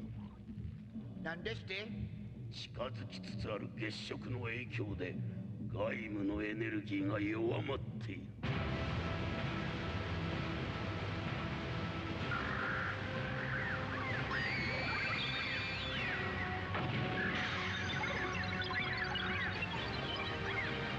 バレム様、どんどん引き寄せられます。黙って見ておれ。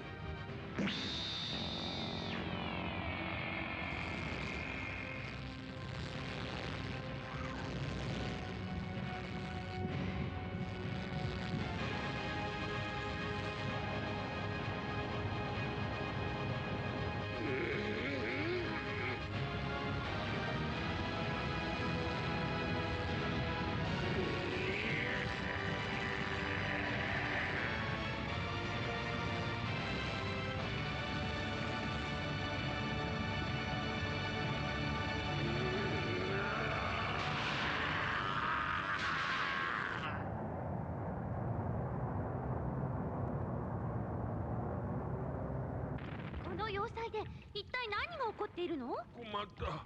明日までにエスターク帰れない。エスタークって何？明日の晩月かける、外務落ちる。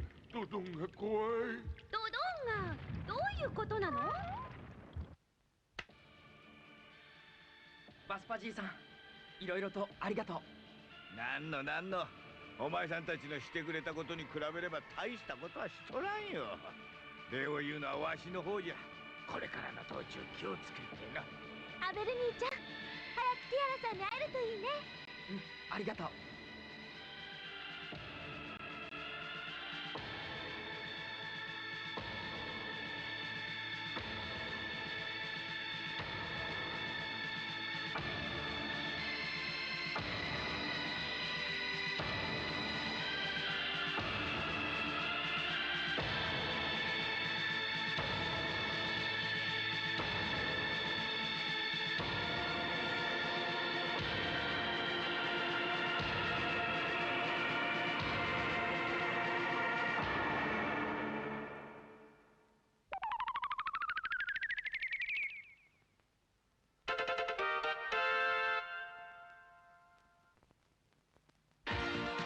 暗き闇に一筋、竜の I liked that episode.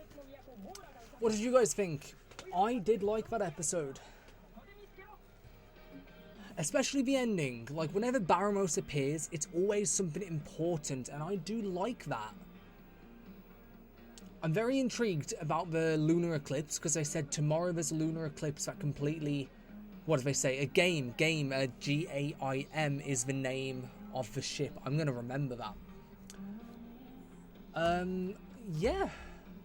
The episode was nice. I do like how the episode very naturally flew across. Like, when they started off, after the Dragon Lighthouse, they had to, of course, go through to the next town across the mist, and then it's actually the kidnappers who I didn't expect the kidnappers to die, but also the kidnappers is the reason that the group can continue on their journey. Like Frank giving the black pepper to sell and then finding Tiffany, and then Tiffany happens to be the one who knows, I think she said from her grandma, like she knows the town, Mora, the capital of Mora or something like that. So I do like that. It's a very natural flow of events. I really do not feel like this show talks down to you as a viewer. I felt like that a lot with the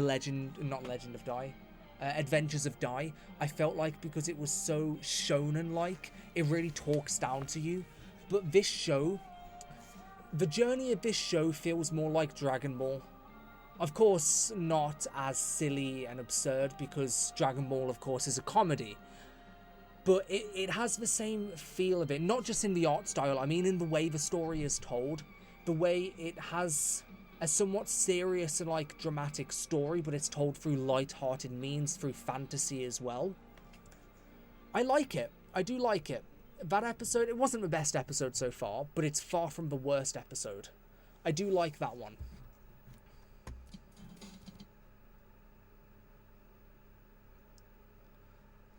I can't actually see where the button is because my CRT TV blocks it out. Episode 8. I like the part where Baramo started flexing his muscles to ward off the holy power. That part was cool.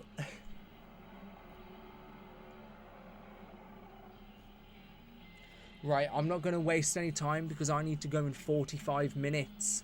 So we're going to very quickly, I don't mind missing the first 5 minutes of football. We're going to very quickly go through the next 2 episodes. And then we'll stop and continue next week. But overall, I'm very much liking the way this show is turning out to be.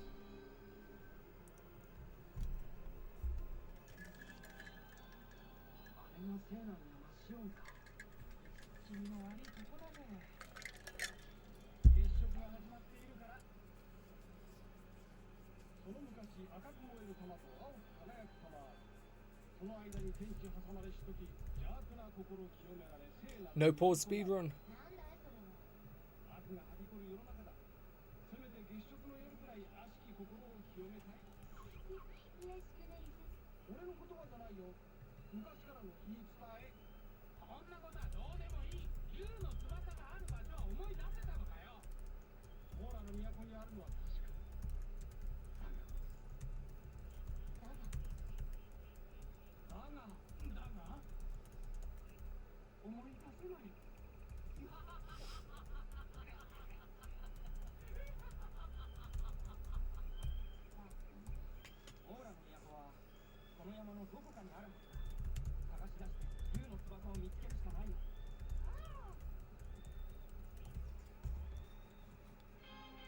Oh, bro, I am so sorry. I forgot to adjust the audio.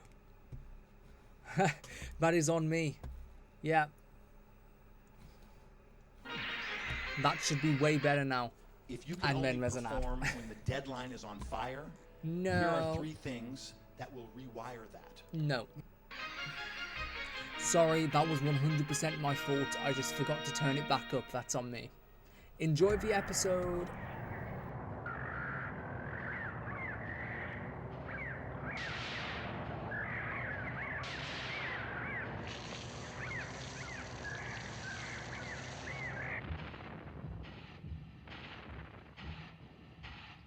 You can't tell me those mechanisms don't look so cool. That's so cool.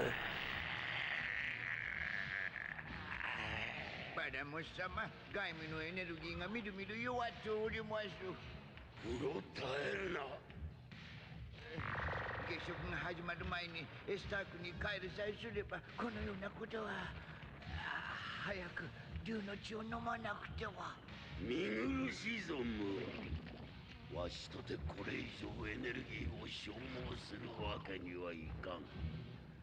月食が終わるまで我らは眠りにつくほかはあるまい。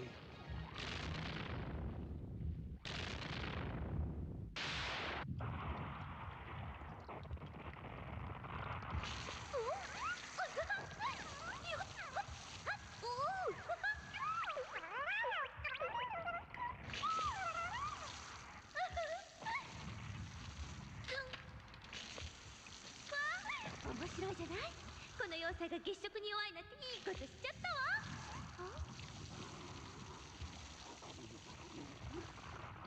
どうしたのドドンが。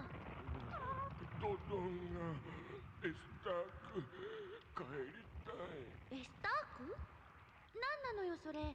ドドンが早く帰りたい。かわいそうドドンが。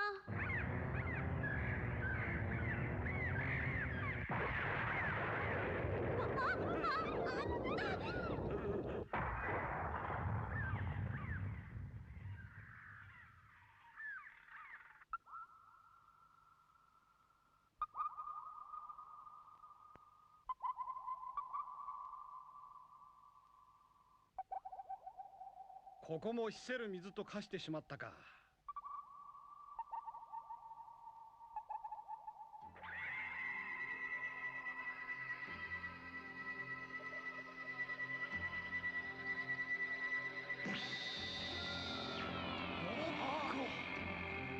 あれ、沼の水が。綺麗だ。アリア藩の龍神湖みたいに綺麗だ。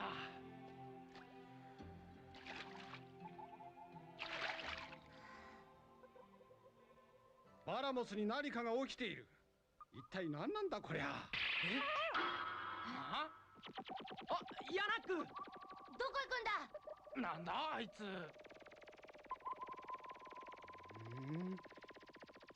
あ、ほいっと。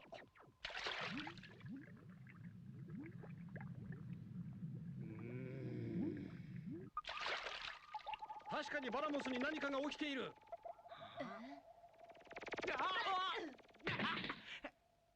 このヤナック、どうしたんだ。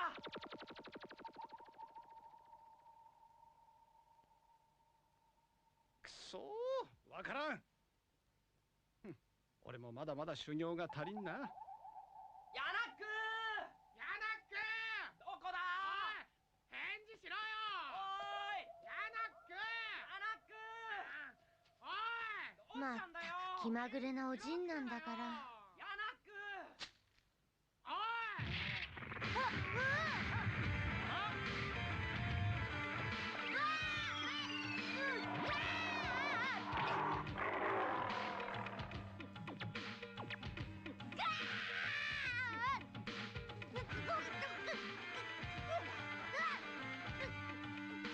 デイジー、デイジー待てよ。デイジー。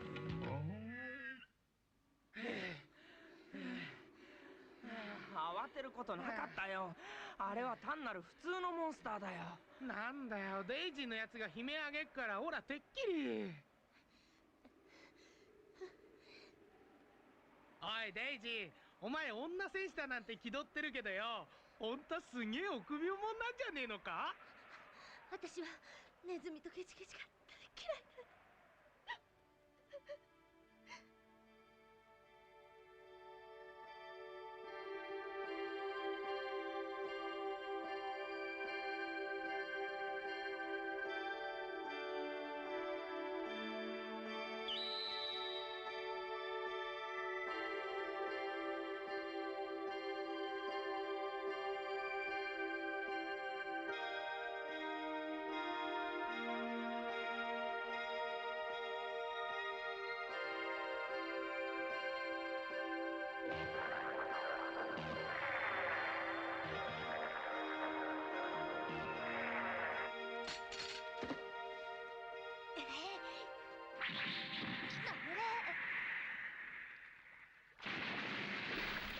It wouldn't be a 1980s anime without some really pervy fan service, would it? 冗談じゃねえ。中年老人ガサツなガキっちょ。なんで私が一緒にいなくちゃいけないんだ。最低。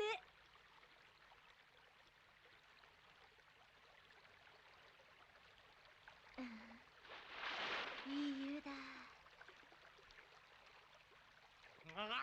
I really do like the fleshing out that Daisy gets as well. I just wrote that down too. Like, she's a badass warrior, but she still has fears and emotions as well. I can't remember what happens in her story, but I remember there is something very good there. I swear to God, if he's about to show them Daisy naked, I'm gonna get so pissed off. Oh, he probably is, isn't he?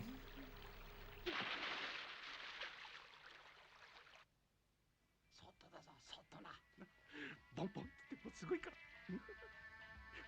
なあヤナク、いいもんってなんだよ。本当はな、俺だけでね、こっそりとそのなんだ、そのベジちゃんをね見たいと俺一人で覗こうと思ったんだけども、どうしてもこの何人かでこの覗く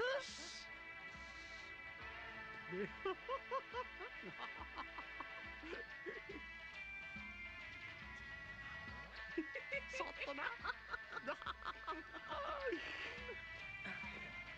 アベル早く早く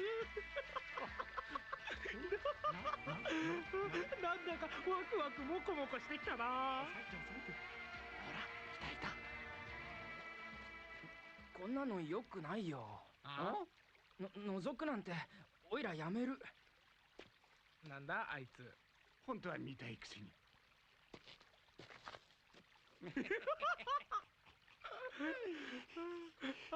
あれか、あれがデイジーなのかな覗くなんて卑怯者のすることだよ。え？そりゃおいらだって見たいさ。見たいけど。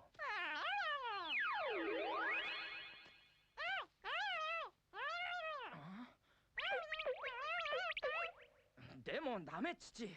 行きたければお前一人で行けよ。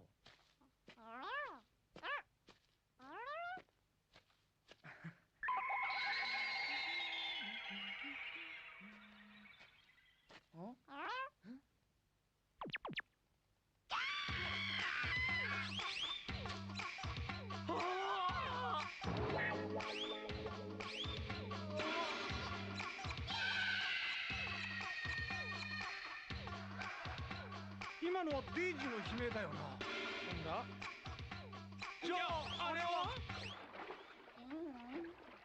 このドエッチ野郎。違うよ、誤解だ。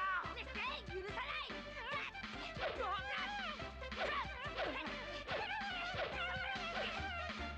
ダメだ父、今は興奮してる。逃げる気ないぞ。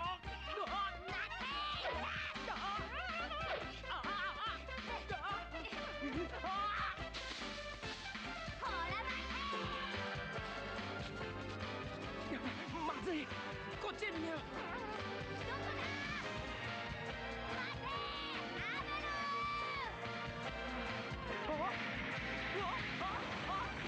なんだ。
誰だ。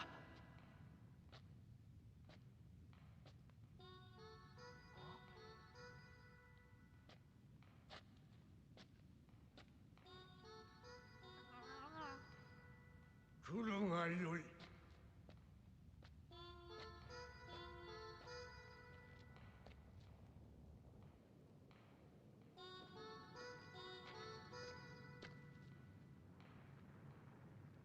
こがモーラの都じゃ。これが伝説の都モーラ。そうじゃ。今から数百年前、この大月食よりはるかに長く恐ろしい天変地異があった。その時、竜の翼のエネルギーを使い果たし、都は滅んだのじゃ。竜の翼。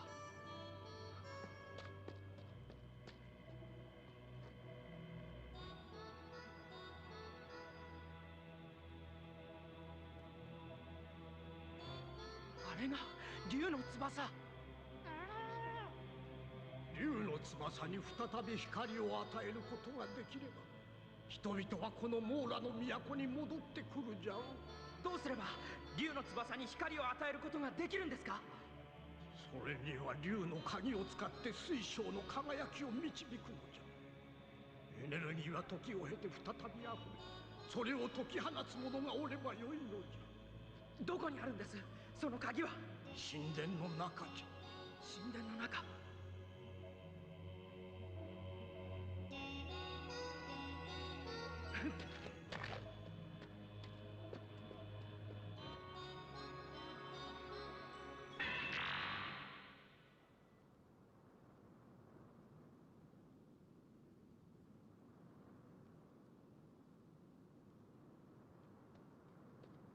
神殿の入り口はあそこか。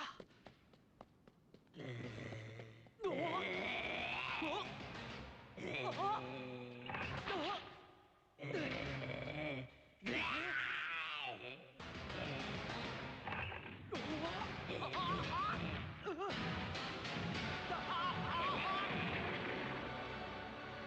ベルのやつ見つけたらぶん殴ってやる。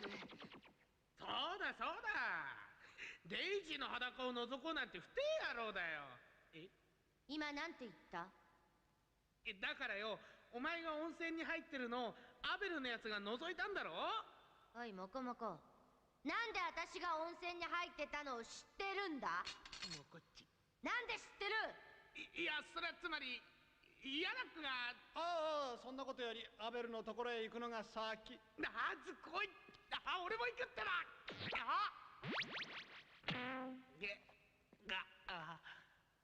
モコモコ。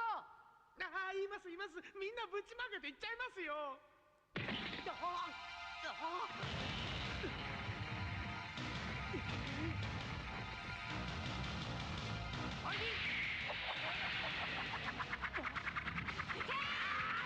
やめろ、こいつは宝石モンスターじゃない。殺しちゃダメだ。頼む、奴を引きつけといてくれ。オイラはその間に祠に飛び込む。よし、ピオリム。わお、いや、あとは頼んだ。変だ。それ。おっと。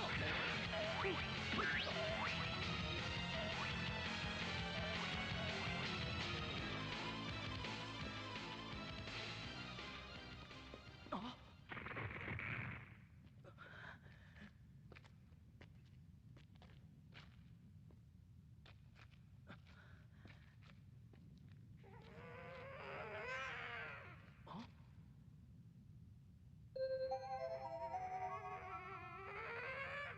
そうか、ここで卵を。オイラ卵を取りに来たんじゃないんだよ。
みんな大丈夫だ。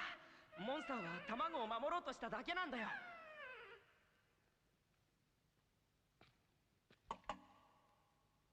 これが竜の鍵だ。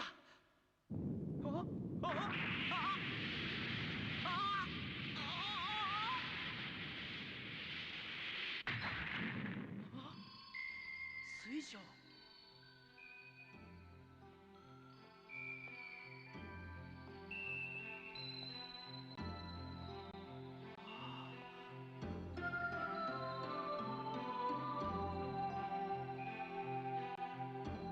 ということはここにはめ込めば。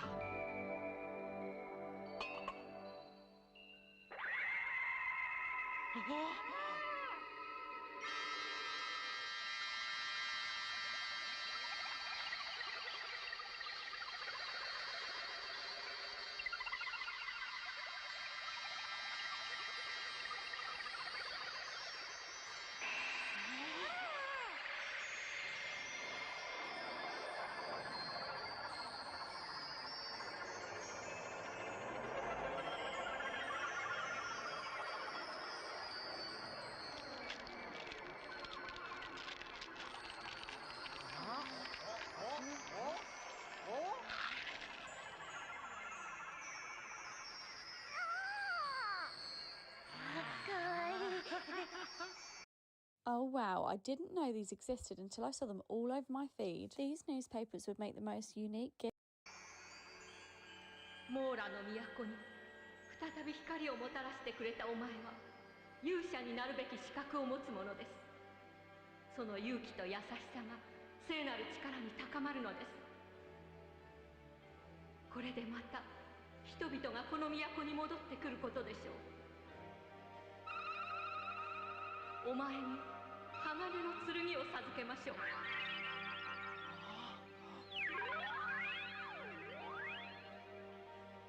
その鋼の剣で邪悪な力と戦い、真の勇者になることを望みます。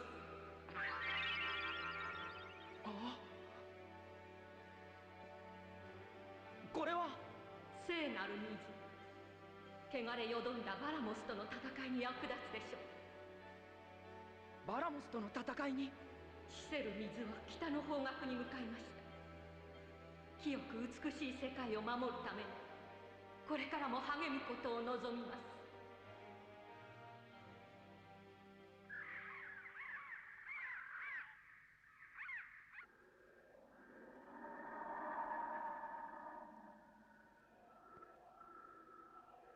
どこが出口なんだか分かりゃしないわ。ほんと頭にきちゃうな。うわー！何これ！うわ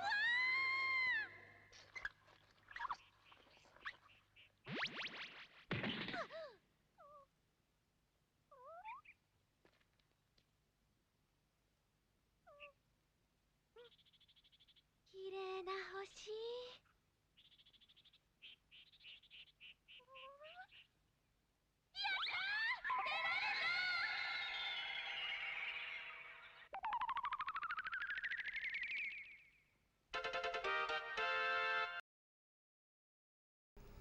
I liked that episode. I thought the cinematography was very, very nice there. It didn't say who that was talking, but I'm pretty sure that's the goddess. If I missed something, because of course I am trying to go back and forth with typing notes and watching, I'm pretty sure that's the goddess speaking, trying to encourage Abel to keep going forward. I think that's very, very nice. I like that episode quite a lot. The way the man just appeared, took Abel, and just disappeared into thin air, that can mean a couple of different things. I did like the touch of the family being there, the monster family, like Abel protecting them despite being monsters, keeping them alive, and seeing when a baby is about to be born, he protects them. I think that was nice. Tiala escaping was a very sudden surprise because I thought that she would just be stuck there. I didn't like the part with the naked yeah. Yeah, I did not like that part at all. Like, they could, like, I think the joke is funny. The way they presented it is not. Like, the joke of Abel being so pure of heart, he absolutely refuses to spy on her, and then accidentally ending up spying on her. That part's the funny part. But having Yarak and Mokomoko just laugh constantly and like snickering to each other that they're about to spy on a naked girl who is their friend and their companion, that's just dirty and disgusting. That part just isn't funny whatsoever. But the part of Abel going there, that part was a nice funny twist. I mean, they didn't need to actually show her naked. They could have just, I don't know, showed her from behind, so like, you know that Abel sees it, it's just you don't have to see it. But again, this is like an 80s anime, there's like no censorship at all. Like in Dragon Ball, you literally see Goku's dick. Like, it goes both ways in these animes. You see Goku's dick like quite a few times as well. So that's just, I think that's just the era of this anime, like of anime at this time. Anyway, yeah, again, that was I think that was one of the better episodes. Just like the first half, no, but the second half, finding the capital of Mora, having the goddess speaking, having the child be born the same moment the light is brought back upon Mora. I thought that was a nice touch. Right, we got enough time for one more episode, so just one more. Wait, that was episode 9. No, it wasn't. Okay, it came up with episode 9. Winter no, it clothes wasn't. Are piling up at We're on home. episode You 9 need the now. I thought storage that was a bag. bit weird. It's huge. A whole Abel closet does of winter frequently clothes try. fits in this tiny We'll bag. skip the ad. Abel does frequently try to prevent the party from fighting any monsters that aren't dual monsters of Baramos. Yes, because he's pure of heart. That is a very recurring theme. It's like the same as, like, take Urgic, for example. You have to be pure of heart to be a true hero. Like, this theme... Let me turn it down while I'm talking. This theme of, like, anyone can have weapons, anyone can have armor, anyone can be trained, but not anyone can have a pure of heart. Take Captain America, a random movie. It's the exact same concept when he's undergoing all the training and like they're trying to figure out who to give the super serum to. They don't give it to the best soldiers who can perform the best. They give it to the person with the pure heart. And I do like, sure, that trope might be kind of overplayed a bit. Oh, pure of heart, but I mean, this is coming from an era where that thing was new. So you can still appreciate it while knowing that after this came out, lots of people reused it again and again.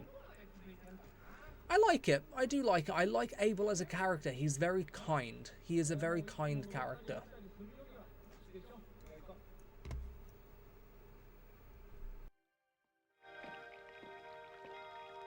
Abel, あなたは勇者の資格を持つに至る少年です。その勇気と優しき心を聖なる力に高めるのです。その鋼の剣と聖なる泉の水で邪悪な力と戦い、真の勇者になることを望みます。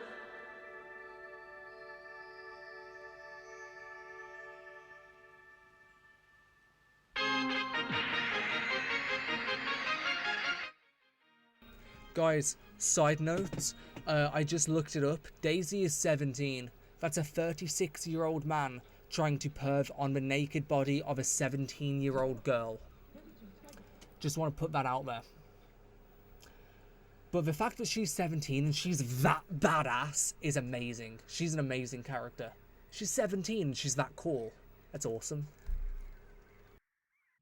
何ティアラがいえ逃げたと言ってもまだそう遠くへは行ってないはず直ちに宝石モンスターを八方に飛ばしティアラを連れ戻すよう手配いたします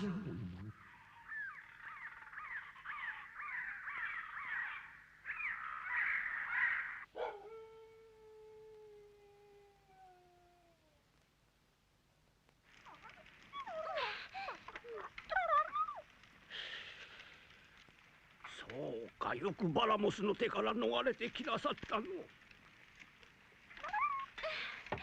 そうさま。とっても美味しかったわ。粗末な食事で申し訳ない。この辺りはアリア藩と違って畑にする土地が少なくての。そんなことありません。こんなまともな食事をしたのは久しぶり。何？私の顔に何かついてる？いやー、これは失礼。そなたの顔を見ていたのではなく、その赤き玉の首飾りを見ていたのじゃ。これを？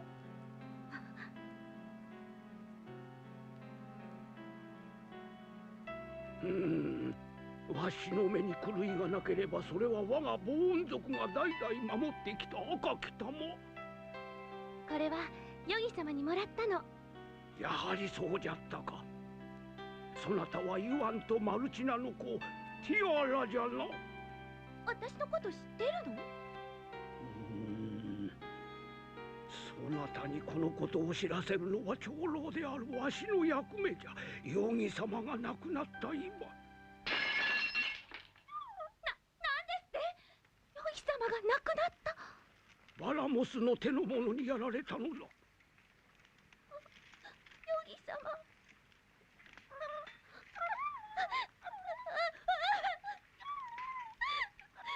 ヨギ様は最後までそなたともう一人の青き玉を持つ勇者のことを心配しておられた。青き玉を持つ勇者？そうじゃティアラ。そなたはその赤き玉で伝説の竜をよみがえらせることができるこの世でただ一人の人間なんじゃ。そしてその勇者のみが竜を再び封印することが。赤き玉で竜をよみがえらせることができる唯一のもの、竜の居所を。よい。娘、竜を封じ込めてある場所を教えるのだ。そして呪文を唱え永遠の命を与える竜の封印を解くのじゃ。竜？呪文？一体何のこと？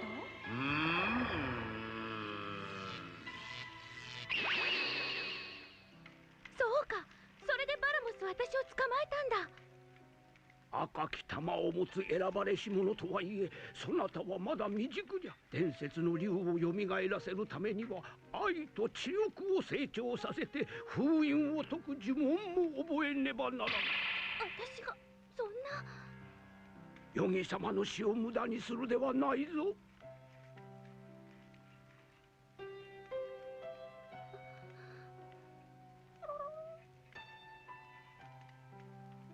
もう一人の青き玉を持つ勇者も真の勇者として一歩一歩成長する旅を続けているはずじゃ。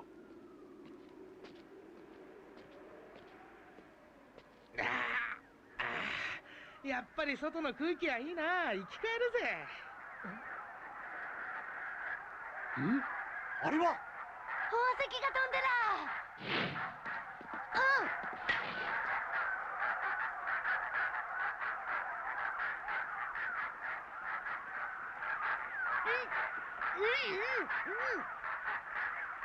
あれはドラゴンフライ。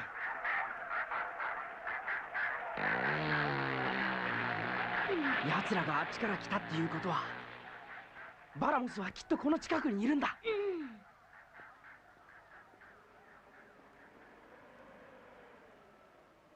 待てよ。ミスミス見逃してはない。ティアラが先だ。そんなこったら私は宝石をいただくからね。さあ来い。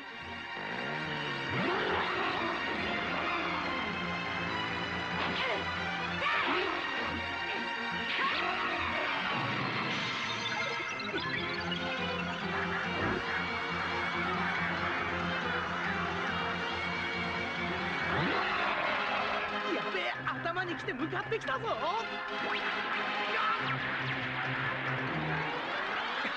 邪魔するな。オイラはティアラのところへ行くんだ。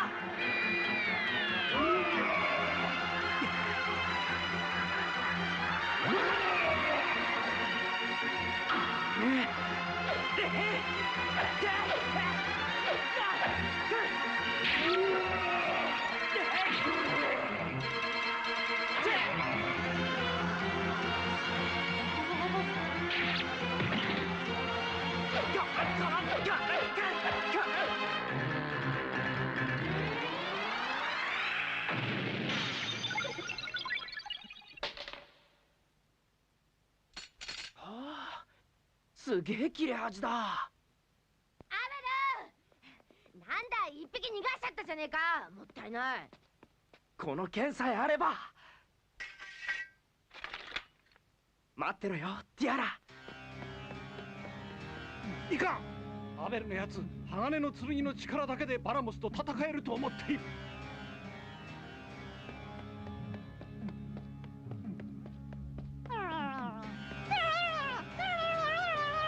今度こそ待ってろティアラ。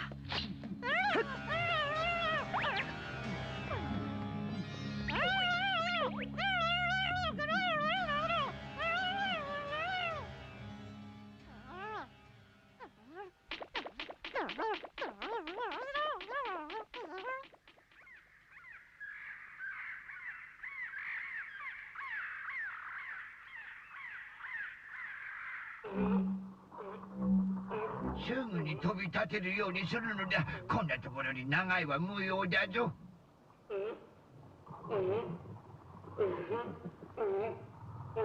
怠けるんでない。もう月食が終わったんだ。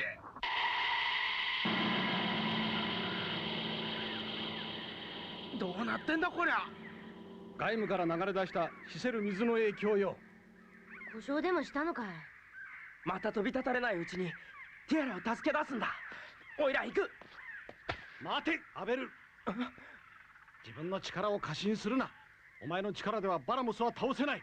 離せアベル。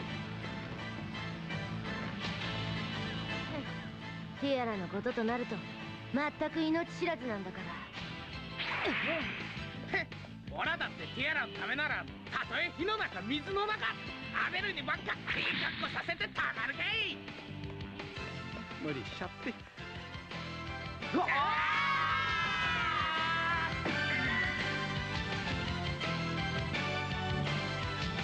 うろたえるな。あいつらの襲撃などたかが知れておるわい。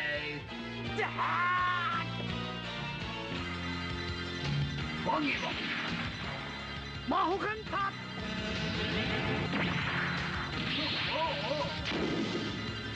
アベル、あいつは俺に任せろ。その間に外務に乗り込め。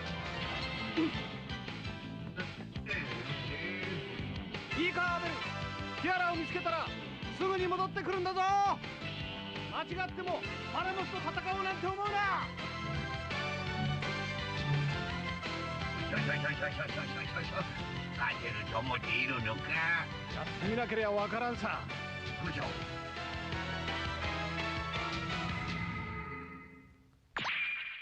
Want to flush out swollen legs? Stop doing this first. I'm going to show you something about food.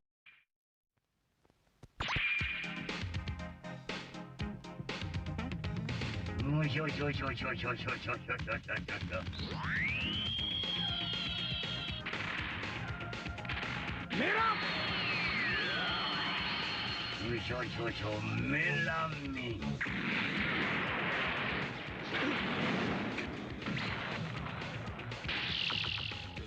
Shadow.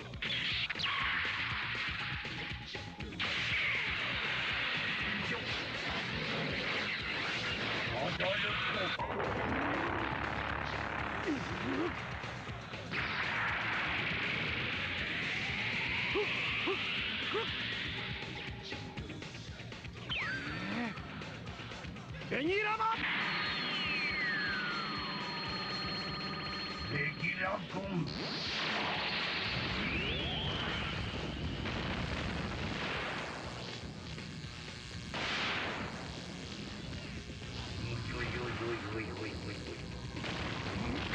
Oh, 俺の一丁らが。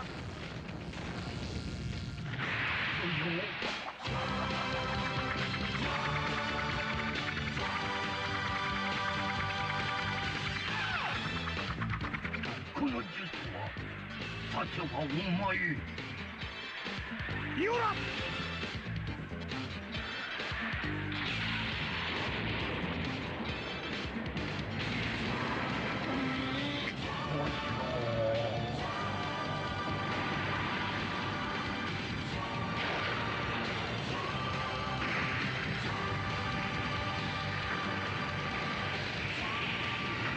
実の影響がなければ貴様など指の先で握りつぶしてやるものを。や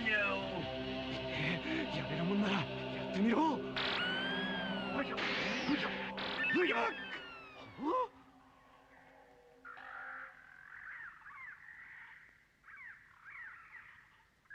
一体どっから入ったらいいんだ。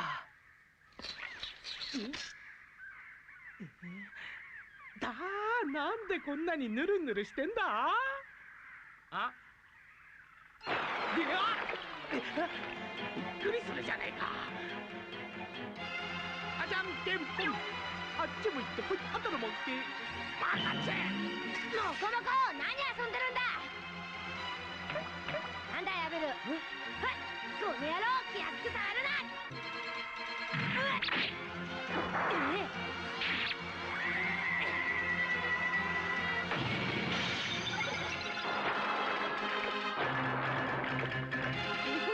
ざっと見積もって100ゴールドの稼ぎになるな。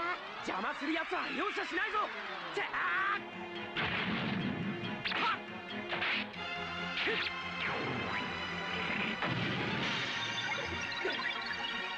キアラ、どこにいるんだ。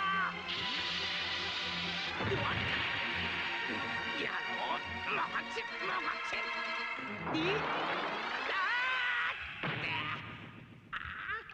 このオンボロめ。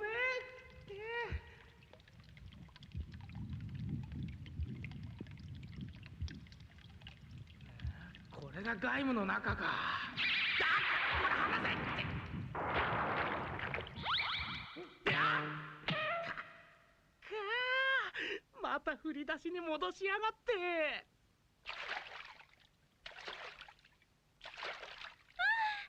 さっぱりした。やっぱり透明で綺麗な水っていいな。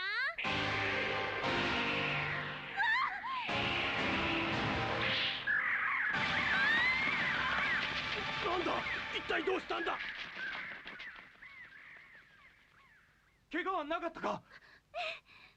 おのれ、バラモスの手の者にティアラの存在を知られてしまったか。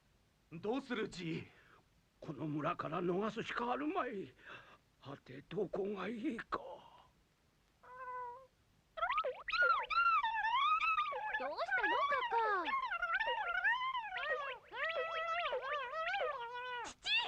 父じゃない。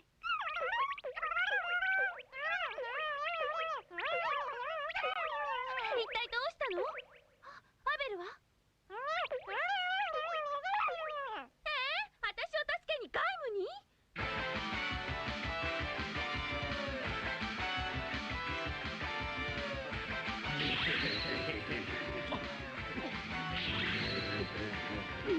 前も後ろも逃げ場はなしってわけか。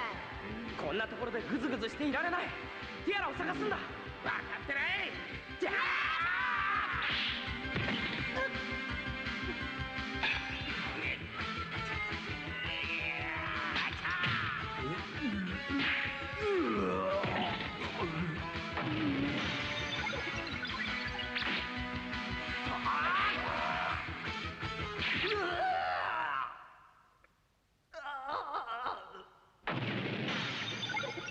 少しは腕を上げたようだ。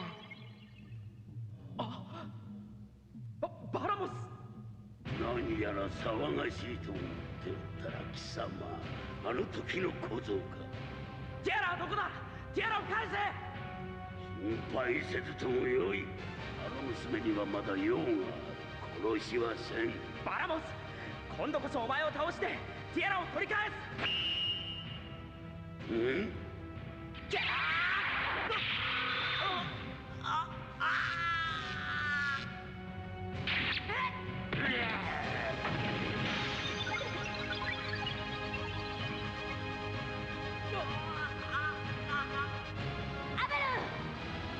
来るな、やられるぞ。こ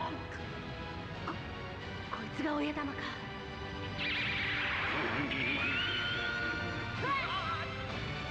なんだこれは。バラモス、お前の目的は何だ。何のためにティアラを。目的はただ一つ。全世界を掌中に収め、この星を死せる水で覆うことだ。なんだって。そののためには伝説の竜を蘇らせることができるあの小娘の持っている赤き玉が必要なのだ。竜の血を飲めばわしは不老不死の肉体を売ることができる。許さねえぞ、そんなの。血といたぶってやるか。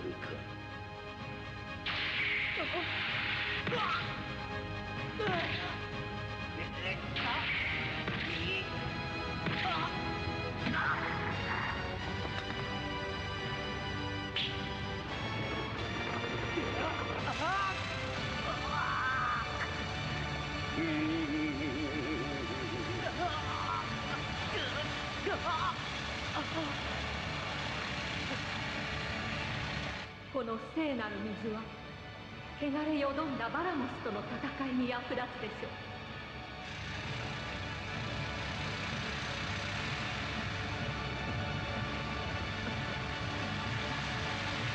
アベル！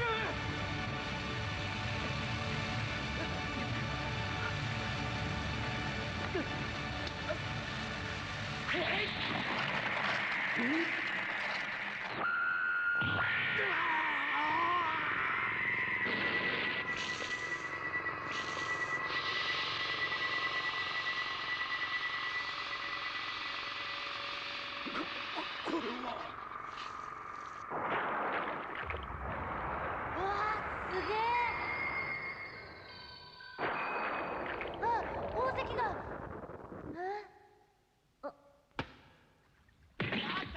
待て、バラモス！アベル、今のうちに逃げるんだ。だってティアラが。いいから早く。離せ、デイジー！よいしょ。おい、メラミ。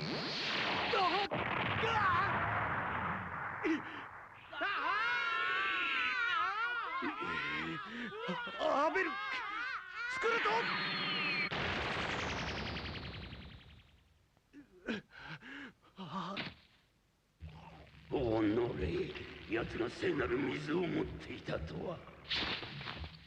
直ちに外務を浮上させねば。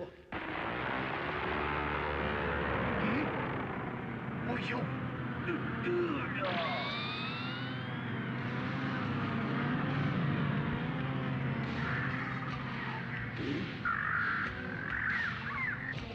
小娘の居場所を見つけたか。あの娘を小僧に奪われてはならん。急げ！ヤナック、大丈夫か？ヤナック。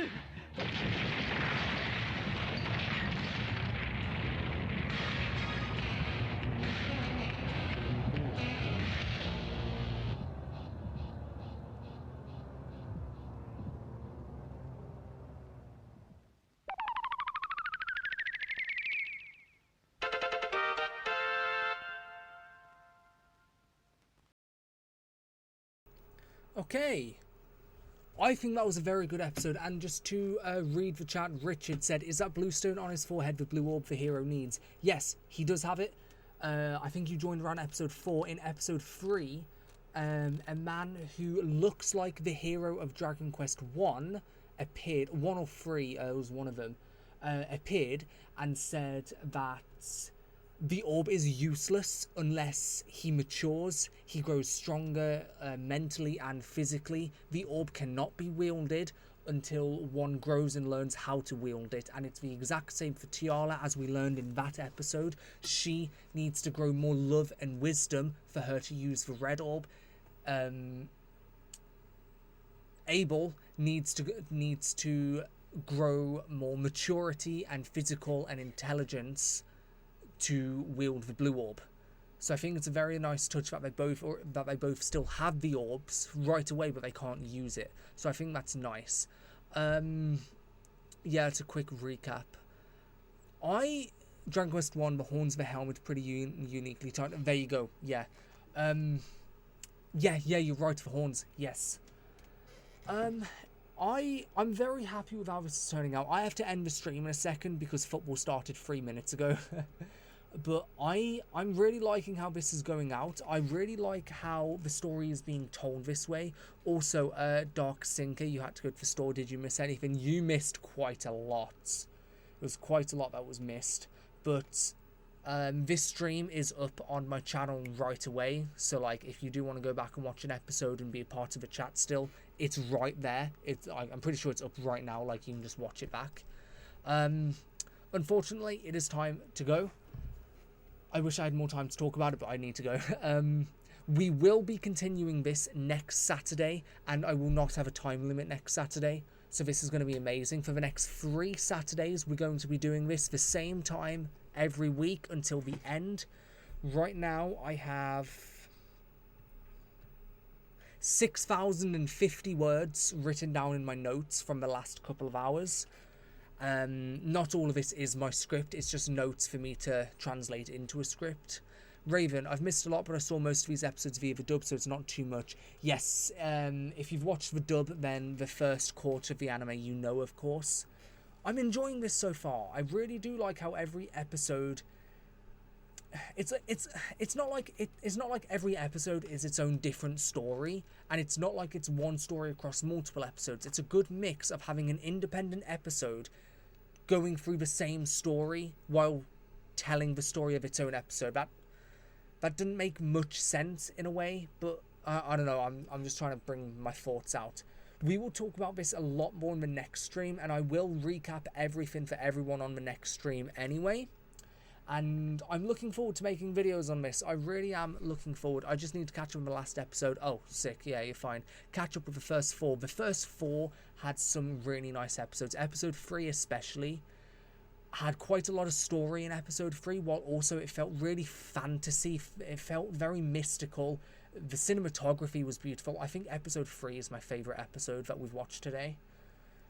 I'm really looking forward to doing this a lot more with you guys. So thank you very much for being a part of it, and you are welcome, Diet Lucy 6811, for the wonderful time. I'm very glad that you had fun, and very glad everyone else had fun. It is time for me to watch football. I genuinely think England is going to lose to Norway, but I'm going to watch it nonetheless.